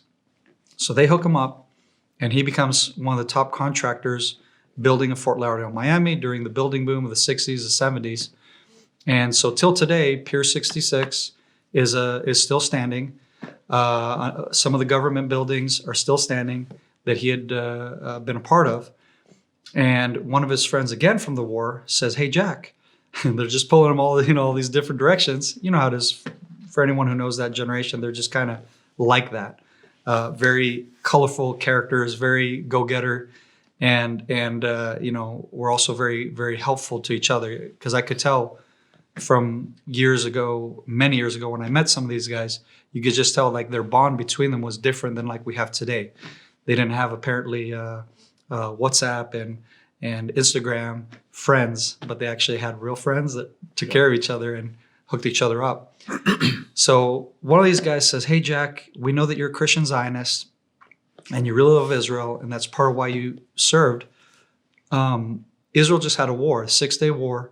They took all this land from the Arabs, and we negotiated that they return this, at least the Sinai Peninsula, back to Egypt. And part of this deal is that we're going to build U.S. military standard bases for the Israelis. And that's going to be part of the negotiation, plus an arms deal that they're going to get yearly so that they can basically be on par with their Arab neighbors in being able to defend themselves. My dad's like, awesome. So he leaves his first wife in Fort Lauderdale, on the nicest part of Fort Lauderdale. They just built a fancy house with an indoor pool that has an Olympic swimming pool. And my dad was on borderline Olympic swimmer, because he would win gold in his swimming competitions back home in Washington. And we have a little clipping of him where he's holding up his little medal, which is kind of cool because it looks like me basically when I was that age. It's like we're a carbon copy of each other, and it's like kind of weird. But this is like back in the 1920s. I'm like, oh my gosh, that's weird. So any case, he leaves his wife and his daughter, who's at this time just finishes high school. She's about 18, my sister Linda. And leaves everything, leaves the money, all that good stuff, leaves them behind with what they need, and just starts a new life basically in Israel. I mean, like a total nut. Left them. She wanted to stay in the States, and she wanted to enjoy her comforts. And they also had some serious issues. It got very violent actually between them. So it was a very toxic relationship from friends of mine, family that have told me and filled me in on this. And so, so they separate and start their new lives. So my dad comes to Israel with nothing, and eventually he meets a young girl who's a military age girl in her military uniform. I think she was Air Force, and this is while he's in central Israel in a city called just a minute, Herzliya. Took me a second. I had to think in Hebrew here. So he meets her in Herzliya. That's kind of at the time, it's like the business central for anybody who's doing business in Israel. And still till today, a lot of the high tech and all that is centralized there. How old is your dad at this point? He's probably in his late 50s, I'm guessing. So your dad was a lot older when he had you. A lot older. Yeah. A lot older. Yeah, because you're talking like in the 20s. I'm like, your dad? Yeah. So roughly 5 years ago now, my oldest sister, she died at the age of 65. Wow. Just to understand the gap. I could have been her son. Yeah. Age-wise. In fact, my nieces and nephew, except for the nephew, all my nieces are older than me. Just my nephew is younger than me by 2 years. Wow. All right. So your dad's in his 50s and this girl is like in her 20s? She's younger. She's about the age of my sister. Wow. So So he fell for this cute Israeli girl. They hook up, buy a house in her hometown in northern Israel, the very northern tip of Israel, small town called Kiryat Shmona. And that's a town that was predominantly Moroccans, Iraqis, basically Arab Jews. And here's this tall, white, graying, almost white-haired American that just sticks out like a sore thumb. And so, any case, they buy a house together. She wants America. He wants Israel. She finds a good Jewish boy that is, I think, a lawyer or something like that will take her to New York and fulfill all of her American dreams. So she tells Jack, "See ya. I'm going with this guy." And my dad, of course, is heartbroken, and he still stays in Israel regardless. And then he meets my mom, which is his third wife. Meets my mother. She's an American. He meets her here in the States through a mutual friend. She agrees to move to Israel with him and move into the contractor's neighborhood that was built in Eilat, Israel's most southern city, down in the Sinai Peninsula. So down in Eilat, they have their first children, which is myself and my twin brother. So I was the oldest of the twins. We're born in Eilat.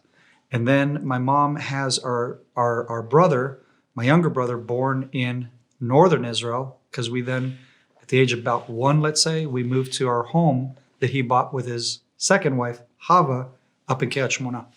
So we move into that home, so now we have an American family living with a bunch of Middle Eastern Jews, and we're literally a fly in the ointment, so to speak, and we just stick out. These little young twin toddlers running with super blonde hair and white, and all the neighbors are just like, oh, like, look at these kids, this is like unreal. And then my brother's born in Tzfat, because that's the closest hospital to Kiryat Shmona. Any case, what ends up happening is while my dad is contracting in Egypt on one of these projects for the United States government, we ended up with a tragedy in our home. It's the dead of winter. We have a little piece of coil from the heater in the twins' bedroom. We're both sleeping in the same crib, and just outside the crib, there's a little rug, maybe about yay big. And the piece of the heater that's up on the wall, the coil heater, I don't know if it's on the wall or on the floor, but in any case, the coil heater, a piece of it falls onto that rug and catches it on fire. And then essentially what happens is we end up having a smoke fire in our home. My mom wakes up confused and can't see anything because of the smoke that has made it into the parents' bedroom down the hall. She's in a daze. She's trying to figure out what on earth is happening. My younger brother apparently woke her up because he's probably nursing. She grabs the phone next to her, dials, old school dial phone, dials Yaakov and Lillian, who are good friends of ours and basically like second parents to me and like brother and sister to my parents. So it's a Moroccan couple, and the husband, Yaakov, he comes to the house, puts on his raincoat. Like I said, it was a nasty winter day, goes up to our house. They live just down the street. He's like, everything's normal. Like, what's the deal? Until he opens the door. He opened the door to the front of our house, and then a billowing smoke comes out. And Yaakov immediately, thank God, goes into action. Yaakov knows our house inside out, so even though you can't see anything because of smoke, he knows where the layout of the house, and literally saves our life, pulls us out of this danger. And unfortunately, my twin brother did not have a pulse. I was borderline gonna die. And Lillian, his wife, happens to have been a nurse. And so she's checking our pulse, etc. And then when the ambulance arrives, she says, this one's dead. And that's my twin brother.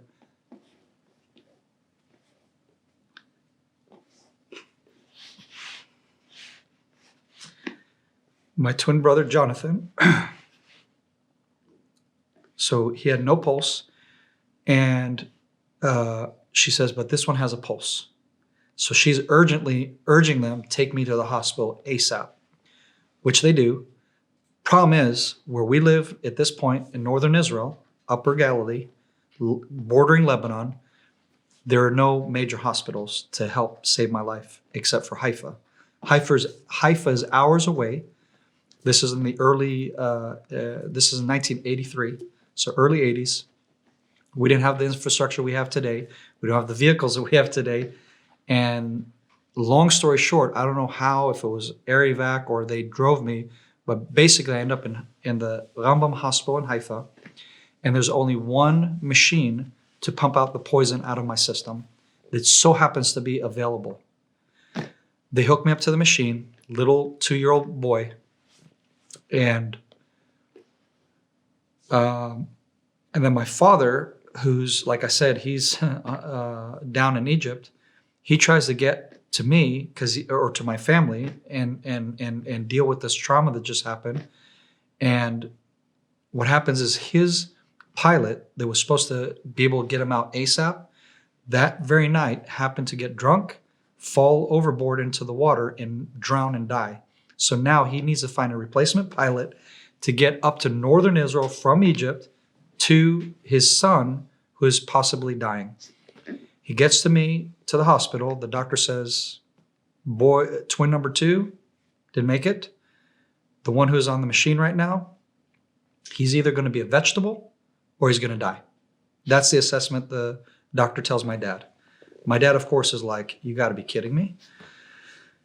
And so he comes in my room, and this is the only thing I remember from the whole incident. He walks into my room, and I get very emotional, and I try to rip out all the cords and embrace my dad and be like, get me out of this place. Because I've been alone for probably like 2-3 days at this point. You remember that at that age? I do. Yeah. I do. It's the only thing I remember from the whole incident.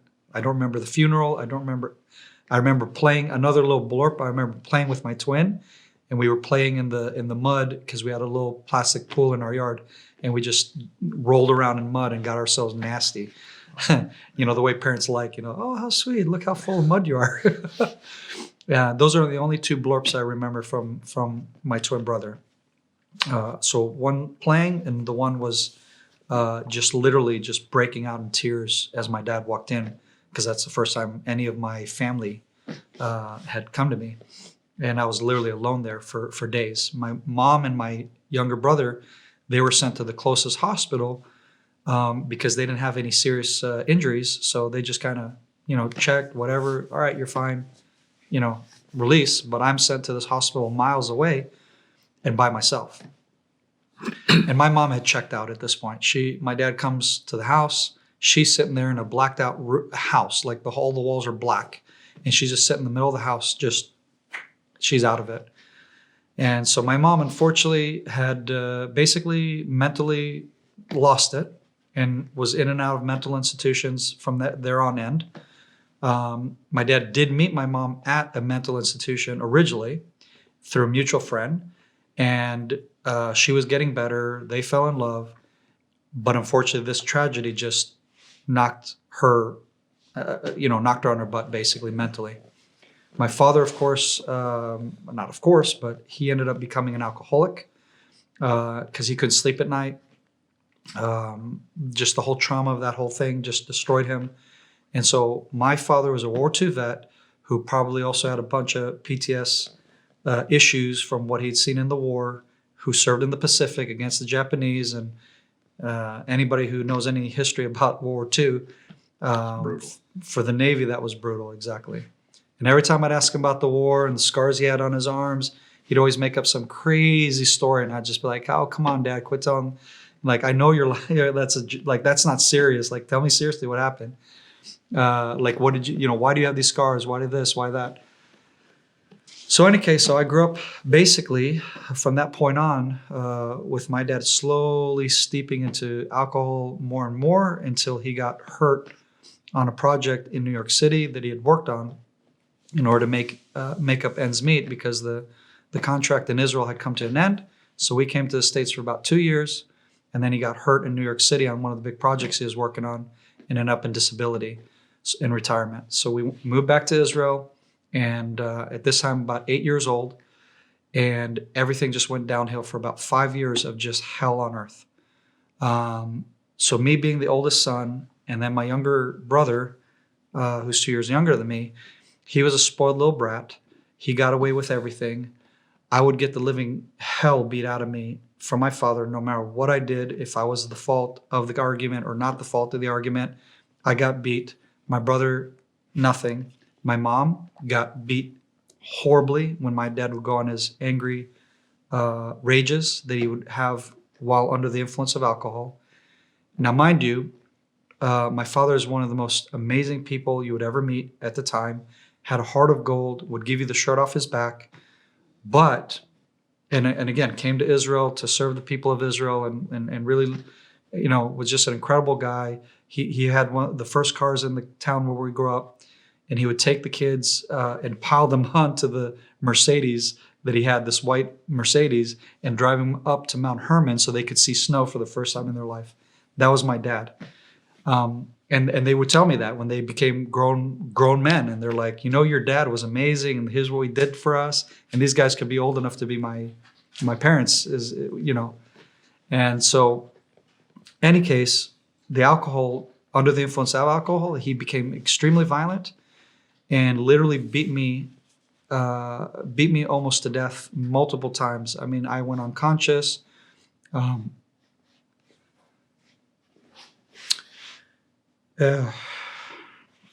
mom would have huge warts on her head from the beating that she took, hair pulled out, etc. I mean, he beat her to hell. And so at some point, the authorities found out that I was being abused at home. The dead giveaway was when my dad slapped me in the face with a fly swatter, and I had a big grill on my face going to school. And they're like, "What happened?" I'm like, "Oh, nothing." Just another day at home kind of thing. And so, of course, the teachers called the authorities and the social workers. This is in Israel. This is in Israel, yeah. And they're like, "Hey, we got to get involved." So they tried to get me to foster care. They tried to put me in boarding schools. They tried to send me to kibbutz. They had all these options until my family situation would get better. At this time, my mom is in and out of the mental institute. My dad, like I said, is becoming a full-blown alcoholic. He would drink 2 or 3 1.5 liter vodka bottles, would down in one day. It was bad. And so that was all he was doing. He wasn't eating, he wasn't functioning, he was just in a drunken stupor for most of the day. And then it would become violent rages at night when he'd kind of wake up from his drunken stupor. And then that would be directed towards me or my mom. So I said no to everything until we met a good friend of ours. His name was Tony. He ended up taking over as what we call an apotropos, which is basically your legal guardian. So he stepped in, a Christian fellow from South Africa who knew my parents, and he knew of a organization that was in Haifa.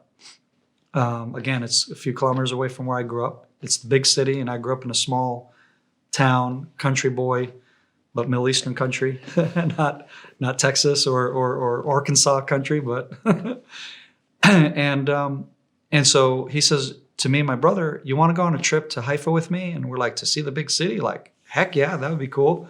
We're like, wow, an adventure. Why not? Unbeknownst to us, he had communicated to this organization, which had a drug rehab. And basically the couple of this drug rehab, they originated from New York City. The father was a Fordham University performing arts professor of the performing arts department of Fordham University in the early 70s. Acted with Anthony Hopkins in The Mayflower, for example. He plays in one of the main roles there. And doesn't just act and do stage plays, what have you. He's also teaching, and he's also raising up the next generation, one of which becomes Denzel Washington. He became the guy that David Davis set on his path to becoming one of the best actors ever, in my book. And so he... Is that where my man comes from? Maybe. I don't know. Let's hope so. I don't know. I don't know.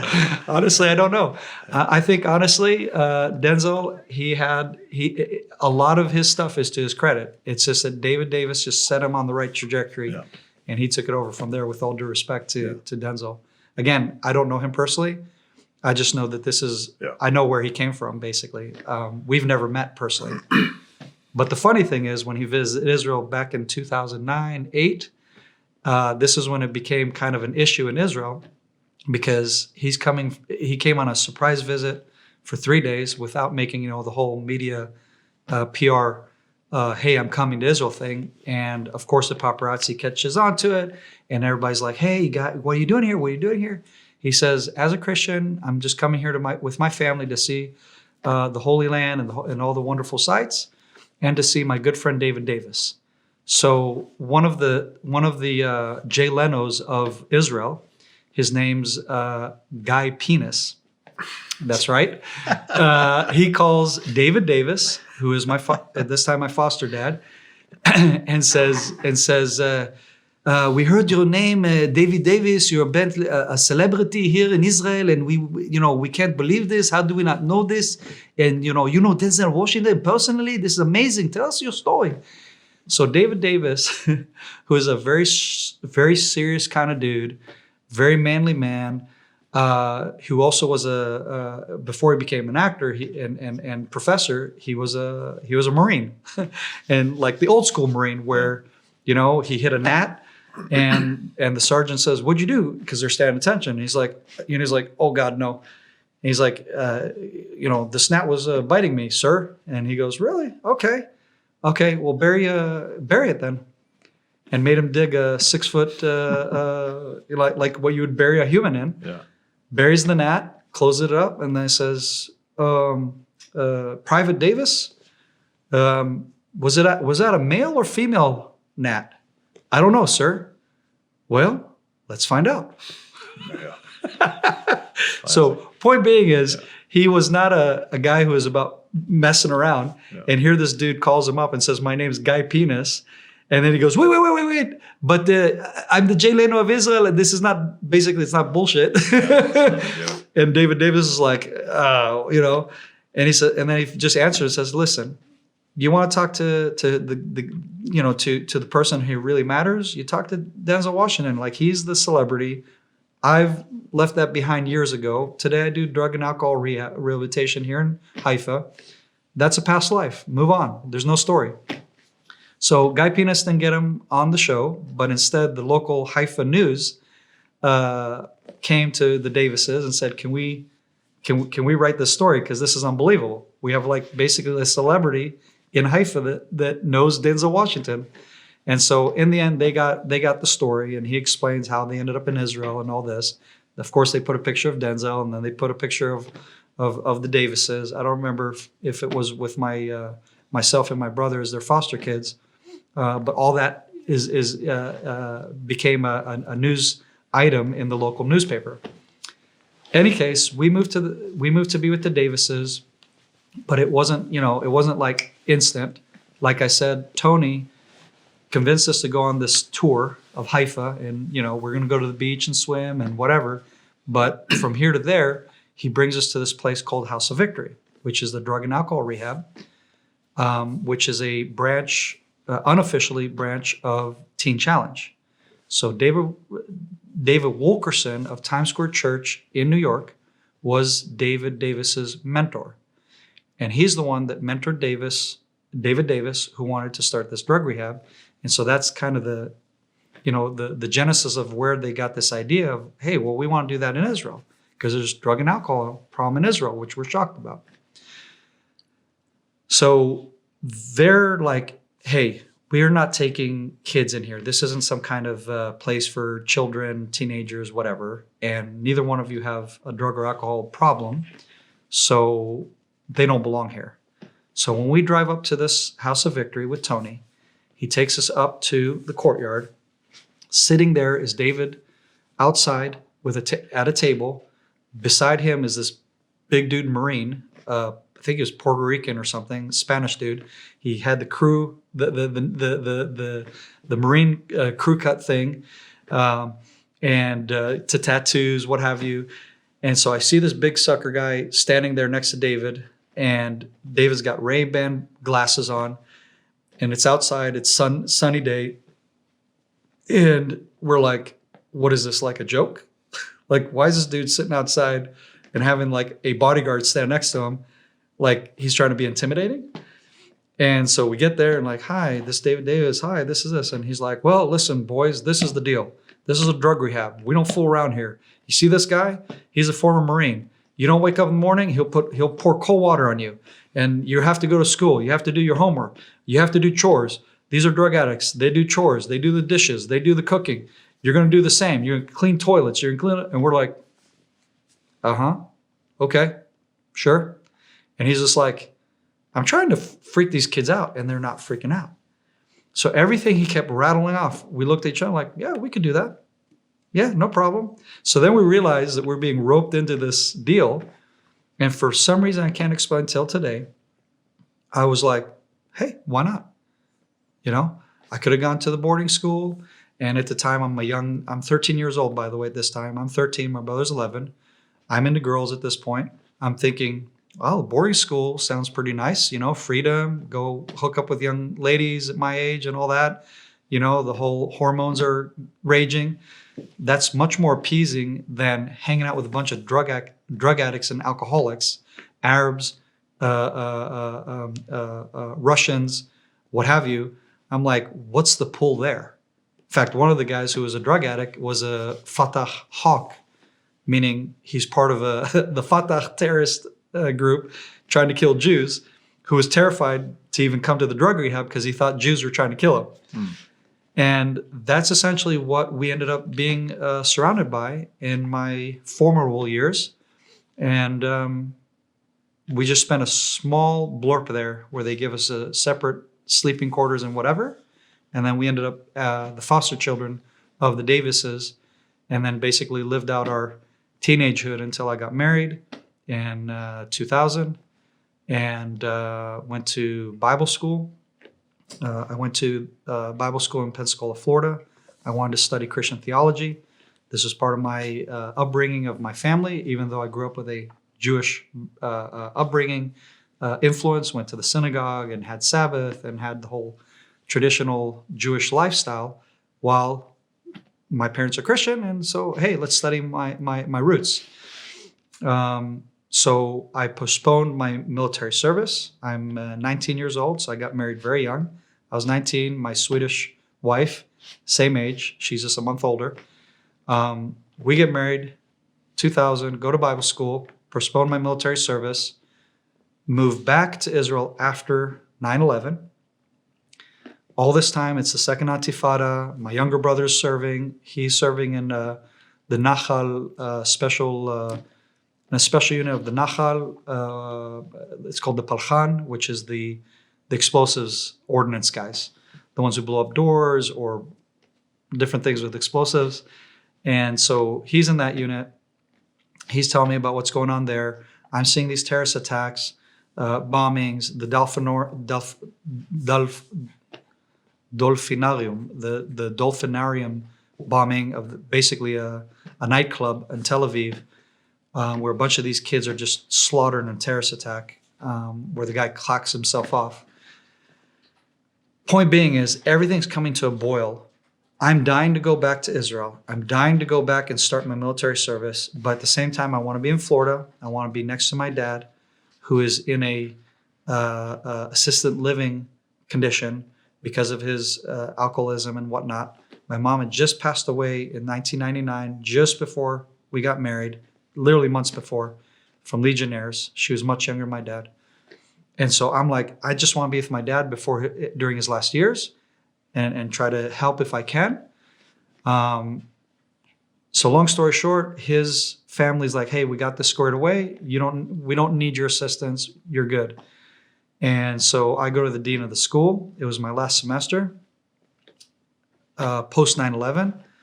And I'm like, sir, I feel I need to go back to Israel. This is the time I need to go back. I literally don't see any future for me here anymore or in what I'm doing. I need to go back. I need to start to go and defend my country.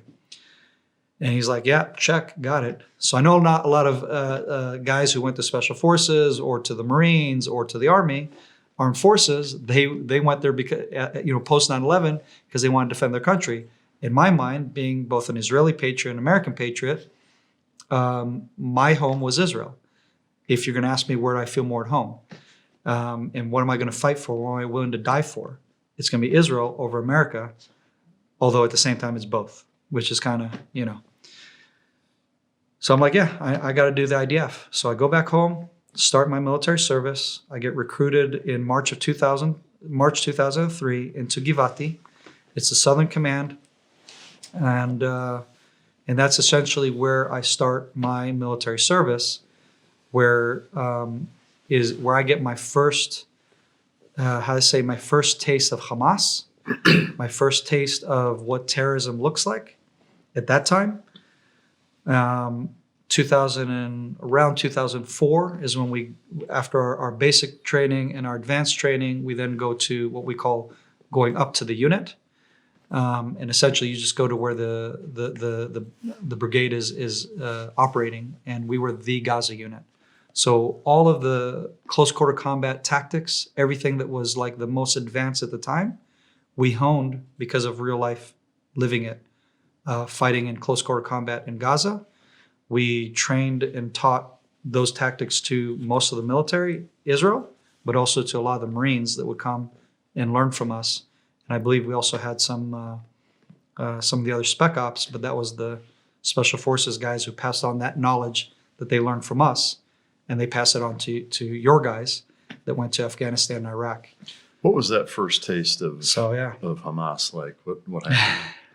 Yeah, well, this is 04, 05? Yeah, in 04. So about 04 is when I start my military combat service, right? We're actually fighting the terrorists. We get sent to a place called Kisufim. Kisufim was the main drag into Gaza, into the Jewish communities that were peppered in the Gaza Strip at the time. And it was this very long road, very, very long road, and basically sand on both sides, because the Gaza Strip is basically built on top of sand. So you have like these sand dunes, long stretch of road. We had a major military base at the beginning of this long stretch of road, and then you had a pillbox on one side of the road, and then you had a military base on the other so one side is a military base, one side is a pillbox. And so, what do you mean by pillbox? A pillbox is a big cylinder structure that's basically has small slits out of it that you can fire and shoot out of, but you're protected from getting shot because it's thick cement, so reinforced cement. Its singular purpose is fighting. Yeah, observation. So observe, because you're elevated. So it's to be able to observe any threats in the long distance. But of course, once they get close to the pillbox, you can't, unless you're going to stick your body out of the slit. Dropping grenades. Yeah, right, exactly. Yeah. So an example of that, of what it's like, is daily raids that we would do into the neighboring villages. We would carry out operations where we would go search for terrorists, search for weapons, seizures, weapons factories where they were creating factories to create makeshift Qassam rockets that they'd fire into Israel, and all kinds of other types of weaponry. Pressure cookers, IEDs, a million different threats. How does the intelligence work as far as, is it trickled down from the Shabak, essentially? Okay. Yeah. So they're feeding you the target packages, basically. Correct. So we get the target packages based off of Shabak, based off of military intelligence, which is another branch of intelligence. So we have our own military intelligence that works together with Shabak, which is the internal security agency of the government of Israel. And in these raids, is it obviously it's active, but are you guys encountering a lot of resistance? Or is it, like, can you describe kind of what that's like? Right. So I'll give you an example. My guys did a lot of that. In addition to defending this, having a static position. So I'll give one example. I went to commander course, the NCO course, right about that period, and my officer, who was my direct commander of my platoon in the NCO training from Givati, and he was part of the Marine Raiders, okay, or MARSOC or whatever of Givati. It's like the special forces of Givati, and so he was an officer there. And so this was in 2004. I'm in the commander course, the pre-train up to go to the big course where all of the military sends their guys. So this is the work up to that. So it's a lot of physical training, a lot of book smarts, because the point is you need to be able to know calibers and what's an RPG and give the specs on everything, right, in a platoon. So we're sitting there with him one day after a mission that he had literally conducted while doing the schooling. And he was also telling us, hey, I might not be here the next night or two, but I'll be back to kind of oversee the continuation of our training. And it turns out that overnight deal where he'd kind of disappeared and then came back, we then hear later what happens. So they were given an HVT and they go into the building. They start to come under very heavy fire that they're shooting at them as they're trying to come up the stairwell. And then all of a sudden, a grenade gets tossed at them, and they're like, oh, crap. So he ended up actually getting a piece of shrapnel on his butt. And, so it's just very violent, boom, crazy, whatever. And then they just turn right back around, and they keep pushing towards the threat. And then essentially ended up eliminating the threat, and then exposing all of the weapons that they had cached there. And it's just basically a very violent gunfight, just like any violent gunfight that you guys are used to. And, comes back and just talks about like, well, yeah, I'm lucky that the grenade didn't kill me. It just gave me a little shrapnel on my butt. And you're like, okay, damn, man. Like, that's hardcore. And this is a young soldier who, again, I don't really have any combat experience yet. Not like one-to-one with a terrorist yet, and that's to come later. And so, yeah. At that time, based on intelligence, did you guys have a grasp of the number of Hamas militants that existed at that time and contrasted to what there is now? Oh, yeah. What was it? It was a drop in the bucket to what we have today. So it was like a couple thousand? Or? A couple thousand at best. And not now, how many is there? I mean, obviously there's way over fewer 30,000, like 60,000, let's say, give or take. Around 60,000, if not more. Official combatants. Yeah. October. Everyone else in Gaza are terrorist sympathizers, supporters, supporting staff, etc. Which is about how many people fall into that category? Roughly 2 million people. Basically, no one in Gaza, to my personal experience, no one in Gaza post the pullout of 2005, no one is innocent. All right? Meaning nobody's a bystander. When we were in there up until 2005, plenty of people were innocent. Plenty of people weren't brainwashed. I'll give you an example. We knew of the Mouassi family, who were known as folks that just wanted to work on the Jewish farms and make a killing, that they couldn't make anything equal working for any Palestinian entrepreneurial whatever, because there wasn't such a thing, because they're not interested in creating enterprise. They're just about creating either terrorism or not really initiating any kind of, hey, let's do this, let's do that, let's make money off of whatever.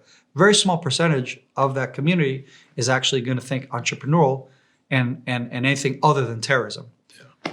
And so that was back then. You knew who they were, you knew who would cooperate, and you knew who were not violent. And then, of course, we also knew who to get intelligence from which are typically people who were close to the family members of those who were terrorists and who had been humiliated, or they had a feud or whatever, because like the Mossy guys weren't giving us intel. We just knew that they weren't combatants. They were, because these are tribes. So this tribe family, they're okay, they're chill, they're not terrorists. This family, on the other hand, they're terrorists, they're bad.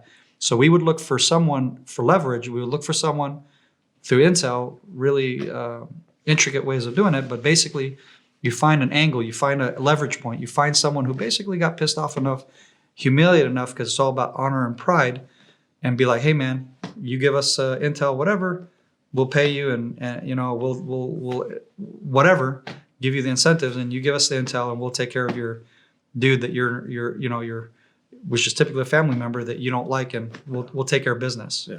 So what happened in 2005, Pullout wise, that changed the entire dynamic of the Gaza Strip? Right. So while we were in Gaza, okay, we were what stood between the terrorists and them carrying out their terrorist activity. That's the first time, like I said, I had the story of this direct officer who told us the story of what happened. Then we end up going in and we start doing active work there, and run into our first engagement with a terrorist face-to-face who ends up killing my officer. His name is Leonardo Weiss, and the whole platoon is just like gutted, because he was one of the biggest heroes of our platoon. I mean, he was like a leader by example, little dude. He wasn't a big shot. He wasn't like, big barley, whatever. Little guy, full of, like a little lion, basically, right? And so when he got killed, that just like devastated us. And it, of course, shaped the rest of how we continued our operations in general as these young soldiers. But all of that was because we would see an infiltration of a terrorist, and we had the intelligence, the ladies watching the screens, and hey, this guy's crawling and he's trying to get to Israeli civilians. He's going to try to carry out a terrorist attack. And then they would direct us to the threat. We eliminate the threat, move on. That's pre the pullout. So we're always there to put out fires, so to speak. When we pulled out everything out of Gaza, what that created is a vacuum. Was that an agreement? Or that was according to George W. Bush. Okay. So President George W. Bush was the one that pushed for the roadmap to peace, as he called it. And that was a disaster. Because what essentially happened is we, Israel, uprooted all of our citizens that were in the Gaza Strip, literally uprooted them out by force. Ripped them away from their homes, ripped them away from their farms, ripped them away from their livelihood, everything they had built up until then. And many of them had beautiful villas, like 2-story, massive villas that they had built from nothing. They came there because they saw opportunity. They saw that they could build the agricultural farms. And this was actually as a response to the 6-day war, by the way, because part of the agreement that Israel made post the war that the United States brokered was we pull out of the Sinai. Well, the Jews who were in the Sinai, who had already started to build communities and towns in the Sinai, that happened already back then. We pulled them out. So Ariel Sharon, who is the general of that operation, went to these rabbis, like communal leaders of these communities, and said, listen, and convinced them, if you move to the Gaza Strip, which is the part of the country that is that needs Jewish presence in, because of all the Arabs that live there and whatever, we want to make sure that we have a Jewish presence here, so that basically terrorism doesn't develop out of this Gaza Strip communities of the Palestinians that live there. And so these community leaders and rabbis agreed to that and said, fine, we'll relocate there. If you guys are going to assist us, the government's going to assist us in any way to help us get on our feet, because you just literally pulled us out of what we put all of our investment in, this community down here in the Sinai, fine. So these folks moved everything over to the Gaza Strip, thinking they're going to start all over and create a new life, which they did. Out of nothing, they were able to build these beautiful farms. They created a lot of money with time, where they could then therefore also afford a better living, nicer houses, and all that to just be taken from under them like a rug overnight. That's what the Israeli government did because of U.S. pressure. Which now means the entire Gaza region is a hotbed Vacuum. for terrorism. That's right. It's a vacuum. So It's a vacuum for bad guys. And so before that, you had Hamas, you had Islamic Jihad, you had all these different groups. And then what happens is Hamas and the PLO and all that. Then you had Hamas, which is called the Ashraf and whatever, any case. So Hamas takes over the whole deal. And then they had what we all saw, elections. Y'all saw, yeah, we all saw elections where they're throwing the other competing terrorist groups off of roofs. They're throwing gay people off of roofs. They're dragging them on the streets off of motorbikes. And you see them, like tied by their feet and just drug on their back to where basically their brains are being, scraped off on the pavement. It's like that's what they did to any political opponent. And that's how Hamas took over by force. Is it a accurate representation to say that George W. Bush does not have a favorable opinion in Jewish culture? Well, I think a lot of Israelis thought that he was a good guy because he never, he was the guy who led the war against terror, so to speak, right? The post 9/11 president. So I think most normal Israelis view him favorably because of that. Do they not make that connection? The majority don't really make the connection because it wasn't him who pulled us out of Gaza. It was Ariel Sharon, who was prime minister at the time, who also was the general previously, like I told you. So you can imagine, it was his idea to create these communities. It was his idea as prime minister to pull them, or his idea under U.S. pressure. Yeah. Lots of immense pressure, by the way. And I know this for a fact. It wasn't his idea. It was U.S. pressure saying you need to pull out of there because if there are no Israelis and Israeli communities in the Gaza Strip, we're going to have peace in the Middle East, so to speak. Does Sharon have a negative opinion of him? So Sharon went from, and that's the sad, and that's the fall. You know how there's that scripture about Saul and Jonathan that King David laments their death when they fell, and he says, "Oh, how the mighty have fallen." That is essentially it frames the sentiment, how the mighty have fallen. There were Jews singing when Ariel Sharon had done a lot of great things. They would literally sing like chants, Sharon, Sharon, Melech Israel, Chai Chai Vekayam. They would basically equivalent phrases as what they would say about King David. Right? In other words, there were some religious Jews who essentially saw Ariel Sharon as this war leader, like he's a King David, and essentially maybe he's the Messiah.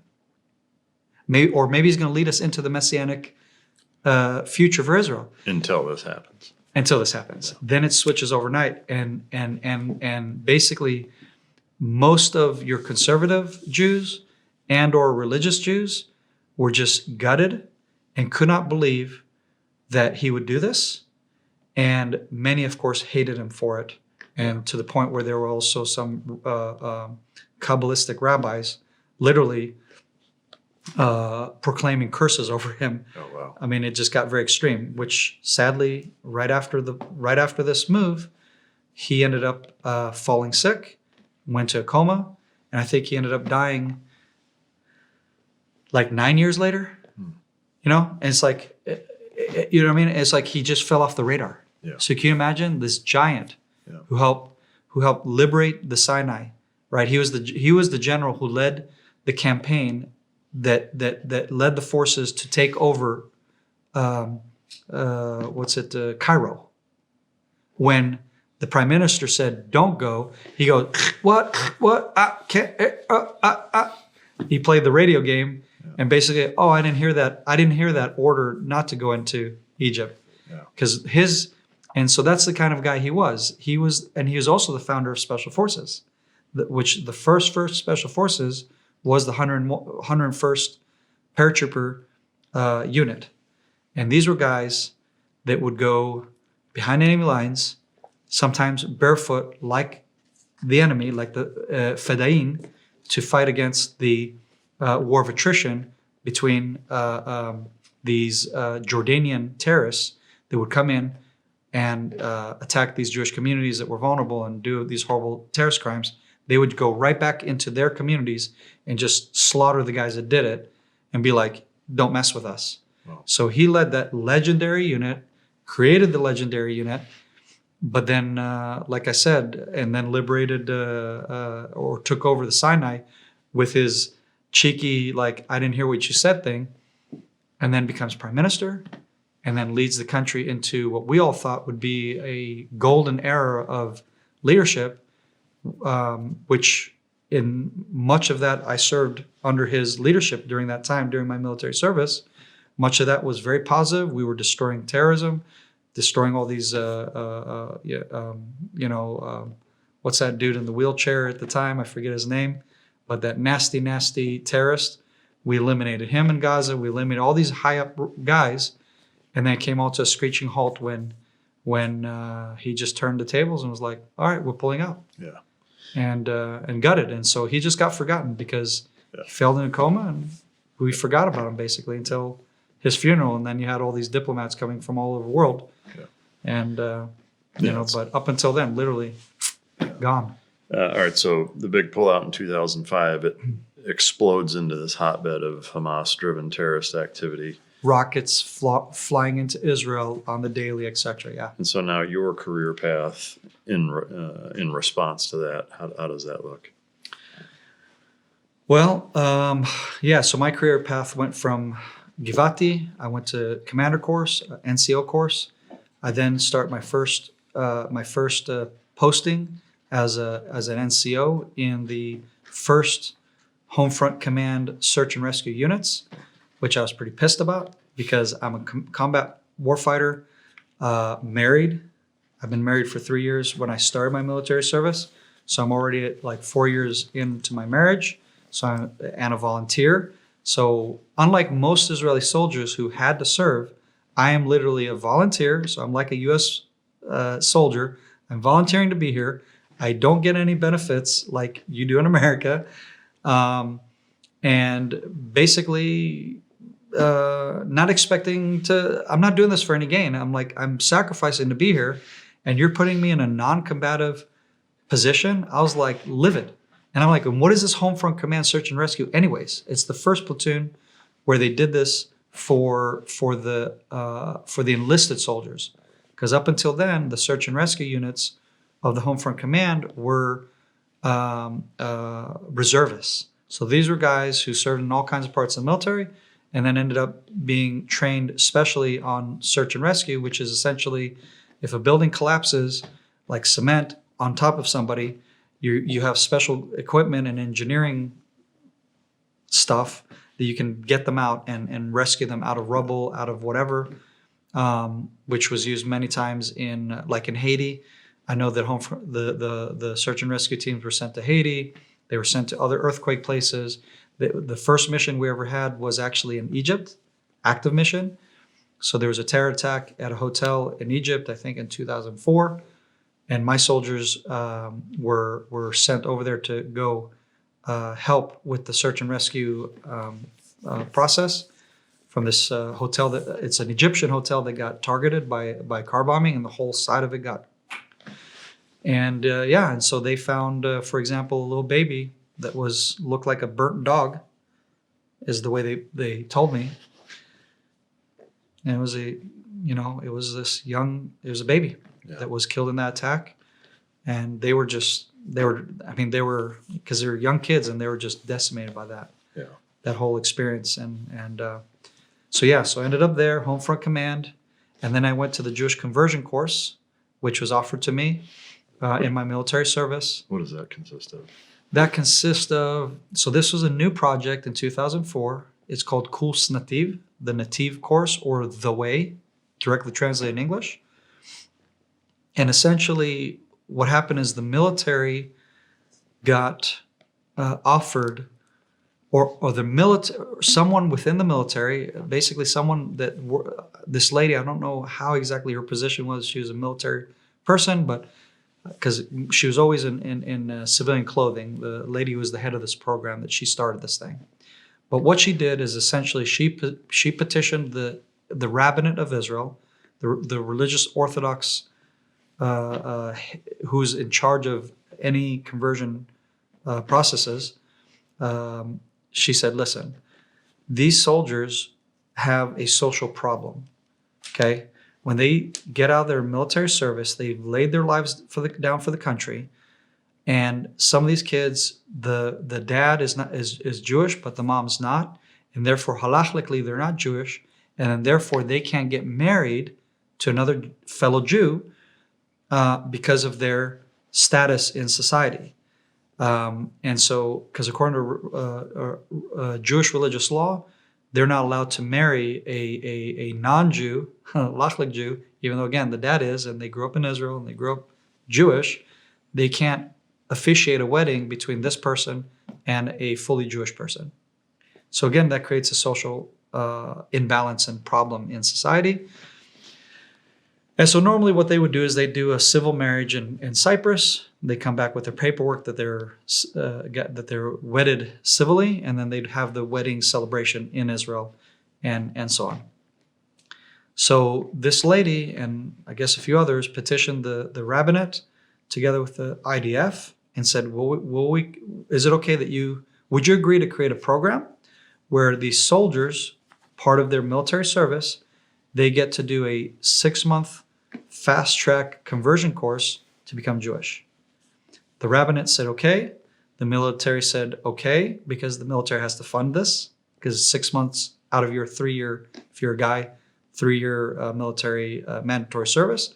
And if you're a girl, it's 6 months out of your 2 years. So that's even more significant. And the way they do it is they break it up into 2-month intervals. So 2 months of basically touring Israel, learning about history and archaeology, and a lot of what we just talked about, a little bit of that, and less on religion. And then they would interject into those first 2 months, they would interject, here's a conservative rabbinic view, here's an Orthodox view, and give you the full spectrum of Jewish worldviews. And then later, if you're serious and you want to continue, then the next 2 months and then other 2 months, it's, and like I said, it's broken in 2 and 2. The other 2 and 2 months, or the last 4 months, is where you dive into Jewish learning, halakha, Jewish practice, basically how to become a religious Jew. So I took that course because one of my soldiers who came back from the course submitted my name. And I went, you know what? 2 months break from being in home front command, being in a prison, doing prison service because they're using us as manpower to secure these terrorist prisons, which is the prison that I was in for over a year, was the one in Megiddo with my soldiers. So at this time, I'm a platoon sergeant. I'm in charge of my soldiers and myself to provide security for these terrorists. And this was the prison where Musab Hassan Youssef spent, who then became later famously known as Son of Hamas, or also nicknamed the Green Prince. So I'm sick and tired of dealing with terrorists, at least babysitting them. I'm more interested in getting them there or putting them 6 feet under. That's all I care about. Last thing I want to do is babysit these scumbags. That's my mindset. So I'm like, hey, 2 months of break from this crap, sign me up. So I go to the course for that only reason. That was my motive. Went to the course. Then I had my world rocked, and it just felt super drawn in my soul. I don't know how else to explain it. I was like crying and emotional through a lot of the different places where we would go, and I was like feeling this deep calling, like this is for you, this is for you and your wife. And I'm like, come on, man. My wife is grew up Swedish Christian, Protestant. both of us went to Bible school in a Protestant Bible school in America. This isn't going to work. There's no way she's going to agree to this. So I come home from after having this conviction, like this is what I should pursue. I tell my wife, and to my surprise, she's like, okay, like just goes along. I'm like, what? And my wife is she's not an easygoing person like that. She's very submissive wife. You're the leader. I follow you and that kind of thing. But she's also she definitely has her opinions and she's going to let me know it. Right. Which is why I love her, because she's not going to BS me and not tell me what she really thinks. And to the point where she's usually always giving me the hard truth that I need to hear, that gets me to the point where I get pissed off, even like, oh, like but I know she's right eventually, and I come around. And so to my huge surprise, she's like, yeah, and I'm like, okay, well, all right. And the long story and the short of that is both my wife and I finished our process in the civilian version, not the military fast track, because she didn't do her military service, and they're like, you can't do the military fast track together with your wife since she didn't serve. And I was like, okay, whatever, we'll do it however you guys want, but we want to continue. And that's what we did in 2007. I think both my wife and I had done the official conversion process. And what is that course called on the civilian side? Is it the same name? No, it's just Jewish conversion course. Okay. There's no special name. How long is the long course? It can be anywhere between like a few years to like 5 years or even longer. And it's the same process. It's just drawn out. It's the same, but more drawn out, because they want to see that you're serious about it. Unlike Christianity and Islam, where it's humny, say a prayer, you're in. Judaism is very, very anti forced conversions, for sure. In fact, the only time in Jewish history where we did forced conversions of another people group was during the Hasmonean period, which was the 200 BC. So when the Greeks were here and Alexander the Great, and we have the story of Hanukkah, where we stood up against the Greek Empire and resisted and ended up with 200 years of independence because of that. And so the miracle that we commemorate during Hanukkah is that God gave us liberty from this oppressive empire that was trying to steal do away with the Jewishness. It was because it was directly doing away with Jewish practice, circumcision, reading the Torah, etc., and defiling the Holy Temple in Jerusalem. So during that time period, after we had defeated the Greeks, those same those priests that won, those Maccabees, their ancestors basically at some point converted anyone living in that golden era of Jewish rule of Judea. And so that's where you end up with Herod, King Herod, the famous King Herod of the New Testament. So he's an Idumean, and so we force converted any Idumeans who lived in our region, his family included, and that's why he's considered to be this very controversial figure who was his family is forced converted to Judaism, but he's actually an Idumean, and so that's why he's has this duality where on the one hand he's kissing up to Rome, on the other hand he's kissing up to the Jewish religious leadership. So on the one hand build the temple, on the other hand build a palace for Caesar off the coast of Caesarea Maritima for Caesar, and that's what's called Caesarea, etc. So that's the only time in Jewish history. After that, like I just told you, you got to earn. You got to earn. Yeah. You got to earn it. And Yeah. you got to prove that that you really that you're serious and sincere about this. Yeah. So all right. So you guys go through that process together. Yep. You finish, and then walk us through kind of getting back into combat operations. right. So at this time period, this is when I start my executive protection career. or do security work. It doesn't start. I don't get the fancy stuff in the beginning. I get a government contract to where essentially I'm doing security for the Ministry of Education facilities in Jerusalem.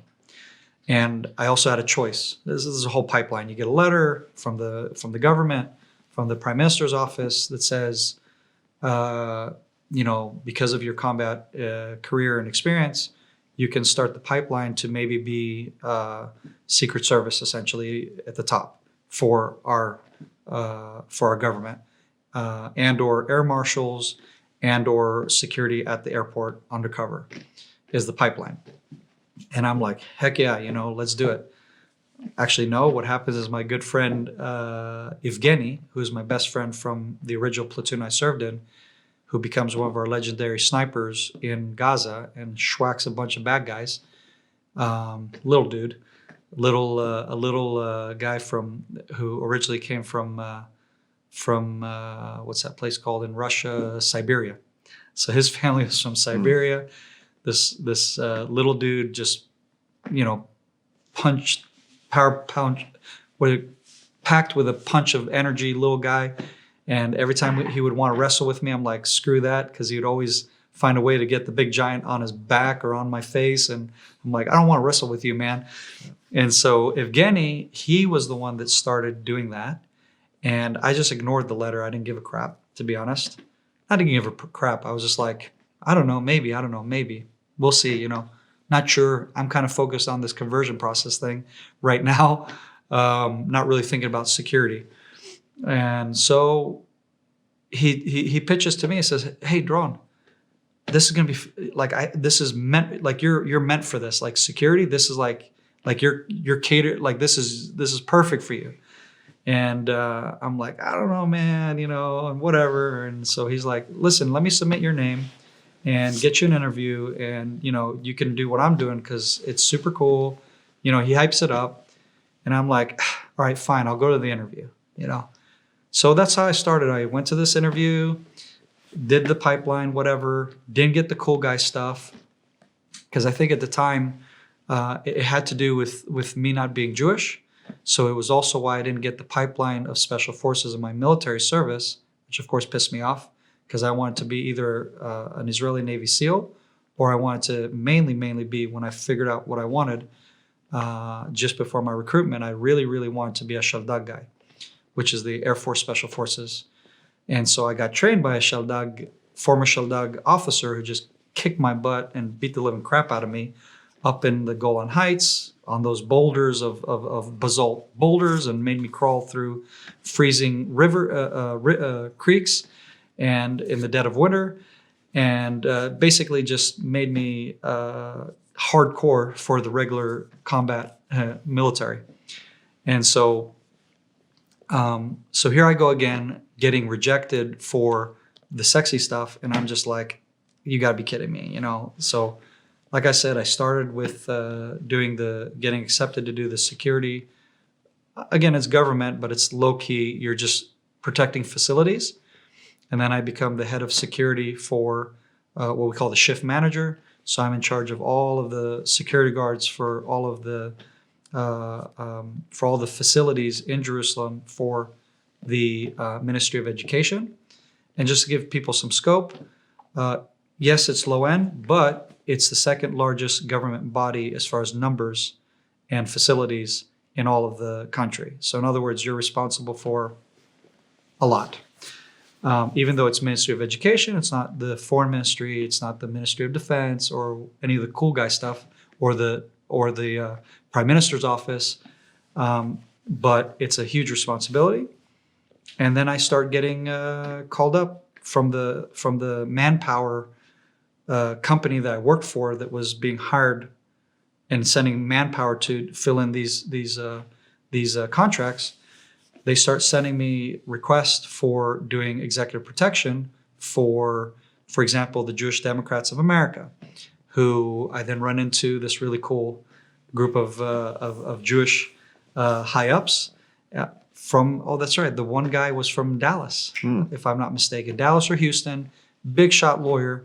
And And that was my first experience and rubbing shoulders with the whole political battle for Israel. Because these guys are doing a political tour and they're listening to all these, the Palestinian side, the Israeli side. And I just saw how the Israeli side, how we were presenting ourselves was just poorly, pathetic, unengaging, and just factual. And I'm like, if I were these diplomats are coming to Israel and I'm listening to these presentations, I take the Palestinian side because this dude speaks with a British accent. He obviously was either Oxforded or what have you. He's dressed in a suit and tie. He's got a nice Rolex and he's killing it. And then you got this old lady who's like, well, this is what happened, tit for tat, blah, blah, blah. And I'm sitting there or standing there like a fly on the wall going, oh, this is bugging me really bad because I know exactly the reality on the ground because I've served and been and what they're talking about. And it's just bugging me, to tears. And I'm just like, oh. So that was kind of the first kind of nudge towards public diplomacy together with doing my security work and then ending up in the doing freelance private contracting and then just working for celebrities, diplomats, what have you, and just leaving the whole government thing behind and just being sick and tired of listening to BS. Kind of like your podcasts and your theme, is kind of my fire in me of like, I am sick and tired of this, like trying to muzzle the truth here. Like somebody's got to speak the truth about what's happening and do it unapologetically and just speak our truth as we know it, as I know it. I could be wrong in a lot of things, but you know what? At least I'm going to lay down the facts the way I understand it and not in this, governmental, spokesperson, tie and suit and, and try to be all polished. But like, hey man, this is me. This is what I'm all about. Here's what I see. I've seen both sides. I've listened to all the arguments, but here's the skinny on this. And the truth of the matter is X, Y, Z, and those guys are full of BS. And here's why. And so what year was that you fully walked away? That was in 2008. Okay. So from 2008 until October 7th, were you doing security work that entire time? 2008 to 2010, I moved to the United States to Clovis, New Mexico. And I help open up a security company, a U.S. security company, because my brother-in-law basically pitches me as, hey, you should have this. My brother-in-law who's working in Israeli security, combat background, and he can basically help, set up, make the planning for the security systems that you're wanting to install for facilities, for what have you. So basically access entries, cameras, etc. So my job was really to basically help map out and advise where's the best way to cover an area either with a camera and or cover an area with a glass break for that window or for the door or a laser, whatever. And just basically use my background and also my credentials, because at this time I also took a course in a PI/security manager course where you get schooled by Mossad guys, Shabak guys, EOD guys, and you just cover a whole plethora of anything that has to do with security for either government securities, power plants, schools, you name it, and just looking at it from all their different perspectives of, their expertise on here, and or tracking people. So learning how to follow a target and gather intel from them for the PI side of this, and so on, right? And how to gather intelligence. So I had that course done during the time that I was working security. I had done that in my night school. It was like a night course where you did it for like a year, and then had to do a whole essay and or not an essay, but build a security report thing for a facility. So using that, I was like, yeah, I can do that. I can write up a security profile for any facility, really, if it's governmental or what have you. And so that's what I did. I was doing that in Clovis, New Mexico. And then the company tanked because of the recession. They didn't make it. And then I found myself at Patriot Outdoors, which is a shooting range that had indoor climbing wall and paintball and all this other stuff. And I'm like, I see in their advertisement that they had a course for self-defense for women. And so I come out there, and at this time as well, overachiever, I also did an gun instructor course in Israel. And there's 2 phases before you become an official instructor. So I did phase 1, and then I left the country to do this business. So I come to this place not wanting to be an instructor because I'm like, well, in Israel, there's lots of regulations for that. And it's, it takes actually like about 2 years of studies. And I'm like, for sure, they're going to want to have like a whole, like a diploma of what have you, is my mindset. Self-defense, you don't need anything for that, I bet. So I come to the guy, his name's Stephen Powell, who's a former special forces in the Air Force. I forget exactly what outfit, but he was like in the 90s, I think, or early 2000s. And you see him in like black uniforms with his guys and tactic gear or whatever. And that's his background. And they learned Taekwondo, whatever, for their self-defense. And I asked him, I said, hey, have you ever heard of Krav Maga? And he's like, no.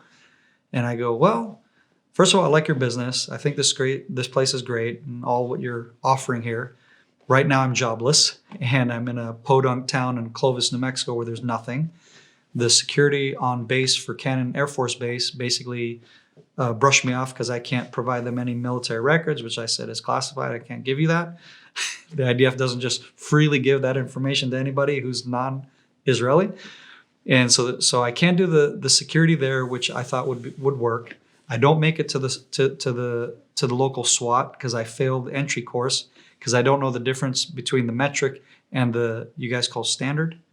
So I like smoke the physical.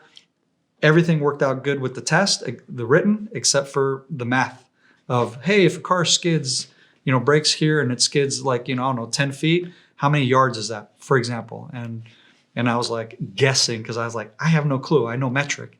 So this old school sergeant was like, son, do you need help with math, whatever? And I'm like, no, I don't. And he's like, well, you're going to have to retake the test anyways, even if I explain to you the solution basically and how to do the conversion here and redo just the math part. And I'm like, nope, I'm done. Which was sad because I could tell these guys were like, oh man, Israeli, a combat soldier, and you could, we would be happy to get you, on course for like the SWAT team and all this. And here I'm like, cool, American SWAT, man, that's my dream. Like, I watched the SWAT movie as a kid, and I'm like, for sure, like sign me up. And then I'm like, that dream's dead. So here I am at Patriot Outdoors, no options. And kind of disappointed at this point and pretty pissed off. And I offer Krav Maga, and he's just like, "Oh, yeah, sure, we that sounds interesting, whatever." He's like, "Well, you're going to need a certificate to do self-defense here." And I go, "A certificate? Yeah, so we don't get sued." Oh, and he's like, "But in the meantime, you can help sell guns here at the shop, in the day. You can go down range and be a range officer and watch the people, whatever they're shooting, make sure nobody shoots themselves." And I go, "Wait, you don't need a certificate for that?" He goes, "No." I'm like, wait. Like my Israeli mind's like exploding. I'm like, do you know what I had to do? How much money I had to pay to do the range, to be an instructor in Israel, a shooting instructor? And you're telling me I can just stand here and watch these people without any certificate whatsoever, but to teach people self-defense, I need a certificate? He goes, yeah. And I'm like, all right. So I look up an Israeli, because I'm like, so at this point, I understand that there's Krav Maga is a big deal in America. It's kind of taken off, and there's lots of BS. Because again, I know the IDF Krav Maga, and I also know the government security course where we do Krav Maga for a different, a different application for security work. And I'm like, these guys are, that's BS, that's BS, that's BS, like that's crap. And then I find an Israeli guy and I go, yep. So I tell the guy, I said, here's the course I want to go to. And literally he financed it, and the both of us went to the course together. He got what was it, like a best of class or whatever, like the on that course. So he got the best, and I think I got second. And I'm like, I think the guy's a little biased because I'm Israeli, but whatever. It's not cool that you gave my boss the top of the class, because remember, he's American Air Force and I'm IDF. But in any case, he killed it. He did really well. We both did really well. And we both, and then I ended up taking over the Krav Maga school, instructing in the nighttime. So my day job was selling guns. It was going down range. And then it would be at night when everybody went home. I teach the course and yeah. And for how long did you do that? So till 2010. And then from 2010 to 2015, I moved to Sweden with my wife and her family. And that's where I started doing public diplomacy. That's where I started traveling, speaking on to defend Israel, while simultaneously every war that we would have, every reserve duty, I'd go back to Israel, do my reserve duty, which mainly was on the Northern Command. So all of my fighting from 2006 till 2014 was all fighting in the north against Hezbollah. The soldiers that were kidnapped in the 2006 Second Lebanon War, that was an element that my platoon was switching out, and so we were doing the exact same work. And essentially, we could have been, any one of my guys could have been those guys that got kidnapped and literally slaughtered, because the way they ambushed us was pretty nasty.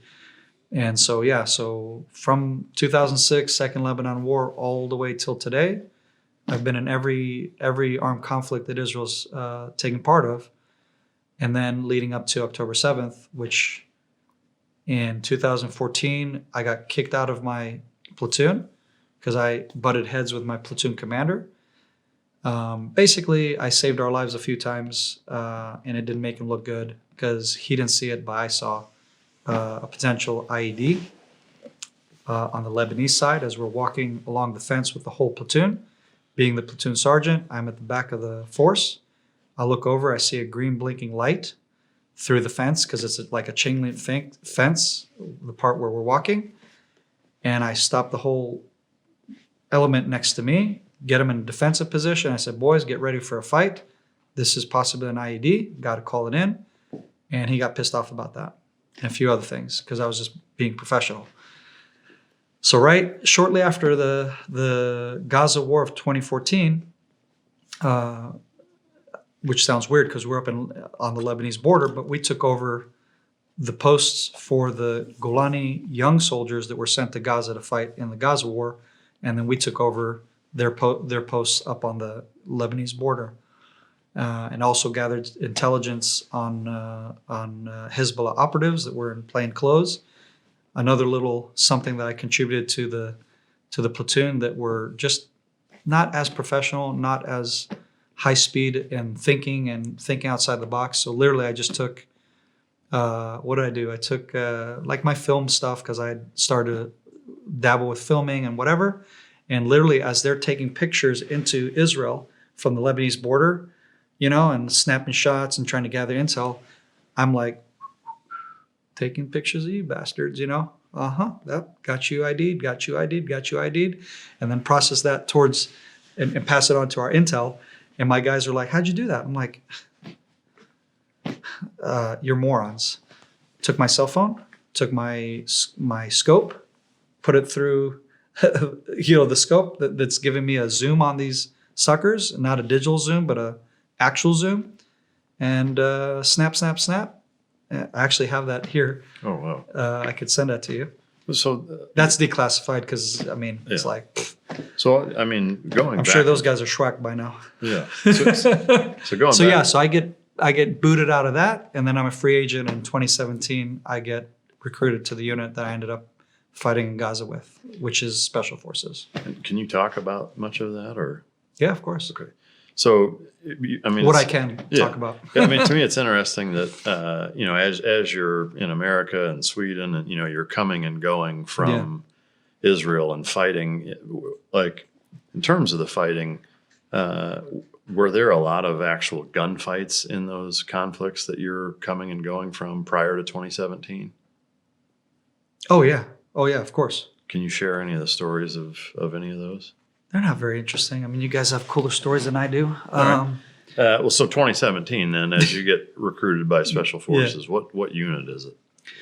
I get recruited into the Special Mobility Unit of the 98th Fire Division, it's called, which is basically an equivalent to SOCOM, right? So if I understand correctly, SOCOM is like the umbrella of Special Forces Command over all the Special Forces elements. Yeah, well, or a lot of them. Yeah, I mean, it's a bit nuanced, or nuanced. Yeah. Well, just that Special Forces technically is Green Berets, correct. Whereas Special Operations encompasses, you know, Navy, everybody. That's what I was under. Okay. Which is SOCOM, is that right? SOCOM, yeah. SOCOM. Yeah. So we end up in the umbrella of SOCOM for the reservists, which underneath that you also have the enlisted guys, which is the 35th paratrooper, I think battalion it's called. So you have the 35th, you have the 55th reservists, and then you have all the other elements like what's known as the commando unit, which is comprised of 3 special forces units that become a platoon, which happens like in 2015, I think, or something. So it's like a new thing. And a bunch of other elements. And so in this umbrella of where we fall into, I end up getting recruited to the special mobility units, where what we do is we make sure that we can basically mobilize on wheels on Hummers that are open, that are unarmored, because the concept is swiftness, so mobility, agility, and operating in absolute darkness, so undetected. So no white lights, no red light, no green light, no cigarette, no nothing. Like pure professionals, and all the guys in this element are, many of them are from different branches of Special Forces community background, and all of the guys in my team basically have 20 plus years of experience. And so from 2017, when you get into that unit, until October 7th of 23. Yeah. Or 23. Yep. Yeah. Yep. During that time, are you getting into gunfights and combating Hamas and Hezbollah and different terrorist factions in that window of time? From 2017 to October 7th? No. Everything that we're doing is training. So this unit that I'm in is a wartime unit. Only in war do we deploy. Okay. And or if there's some big military campaigns. Okay. So maybe not necessarily a full-blown war, but a big military campaign, and they need us. Yeah. Otherwise, we just train and get ready. A lot of training. And that was the fun difference for me from being with the regular combat units to the special forces, is of course the gear that you get, the night vision capabilities, the weapon platform is better, the scopes and everything is better, everything more and better body armor, better helmets, better everything, right? And so there's that, but then there's a budget for a lot of training, and it's not just training my unit, but also training together with the Air Force, training together with the Navy, with the Navy SEALs and their elements, the special boat crews who basically help get us from A to B via the sea, not sea, but via the sea, and or Air Force the elements that get us from A to B through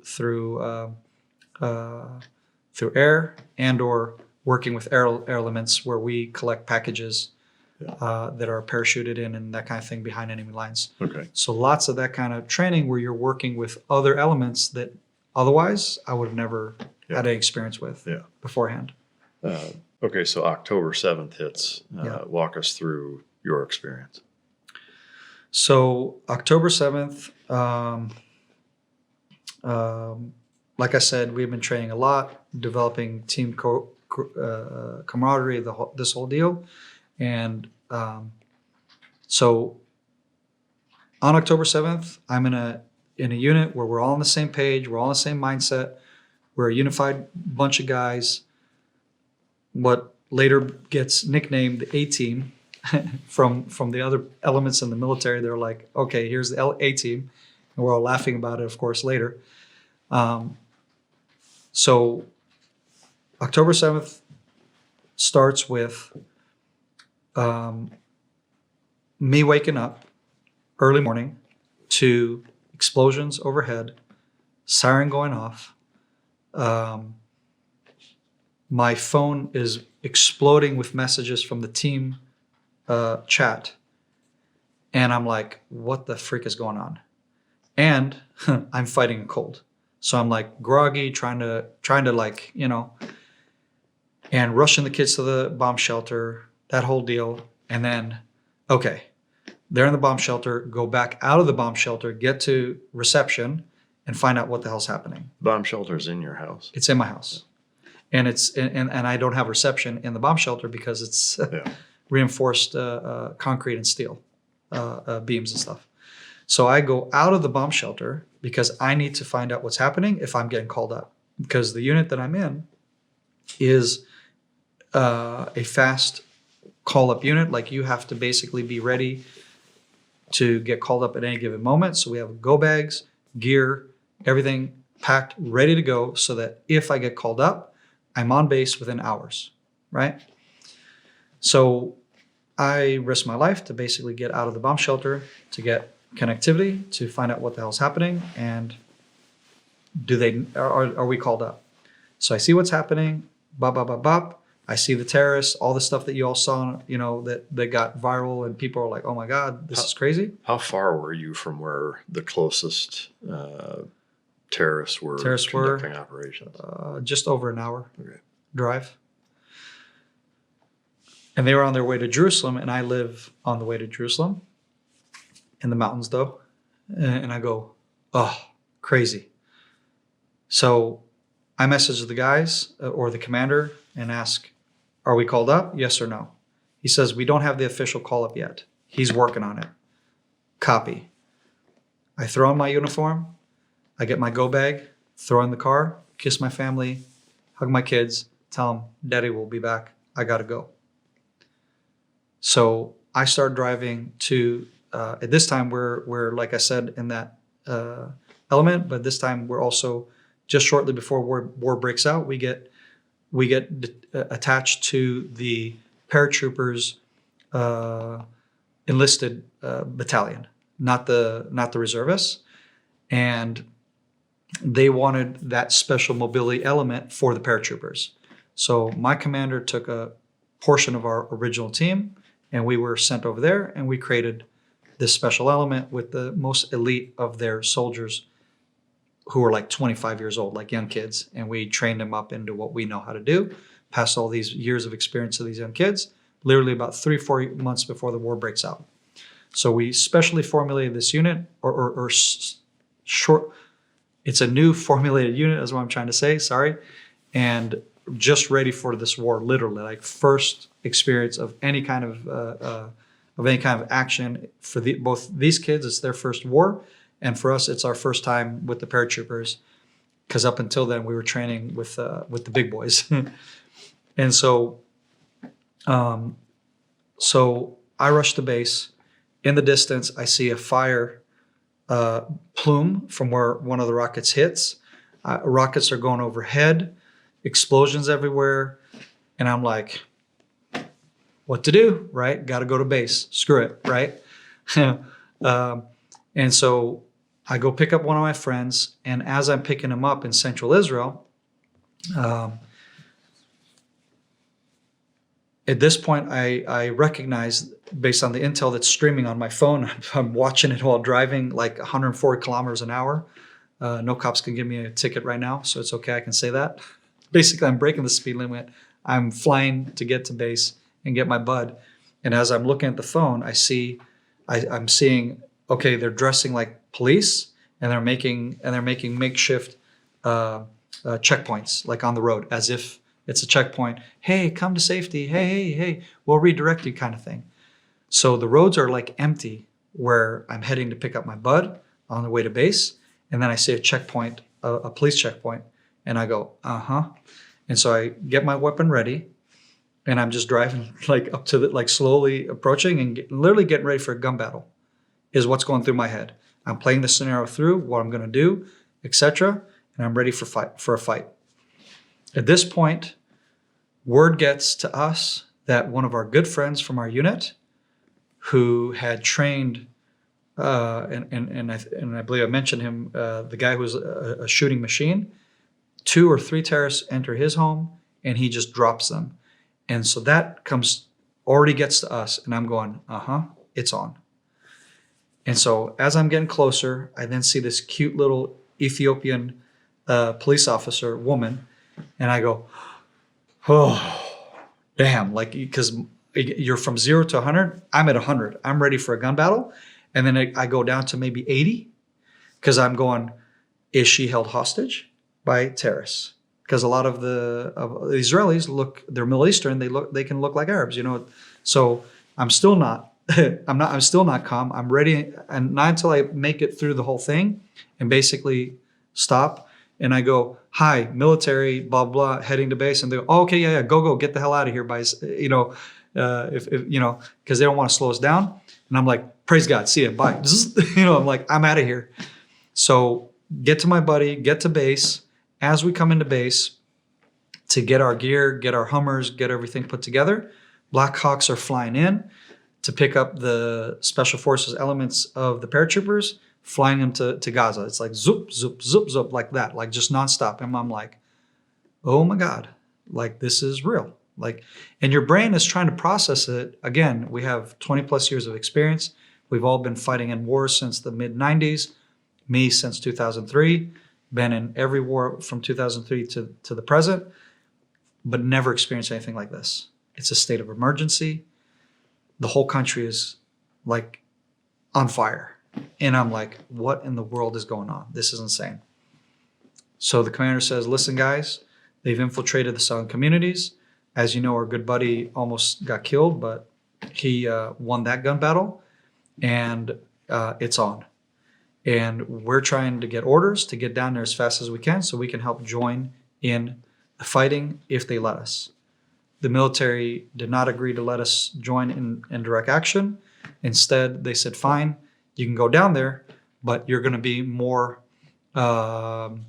searching towns that have been attacked by the terrorists, and you're basically going to clear homes, clear houses, look for terrorists that might be held up in the homes in these southern communities. Why didn't they let you directly engage?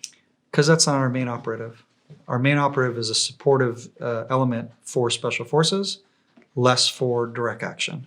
I guess it just seems like in that. But my guys we would have slaughtered these guys, in my opinion.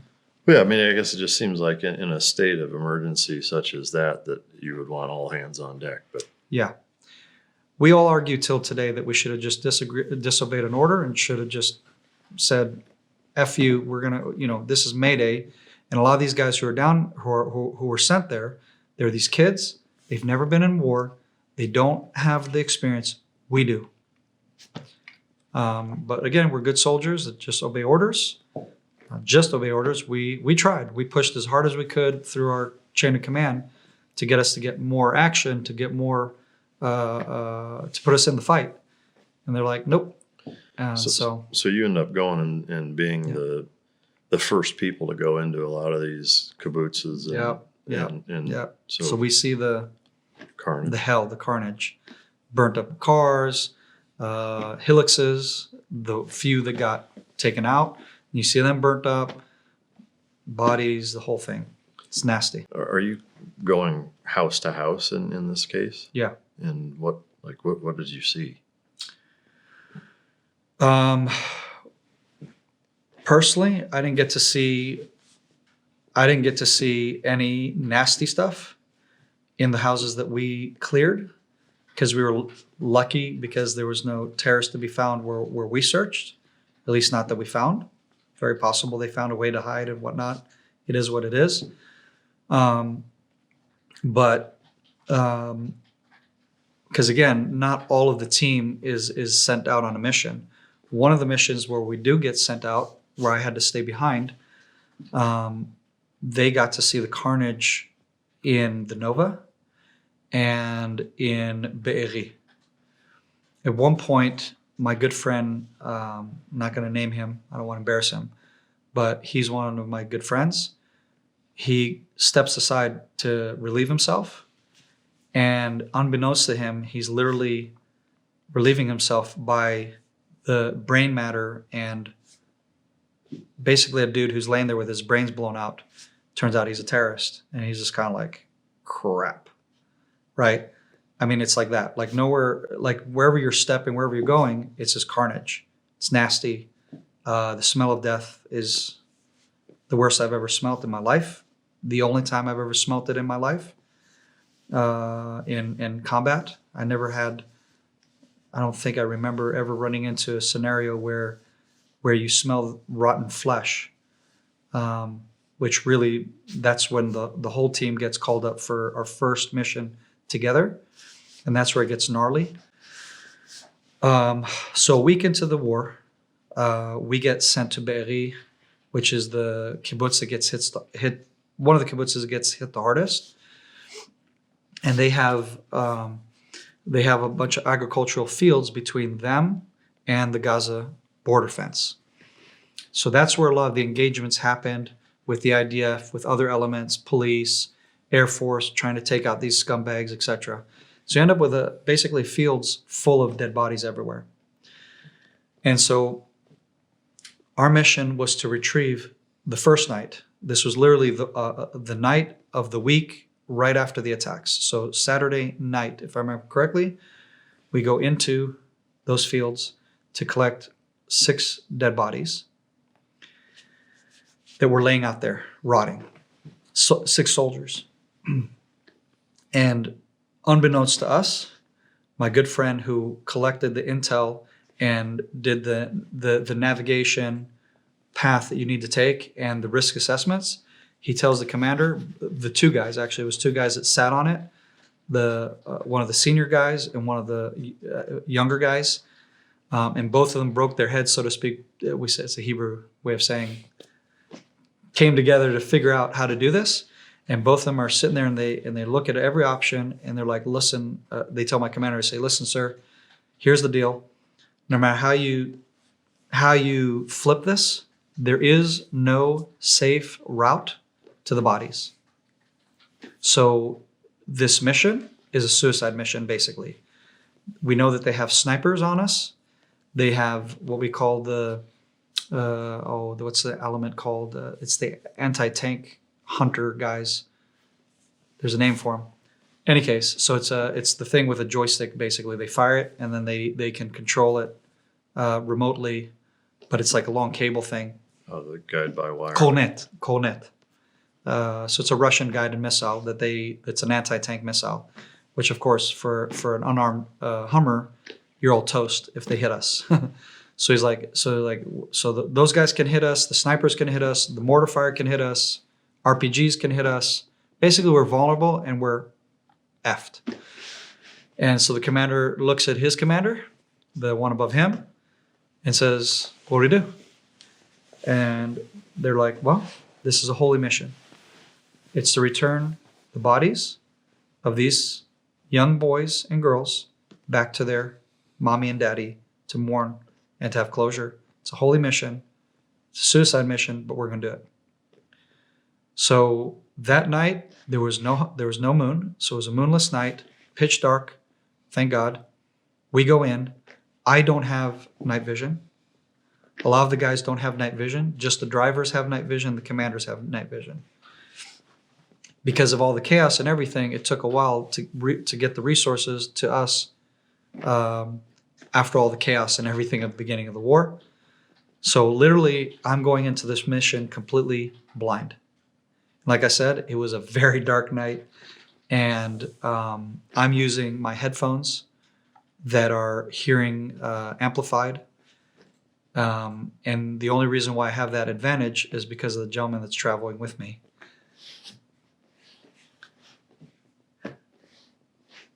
That basically, as a dear brother, says, hey man, here's what you need. With his SWAT, geeking out on gear, and says, man, you need this, you need this, you need this. And so literally I think just a few months before that, he gets me this piece of gear. And so I'm going into war with that only advantage, or into a potential gun battle, because terrorists are still roaming around here in these open fields. It is still, it's a war zone, but in Israel proper. So suffice to say, we were all on edge. It was, you know how it is when you start to go to war and you're like, and then it takes a while to get into the rhythm and to where you kind of tweak down the hyper vigilance and hyper everything.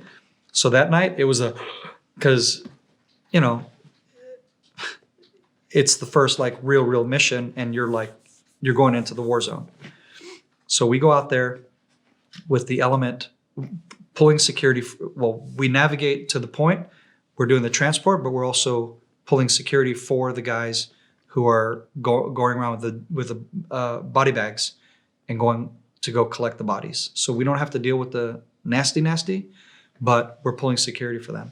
So we get there, we get to the location, we get to the waypoint, find the bodies, start the collection. Takes what I felt like an eternity. Everything that I'm hearing, I'm freaking out. I'm like, hey bro, what's that?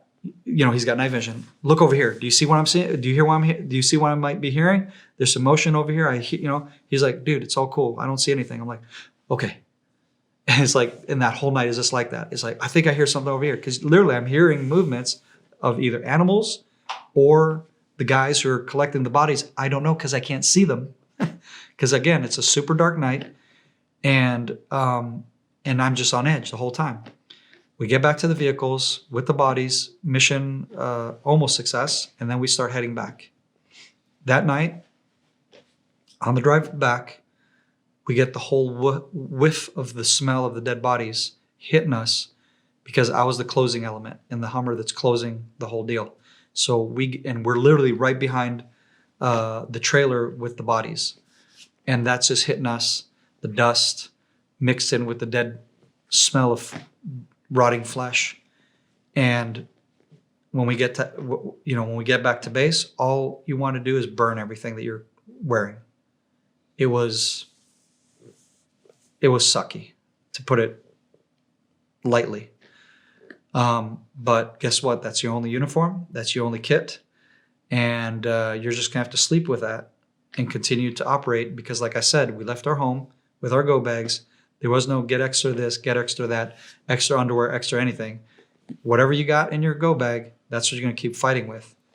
The second night, we went and collected 14 bodies. Same thing over again. My guys are broken. We're starting to, just kind of lose it. Because some of us got exposed to the nasty. And guys are just, myself included. I mean, we're just like, golly. I start breaking down crying because I see the footage of a young boy that got released who's in Gaza, and he's surrounded by a bunch of other little young boys, Palestinian boys, and they're just beating the crap out of him.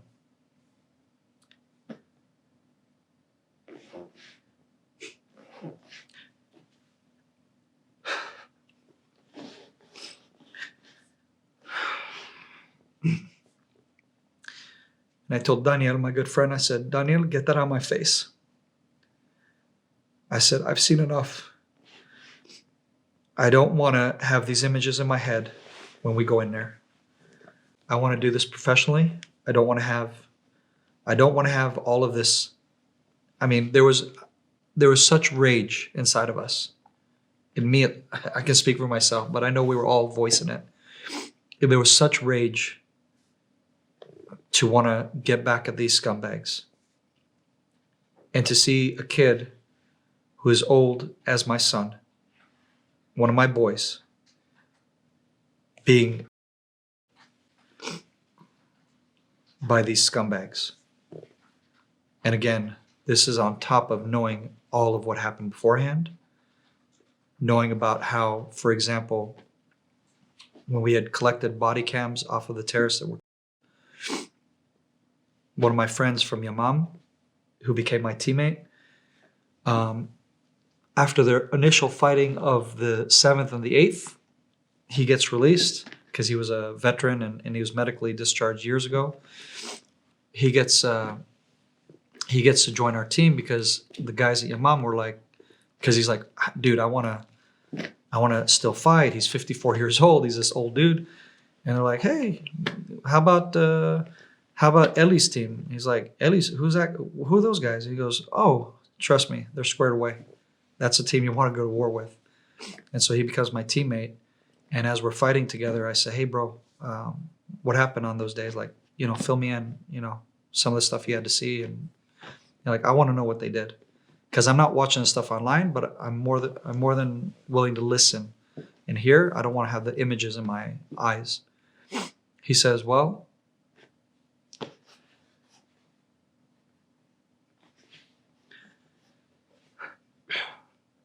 he says, here's what I witnessed. Took the body cam of one of these guys that we killed. And he says, these monsters filmed it all. Gleefully filmed it all.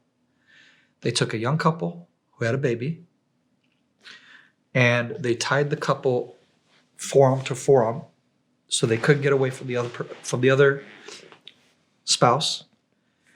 And then they started to slowly take their time and torture them to death. Cut her off. Did all kinds of other humiliating things to her. Gouged the husband's eye out. More humiliating, awful things. Because again, I'm just going to give the light of what happened. And they said, and before they offed them, after hours of them, they took their little baby and put it in her and brought them alive for them both to witness the screaming baby and forced them to watch their baby by being in their own oven, and then they finished them. That's one case, one of hundreds of these civilians that were brutally murdered, tortured, killed. And the stuff that happened in Nova, your mind cannot conceive the evil. Taking spikes and spiking it into females' privates, basically her to death with a stake, a wooden stake, as she's tied to a tree and can't fight for herself or defend herself. Of course, after they first and humiliated her, etc., burning them alive, you name it. That is the kind of stuff that we witnessed, that we saw. We were just days after the Nova Festival, so I got to see with my team the carnage. Cars everywhere, riddled with bullets, book bags of little kids thrown everywhere. You name it. And we provided security. I forgot about that. That was before the body retrieval mission. We provide security for the EOD guys to unbooby trap, disarm all the booby traps that the terrorists had set. You pull a body, and then it would have like simple thing like a grenade that had the whatever you call it, the lever still on it. They just laid the body down and like crude stuff like that. You just move the body and you're like, what was that? Boom, you're dead. Pick up a book bag because they know as fathers, you're watching this and you're traumatized and you're like, oh my God, I need to put this aside, whatever, evidence, and then boom, etc. Lots of dirty stuff. So they took their time to torture, murder, mutilate, and those scumbags like Dan Bilzerian, Andrew Tate, the list goes on, who have the balls to say, in fact, the balls, those guys are freaking cowards. And I love this coward who thinks he's a Navy SEAL or deserves a position in the Navy SEAL community and bitches and whines how an officer or didn't get along with whoever, wouldn't let him make it. Tell me to my face, Mr. Dan Bilzerian, if you're hearing this, if you got real balls and you think you got what it takes to be a Navy SEAL, tell me to my face, an Israeli nobody, tell me to my face that we're exaggerating. Let's see if he's got real balls. It's easy to say we got a bunch of girls around you impressing them with your steroided muscles. Bro, go ahead. These guys are freaking cowards. And they go on national television. They go on all these, TV shows and get interviewed by who's who. Why does anybody give these scumbags a platform is beyond me. Why don't you interview the men or women who were there? You don't have to talk to me. Talk to anybody. Well, I'm glad that you're here to... That just puts so much more rage in me. Yeah, no, I can imagine. How dare these guys say, oh, the babies who are, that's an exaggeration? Oh, brother, you didn't see nothing. Yeah. And you guys don't know half of what happened. And they can shove that in their ear. This, sorry, brother, I get so angry by that. Yeah, I can imagine. That's a lot of emotion. I would never judge somebody who went through something like that. Yeah. Not in a million years. Yeah. The audacity and the I think they're just anti-Semites. It's that simple. Yeah. I mean, to hear you cowards. Yeah. To hear you kind of walk through the things that you guys witnessed is it's I don't even know how to describe the emotion that I feel. Yeah. Just hearing you walk through it, it's just it's absolutely heartbreaking. Yeah. So every mission after that was it just got worse and worse. We were in some very, very nasty stuff, and so I guess from just miracles that I'm a sitting miracle right now in front of you, because honestly, it just got it got more and more hot, more and more intense, more and more threat to our lives. And how we made it out of Gaza for 2 tours and one in Lebanon, literally almost got killed in Lebanon, with just multiple mass casualty events, because that's one of the main things that my team does is we go to where the battle is. We don't leave the battlefield. We are literally, our FOB is 50 to 100 meters from the gun battles and the push of the military push to weed out the terrorists.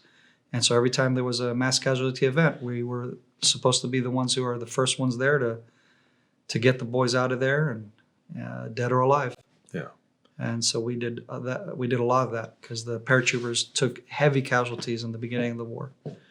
From an operational tempo standpoint, from the story you just described in that first couple of weeks after October 7th. Yeah.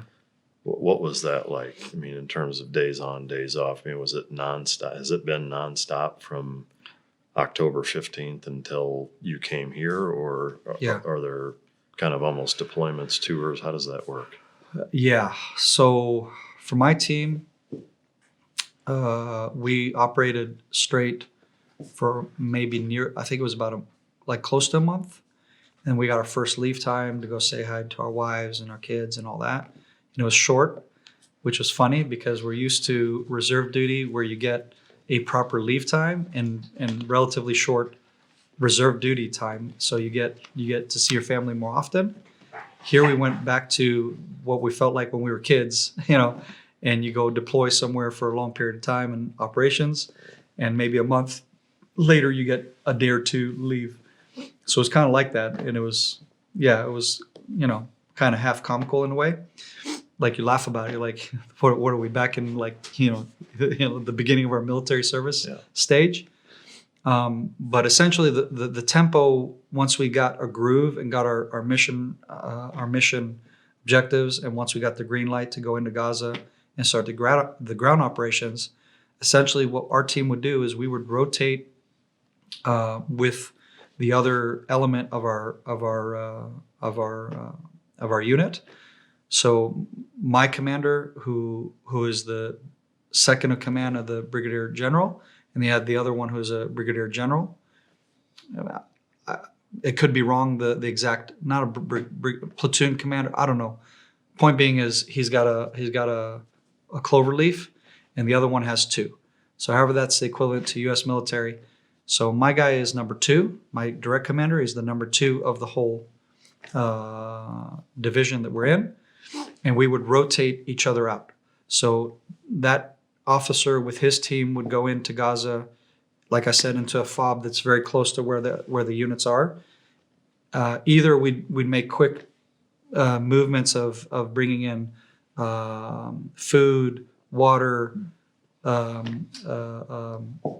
refueling for tanks or whatever, and or like I said, we're very close to basically doing a quick evacuation of wounded soldiers, dead soldiers out of the line of fire, try to get them to a stabilization field hospital style field hospital. It's in a house that's torn to bit, and you have a bunch of highly trained medical guys that would do life-saving treatments, and then the goal would be to try to get them stabilized, and then communicate with the PJs. We call them Shishish Tesha. It's the number, but it's Air Force Special Forces element, to where they would land in a pre-disclosed LZ in Gaza that was relatively safe. Yeah. And we would have to pull security, make sure that landing zone was safe, and if needed for life-saving treatments, and we couldn't get them out mobily, we would team up with those guys and coordinate and get them helivac out of combat zone. So it was a lot of that kind of stuff, and we would just rotate each other out from being in Gaza, being in our, and then being in a like a forward, not a fob that's outside of Gaza. So a fob that's outside, a fob that's inside, and we'd rotate. So when you're outside, you're still on call if the shit hits the fan, basically, and we have to go in because let's say they got taken out, we're immediately need to go in. So you don't go home. So it's rotating in, out, Gaza. And we would typically do that like 1 week in, 1 week out rotations, give or take, if I remember correctly. In the beginning, it was like 11 days or something. And you're like, holy crap, like this is getting long. And it sucks because you're just constantly having airstrikes next to you, and your ears are, getting blown out. Tanks firing without your permission. I mean, how dare they? When they see something, and they just boom, and you're like right next to you, and you're like, oh my gosh, like thanks a lot, bro. Or just driving by and the whole building's shaking, which is, the building we're in is one that's been targeted. There are no fixed walls. The walls are destroyed, and or fragments all over the ceiling and walls from the shell that hit it. And that's your fob. That's where you're sleeping tonight, So the cold wind comes in, the rain can come in. It's very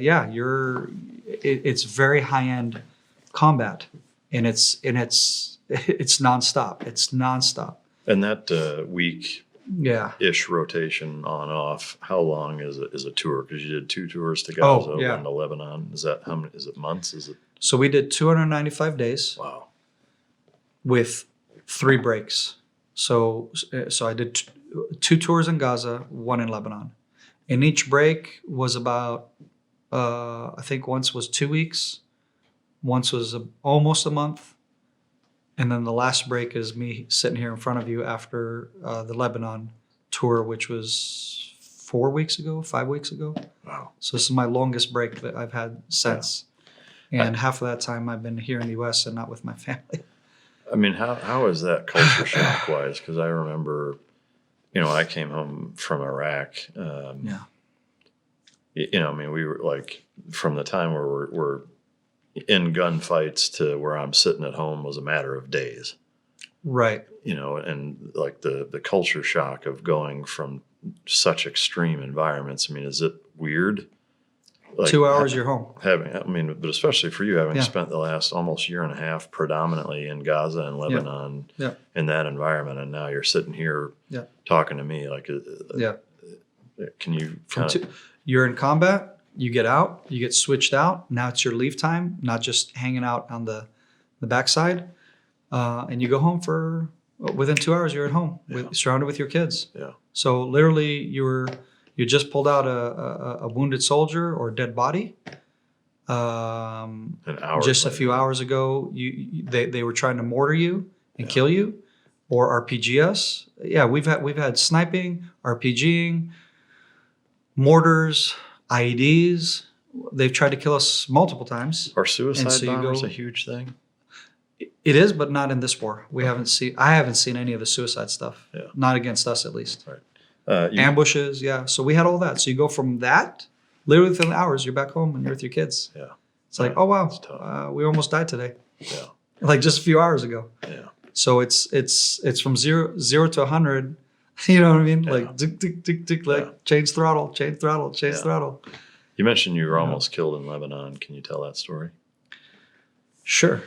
That I can talk about. Yeah.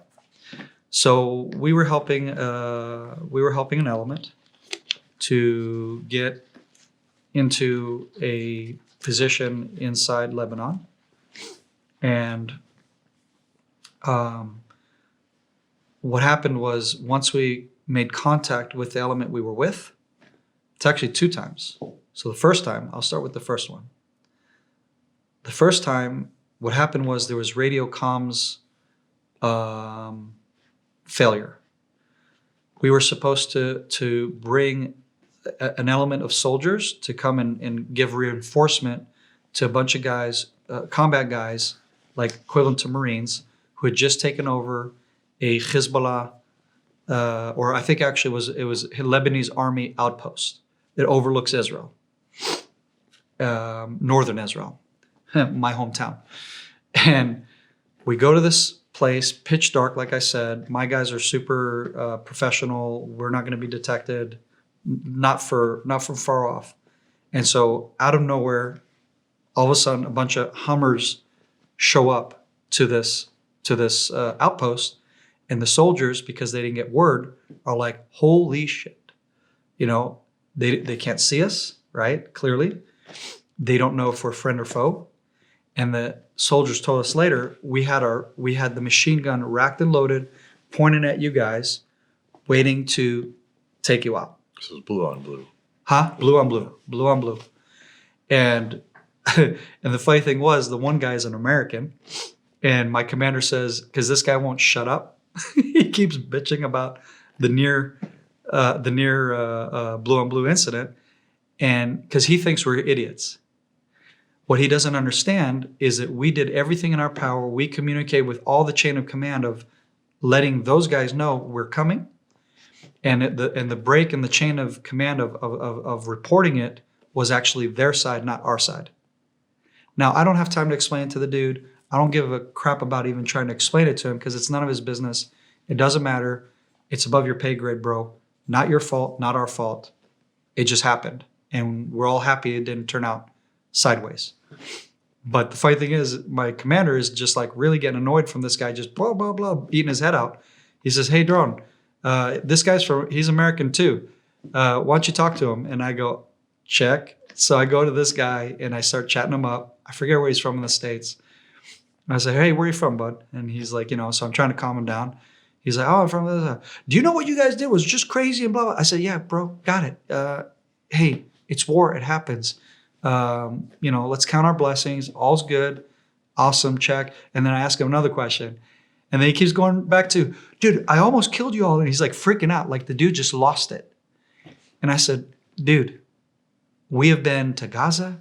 We have seen a bunch of crap. Literally, this is a blorp in our deployment. And we're just counting our blessings. We're good to go, man. Take a chill. Talk to your commanding officer. Let them know how stupid they are for not passing our radio Bona fides. feed to let you know that we're coming. It's simple, man. Just take it easy. And then And he just went on and on and on. I was like, this guy, if he just shut up, Yeah. And then finally my commander's like, all right, Doron, we're getting out of here. Quit chatting up this dude. Like, let's split. And I said, yes, sir. Hey, you have a good one. See you, bye. Yeah. And then was there a second time that? And then the second time in Lebanon, again, there was mostly in Gaza, but because Lebanon was a shorter deployment, it was about a month, a little bit more. So the second time was shortly after that. We go in again with another element that we're connecting with. This time we have comms, so there's no issue of blue on blue. Everything was squared away on that end. But what happens is this village where you have soldiers, IDF soldiers taking up FOBs in all kinds of different parts of this village, comes under heavy mortar fire, like heavy mortar fire. Is this from Hezbollah? Hezbollah. Yeah. Why? Because the soldiers were unprofessional. They didn't follow basic soldiering protocol. They were using white light. They were being loud. They were drawing attention. And the Hezbollah guys were just it's open season. Yeah. So they didn't see, to my knowledge, they didn't see my element because we were literally in between. So we were actually on a hill overlooking the valley where the soldiers got hit. So we're here and the explosions literally go right over my head. And you hear pop, pop, pop, pop. So at first I thought, all right, we're hitting the bad guys. Good job. And then we hear on the radio chatter, mass casualty, mayday, mayday, we need help. My commander goes, all right, this is not our mission, but the boys that we're helping here right now, everybody mount up. We're going over there and we're going to help them. And I'm going, they just came under fire and we're not stupid. And we know that a very crude, basic tactic is hit them hard, mass casualty event, hit them again. So I'm going, okay, another suicide mission. Here we go. And literally, we could have gotten hit just as easily because, like I said, the guys that got hit are maybe, 200 meters from us, give or take, maybe more, maybe less. Not very far. Yeah. So we rushed down into the valley there to those villages where the soldiers are, bodies blown to bits, the whole deal. Our medic, who was a paramedic in the civilian world, we have two of them. Both of them go to work, try to help with what they can with medical. My Hummer in particular wasn't needing to participate in any of the stuff. So I just pulled security. We helped get the stretchers ready and cinched down because basically we're ready to take more casualties than we were planned to originally. And literally we're able to get out of there, help, search for bodies, make sure everyone's accounted for, and then hightail out of there. And by God's grace, get out of there unscathed. Yeah. Wow. So the predominant fight is against Hamas in this war, correct? No. It's Hamas, Hezbollah, ISIS in Syria with al-Julani and his elements. It's Iran. Iran is funding all of it, basically. They're right? funding, but all their proxies are fighting us. Yeah. And they're simultaneously fighting us from all fronts. Is there any other financial or state backing other than Iran, or is it? Oh yeah, Qatar. Really? Oh yeah, Qatar. Even while they're supposed to be negotiating? Those guys are just crooked. Yeah. No, Qatar for sure. Turkey, which is part of NATO. I don't know, China, Russia might have some involvement. Do you have any idea how many of all of those factions, Hamas, Hezbollah, ISIS, I mean, everybody that you're fighting, how many KIA that you guys have inflicted on opposition forces? Ooh, we're probably nearing the 50,000, if not more. And what damages has Israel taken soldier-wise? Soldier-wise, we are at around 7,000 soldiers killed. Wow. In combat. And civilians, it was about 1,500? Civilians, about 1,500. Yeah. That's right. And terrorists that crossed over into Israel from Gaza on the day of the October 7th attack, originally they said 3,000. The new data actually suggests that it was closer to 6,000 operatives. 6,000 Gazans. Out of that, maybe half were actual Hamas and Nukhba terrorists, while the rest were just civilians joining in on the party. So about 6,000? Yeah, 6,000 total. Do you know how many of the original batch of 6,000 from October 7th were killed in that initial wave? Maybe 2,000. 2,000. Again, it's off the top of my head. And the rest of them just squirted back to Gaza and then set up shop and have been fighting ever since. Yeah. And then we've been schwacking the ones that were brave enough to show us their faces and brag about their booty of taking in women and children and all that. And we're like, okay, we got you, bro. Yeah. Thank you thank you for making my job easier, or the intel, and we're coming for you, bro. Yeah. Of the hostages that have been released over the entire time, from a debrief standpoint, has there been a significant amount of intelligence gleaned from not interrogating, but interviewing, questioning, et cetera? Like, have you guys been privy to much of that intel that's been collected from them after coming home? My unit is specific, no, but the units that are involved with the intelligence and processing anything that we can use through debriefing them, absolutely. Because that's one thing I'm surprised that, Western media-wise, we've not heard much from them. I mean, I get that. I can't even imagine the mental state for the rest of their lives that they're going to be in, especially the ones that were just released, having been, in captivity. The girl that lost her fingers. As they said, on the day of her captivity, I'm going, really? Why is her hand bandaged now, a year and a half later? Yeah. BS. But I'm just, I'm surprised that there hasn't been, an interview. And maybe there hasn't, I just haven't seen it, but it's not been very widely. Oh, and an interview of a survivor? Yeah. Okay. To be interviewed for the public? Yeah. There has been. I guess on Israeli television? I mean, we haven't seen shit here. Oh, jeez. Oh, there's been. Oh, yeah. Really? There's been, and those are the brave ones. Brave. Yeah. Those are the ones that were able to, to be able to share the horrors that they experienced, right?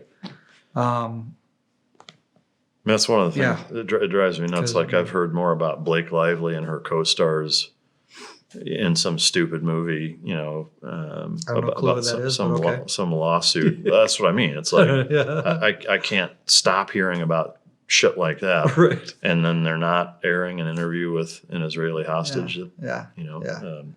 Because it's not important, not relevant, right? Well, I mean, the majority who won the of this, Super Bowl? That's more important right now, right? I mean, the majority of this country is pretty I understand. concerned. It must be really important for you to. Well, for me, it is. But you know what I'm saying. No, I mean, but I would say for the majority of Americans, it's very important. I mean, because. But I'm zinging mainstream media. No, and you should. They're the ones that are saying we don't give a crap. Yeah. You don't need to know this. Yeah. It's not a priority to us, and it's not going to get it. It's not going to get to the majority of Americans who want to know. Like you said, you're right. Yeah.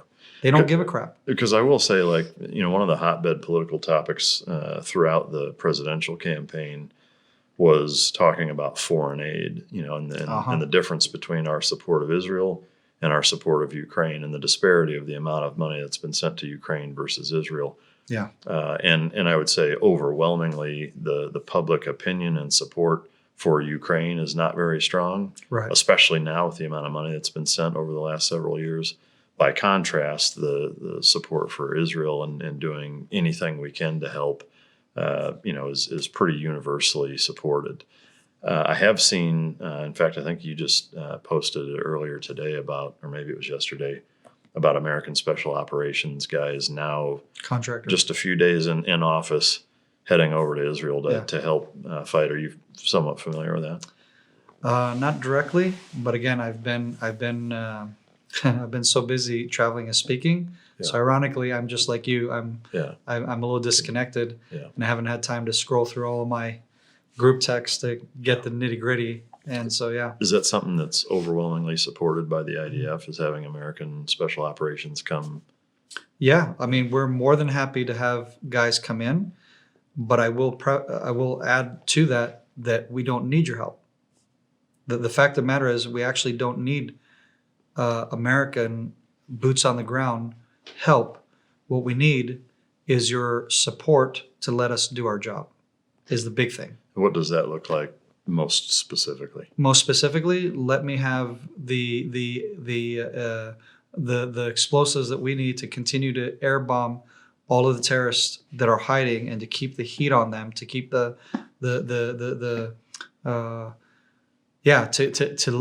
let them know that we're not going to take off the throttle to the point where they give up, right? Yeah. So what's happened is the beginning of the war, bang, bang, bang, bang, bang, bang, bang, everything exploding, boom, boom, boom. These guys are crapping their pants, and then the U.S. says, "Oh, we're pulling all our air, only these kind of bombs, not these kind of bombs." What we would allow ourselves to do in Afghanistan, Iraq, you don't get to have that luxury, et cetera, to the point where they get a breather, they get to recuperate, and the violence of action that should have been unleashed on them by getting pulled up, all of a sudden these guys get, they get to get a breather, and then it's full throttle back to we're not giving up. And so that's what it's been. Is just not a stream of the supplies of the mainly artillery shells and Air Force bombs that need to be dropped on these strategic targets to basically give them help. Is there a lack of manufacturing of those types of weapons and munitions in Israel? No. Oh, well, yeah. So what happened is one of our prime ministers made a stupid deal and said, instead of having weapons caches in Israel and basically continuing to develop our arms dealing and production in Israel, let's just have a smaller military, more professional military, less weapons caches, and we're going to rely on America rather to provide it to us when we need it during wartime. And that our give back to America in order for this exchange is we develop the Iron Dome together with America and other high-end technology that helps America stay on edge with Russia, China, and whomever, except that you took your part of the deal and said thank you and made lots of money by selling it to whoever and saying thank you. And when it was wartime now on October 7th, you said, here's a little donation towards the war effort. Good luck, you all. We're with you from afar.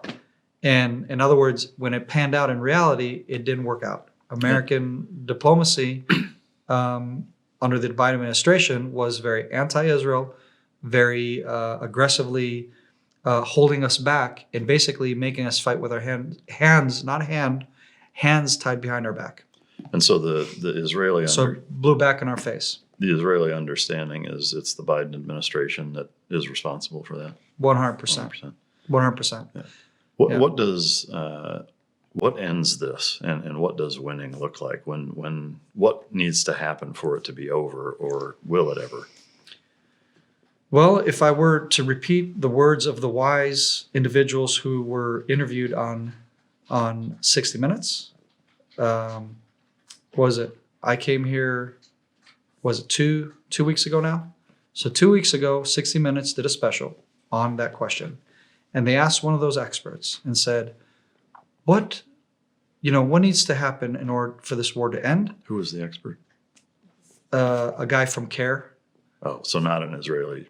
No. Okay. No. American terrorist.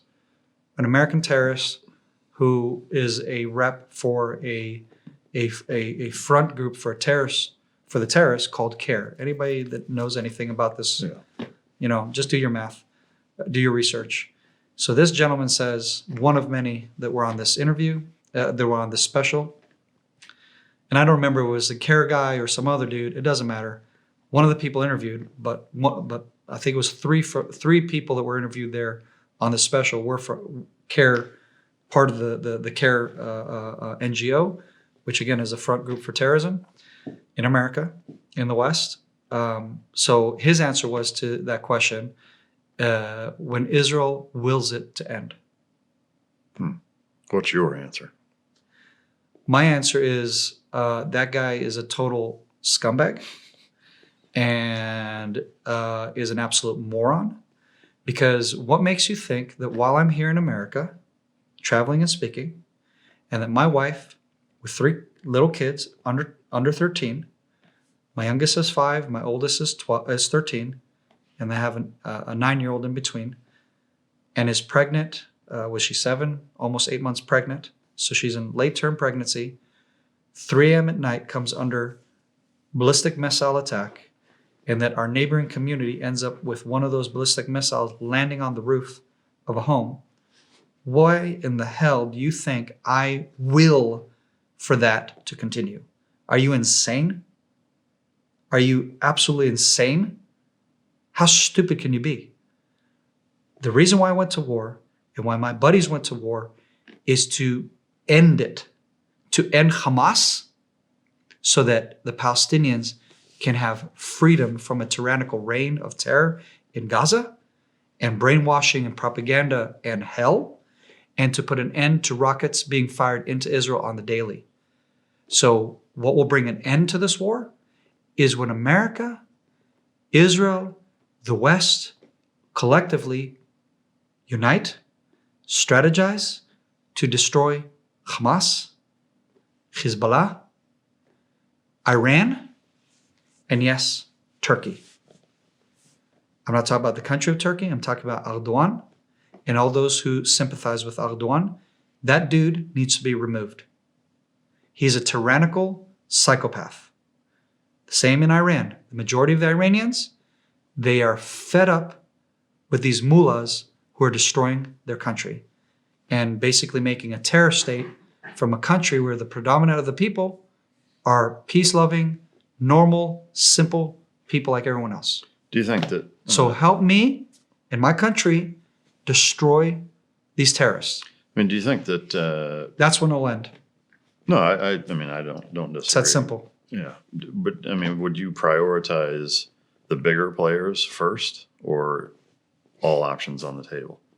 All options on the table. I mean, because from a cutting the snake's head off standpoint, like if Iran is the puppet master, so to speak, if you influence them, whether it's through force, through sanctions, through whatever it takes to get the point across of shut that shit down. Yeah. Do you think that they even have the ability? Like if Iran decided, okay, the West is playing hardball enough to where we need to stop it, do you think that at this point they could even stop Hamas and Hezbollah if they gave that direct order? Yeah. You think they could? Yeah, so, I mean, because once you cut the head of the how to say of those who are incentivizing you to go out and earn your keep, right? So Hamas, Hezbollah, Islamic Jihad, Al-Julani, all these dudes that represent all these terror factions, once they see that those who are paying your paycheck are not going to do it, then your incentive is done. Yeah. These dudes don't do it necessarily because they believe in jihad. That's not their main objective. Some, yes. Many of them, it's gain, opportunity. I'd rather be a terrorist and make lots of money doing it if I can, right? Because they're like thugs, right? So sure, if I can get the bigger piece of this pie, why not? Most of those dudes aren't going to go out and clack themselves off. Yeah. Right? They're going to brainwash some easily influenced individual to do it. Yasser Arafat is a perfect example. Why don't you clock yourself off, dude? Yeah, jihad. Yeah, go ahead. Show me. That's what I would have been. If I was in those guys' circles, I'd imagine. Yeah. I'd be like, great, show me how it's done. Yeah. Lead by example, brother. Yeah. I'll follow you. But they don't. Yeah. And I think that if you're able to cut the supplies, the supply chain, which is the munitions, the money, the training, etc. Yeah, most of them will die out and fizzle out and will immediately give up because they do not have the will to do what it takes to win against us. And I believe it has to come together with combined reviving of our will to do what it takes to win. Yeah. Which is what my father in his generation had when it came to the Nazis, when it came to the crazy rulers of Japan and was it Italy, the Mussolinis and all those scumbags. They called a spade, and they went out to war to eliminate those guys. And they didn't BS about it. They didn't beat around the bush about it. They did what it took to win that war, and they ended it. Yeah. And we have to do that again today. And we need to stop being queasy. We need to stop beating around the bush. Quit being woke. Quit being afraid to be masculine, to be God-fearing. These people that are Bible-believing, thumping, whatever, blah, blah, blah. Well, go ahead and say that about Muslims. Oh, you don't. Yeah. But you will target Jews, you will target Christians for their faith and try to humiliate us, and somehow we're bad if we're religious and fear God, and that's part of the why I'm a patriot or why I love my land and my country. Well, I hate to break it to y'all, woke morons, this country is founded on Judeo-biblical foundations. You think you can do away with that and reinvent America off of what? Please do tell me what is a better alternative.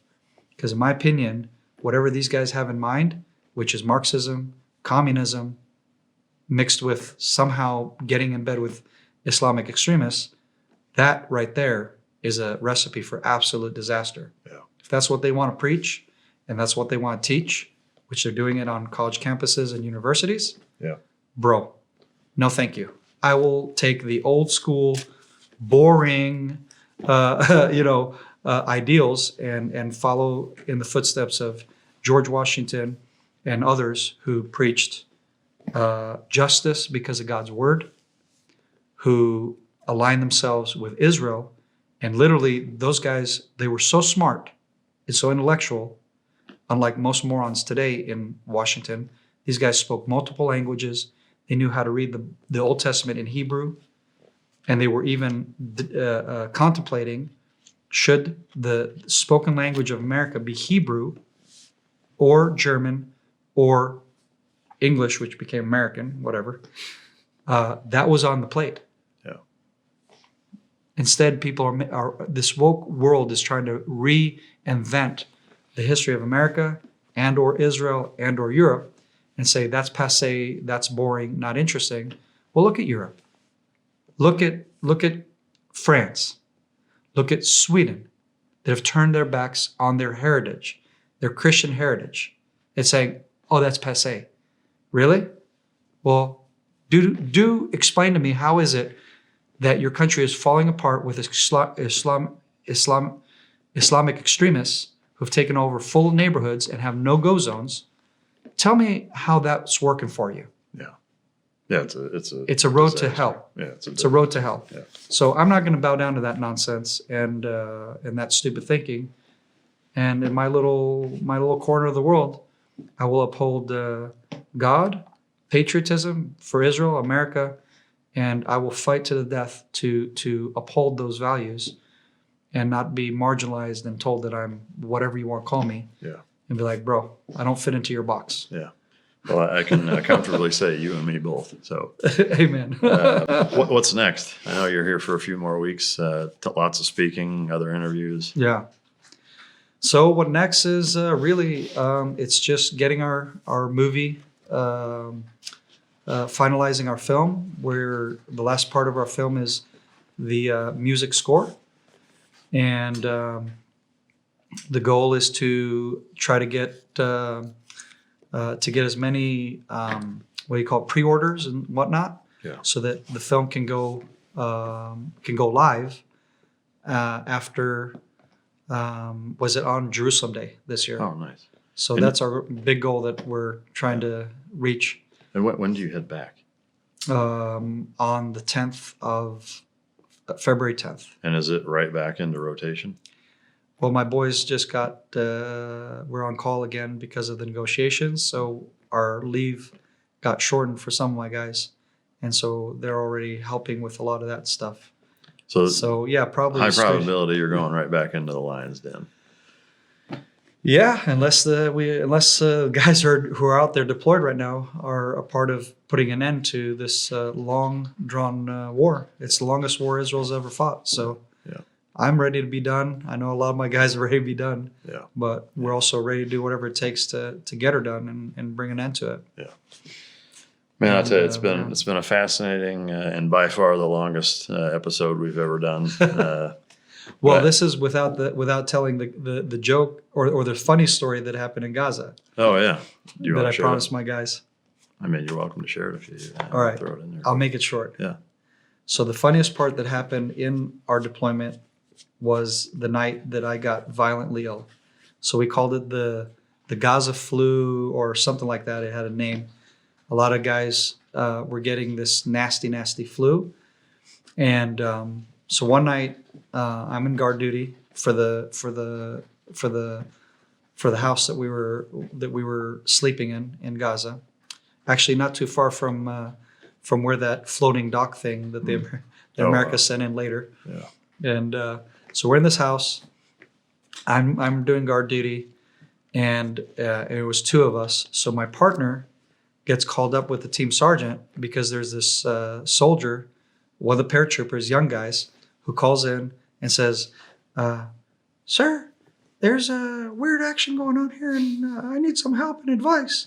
Like, almost like he's afraid sounding. Yeah. And so my buddy, my team sergeant, who's like tall, hardcore dude, he gets on the line and says, "Well," he just tells him straight up, like, "You need to do this, and blah, blah, and talk to your superior and let me know, give us more info." "Sir, I am the superior." So my sergeant goes, "Copy." So he takes my number 2 guy who's doing guard duty with me, and the two of them, because, they're not going to run around alone in the middle of a war zone, to go help this young guy who feels that he's seeing some suspicious movement, whatever, in the middle of the night.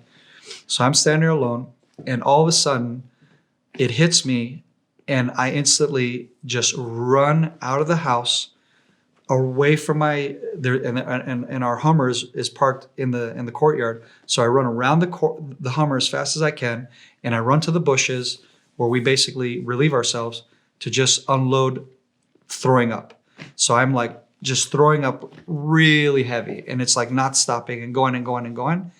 And the guy who's in the comms center with the, all the whatevers, he's like, "Doron!" He calls for me, and he doesn't hear anything. "Doron!" No answer. He screams, "Doron!" And he's out of our whole team. He's got the loudest, deepest voice, and no answer. The dude freaks out. He goes to look for me. He sees I'm not there. My buddy, number 2 guy, he's not there. He left with it, So it's like, wait, what happened to the security element? He hears like that at the back outside. He thinks I'm getting gutted by terrorists. And so he screams, "Kulam lakum!" Like to the whole team that's asleep. "Everybody get up!" Mayday! You hear guns, everything, locked, loaded, whatever. And I'm going, oh, and I'm hearing the whole thing. I'm going, oh my God. Within seconds, there's lasers on my back, on the wall. And I'm like, I can't answer back. I'm just throwing up and throwing up and throwing up. And I'm like, if you motherfuckers are going to kill me, I'm going to kill you for screaming, "Everybody wake up. You freaking moron. You're going to get me killed." But again, I understand his concern, right? Oh, yeah. But I can't answer. I can't defend myself. I can't say, stop. And then finally, I'm like, it's me. Yeah. Stop. I scream, like, guys, stop. Don't shoot. Don't shoot. That's funny. And the guys come around. They're like, what the hell happened? And they're pissed. They're angry. They just got woken up from a deep sleep. And I'm like, here's what happened. And when I tell them, they're just like, oh my God, we almost killed you. I'm like, no shit. Yeah. Like, I'm literally pooping myself, throwing up. Like, yeah, I know. And then, of course, later I get an IV, and we have a medical team, and they start to work on me. And I was seriously miserable in the middle of Gaza for another few nights until we got rotated out, hooked up to IVs, getting, back to life. Yeah. And my boys are like, you got to tell the story about Kulam Lakum. And I'm like, yeah. I'll tell the embarrassing moment of where I almost got killed in Gaza by my own guys. Yeah. Yeah. The realities of war, right? The realities of war, yeah. That's the cool guy stuff. Yeah, that's the cool guy stuff, right? Yeah, that's awesome. Yeah. Well, again, I can't thank you enough for spending the time with us and sharing your story. It's amazing. It's fascinating, and the contextual background of the religious component that I think is probably the biggest missing piece to the puzzle here in the United States from an understanding standpoint. Yeah. Which I think is so critical for people to know. So I really appreciate you really getting into the weeds and sharing that with us, because it was eye-opening, fascinating, and to me, brilliantly educational. So I very much appreciate it.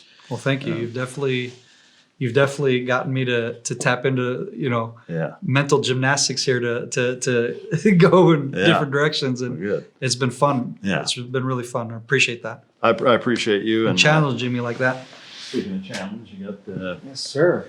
The coin there, and also a commemorative piece. Cool. That's so cool. Big thanks to John Johnston and Champion Choice Silver for providing the buckles. So thank you. That is a cool buckle. Yeah. Oh my gosh. Yeah. So. And I love this.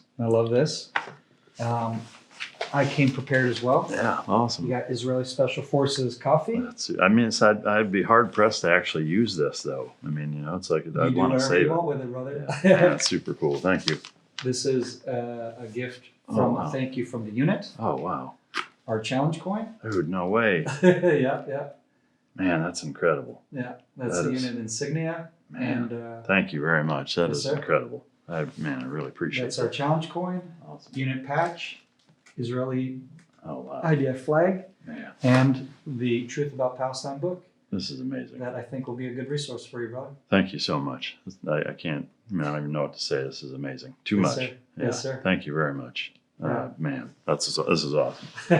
It will be proudly displayed here on the set. So. Epic. Yeah, thank you very much. And my boys, again, meaning the guys in my unit, they're just gonna fall over themselves. Oh, good. Because I told you earlier, but my commander was the one that got me into podcasts, to listen to podcasts. Yeah. And yours was one of the first ones he mentioned. Oh, and he's like, bro, you gotta listen to this guy. This guy's awesome. He's a former Navy SEAL, and he doesn't give a crap about what people say. Yeah. And I love how he just tells the honest truth, and of course he's like, here, check out this podcast, this particular video. And he's always doing that in our unit text. He's always dropping interviews that he finds interesting. Yeah, well, tell him thank you, and much appreciated. So maybe I can send an extra coin with you for him if absolutely. Like yeah, he's definitely gonna crap his pants now, so to speak, awesome. Because he really looks up to you, and of course he'll never mention say it. Sure. He's just gonna be very hard about it and be like, yeah, thanks. Yeah. But good stuff. No, thank you again. Appreciate it. Big honor. Yeah. Big honor. Likewise. Enjoy the rest of the time here in the States, and thank you, sir. Safe travels back, and happy hunting and safe. Yes, sir. Safe fighting once you make it back. I hope the days are numbered in a very short way, and brighter days ahead. So sir. Thank you again. For the listener, I hope you guys got as much out of this as I did. I know you will, but I appreciate you guys tuning in and providing me with an ability to even have a platform to bring guys like this on and share their story. So I hope you enjoyed it. If you didn't, you can choke yourself. And until next time, this is Mic Drop.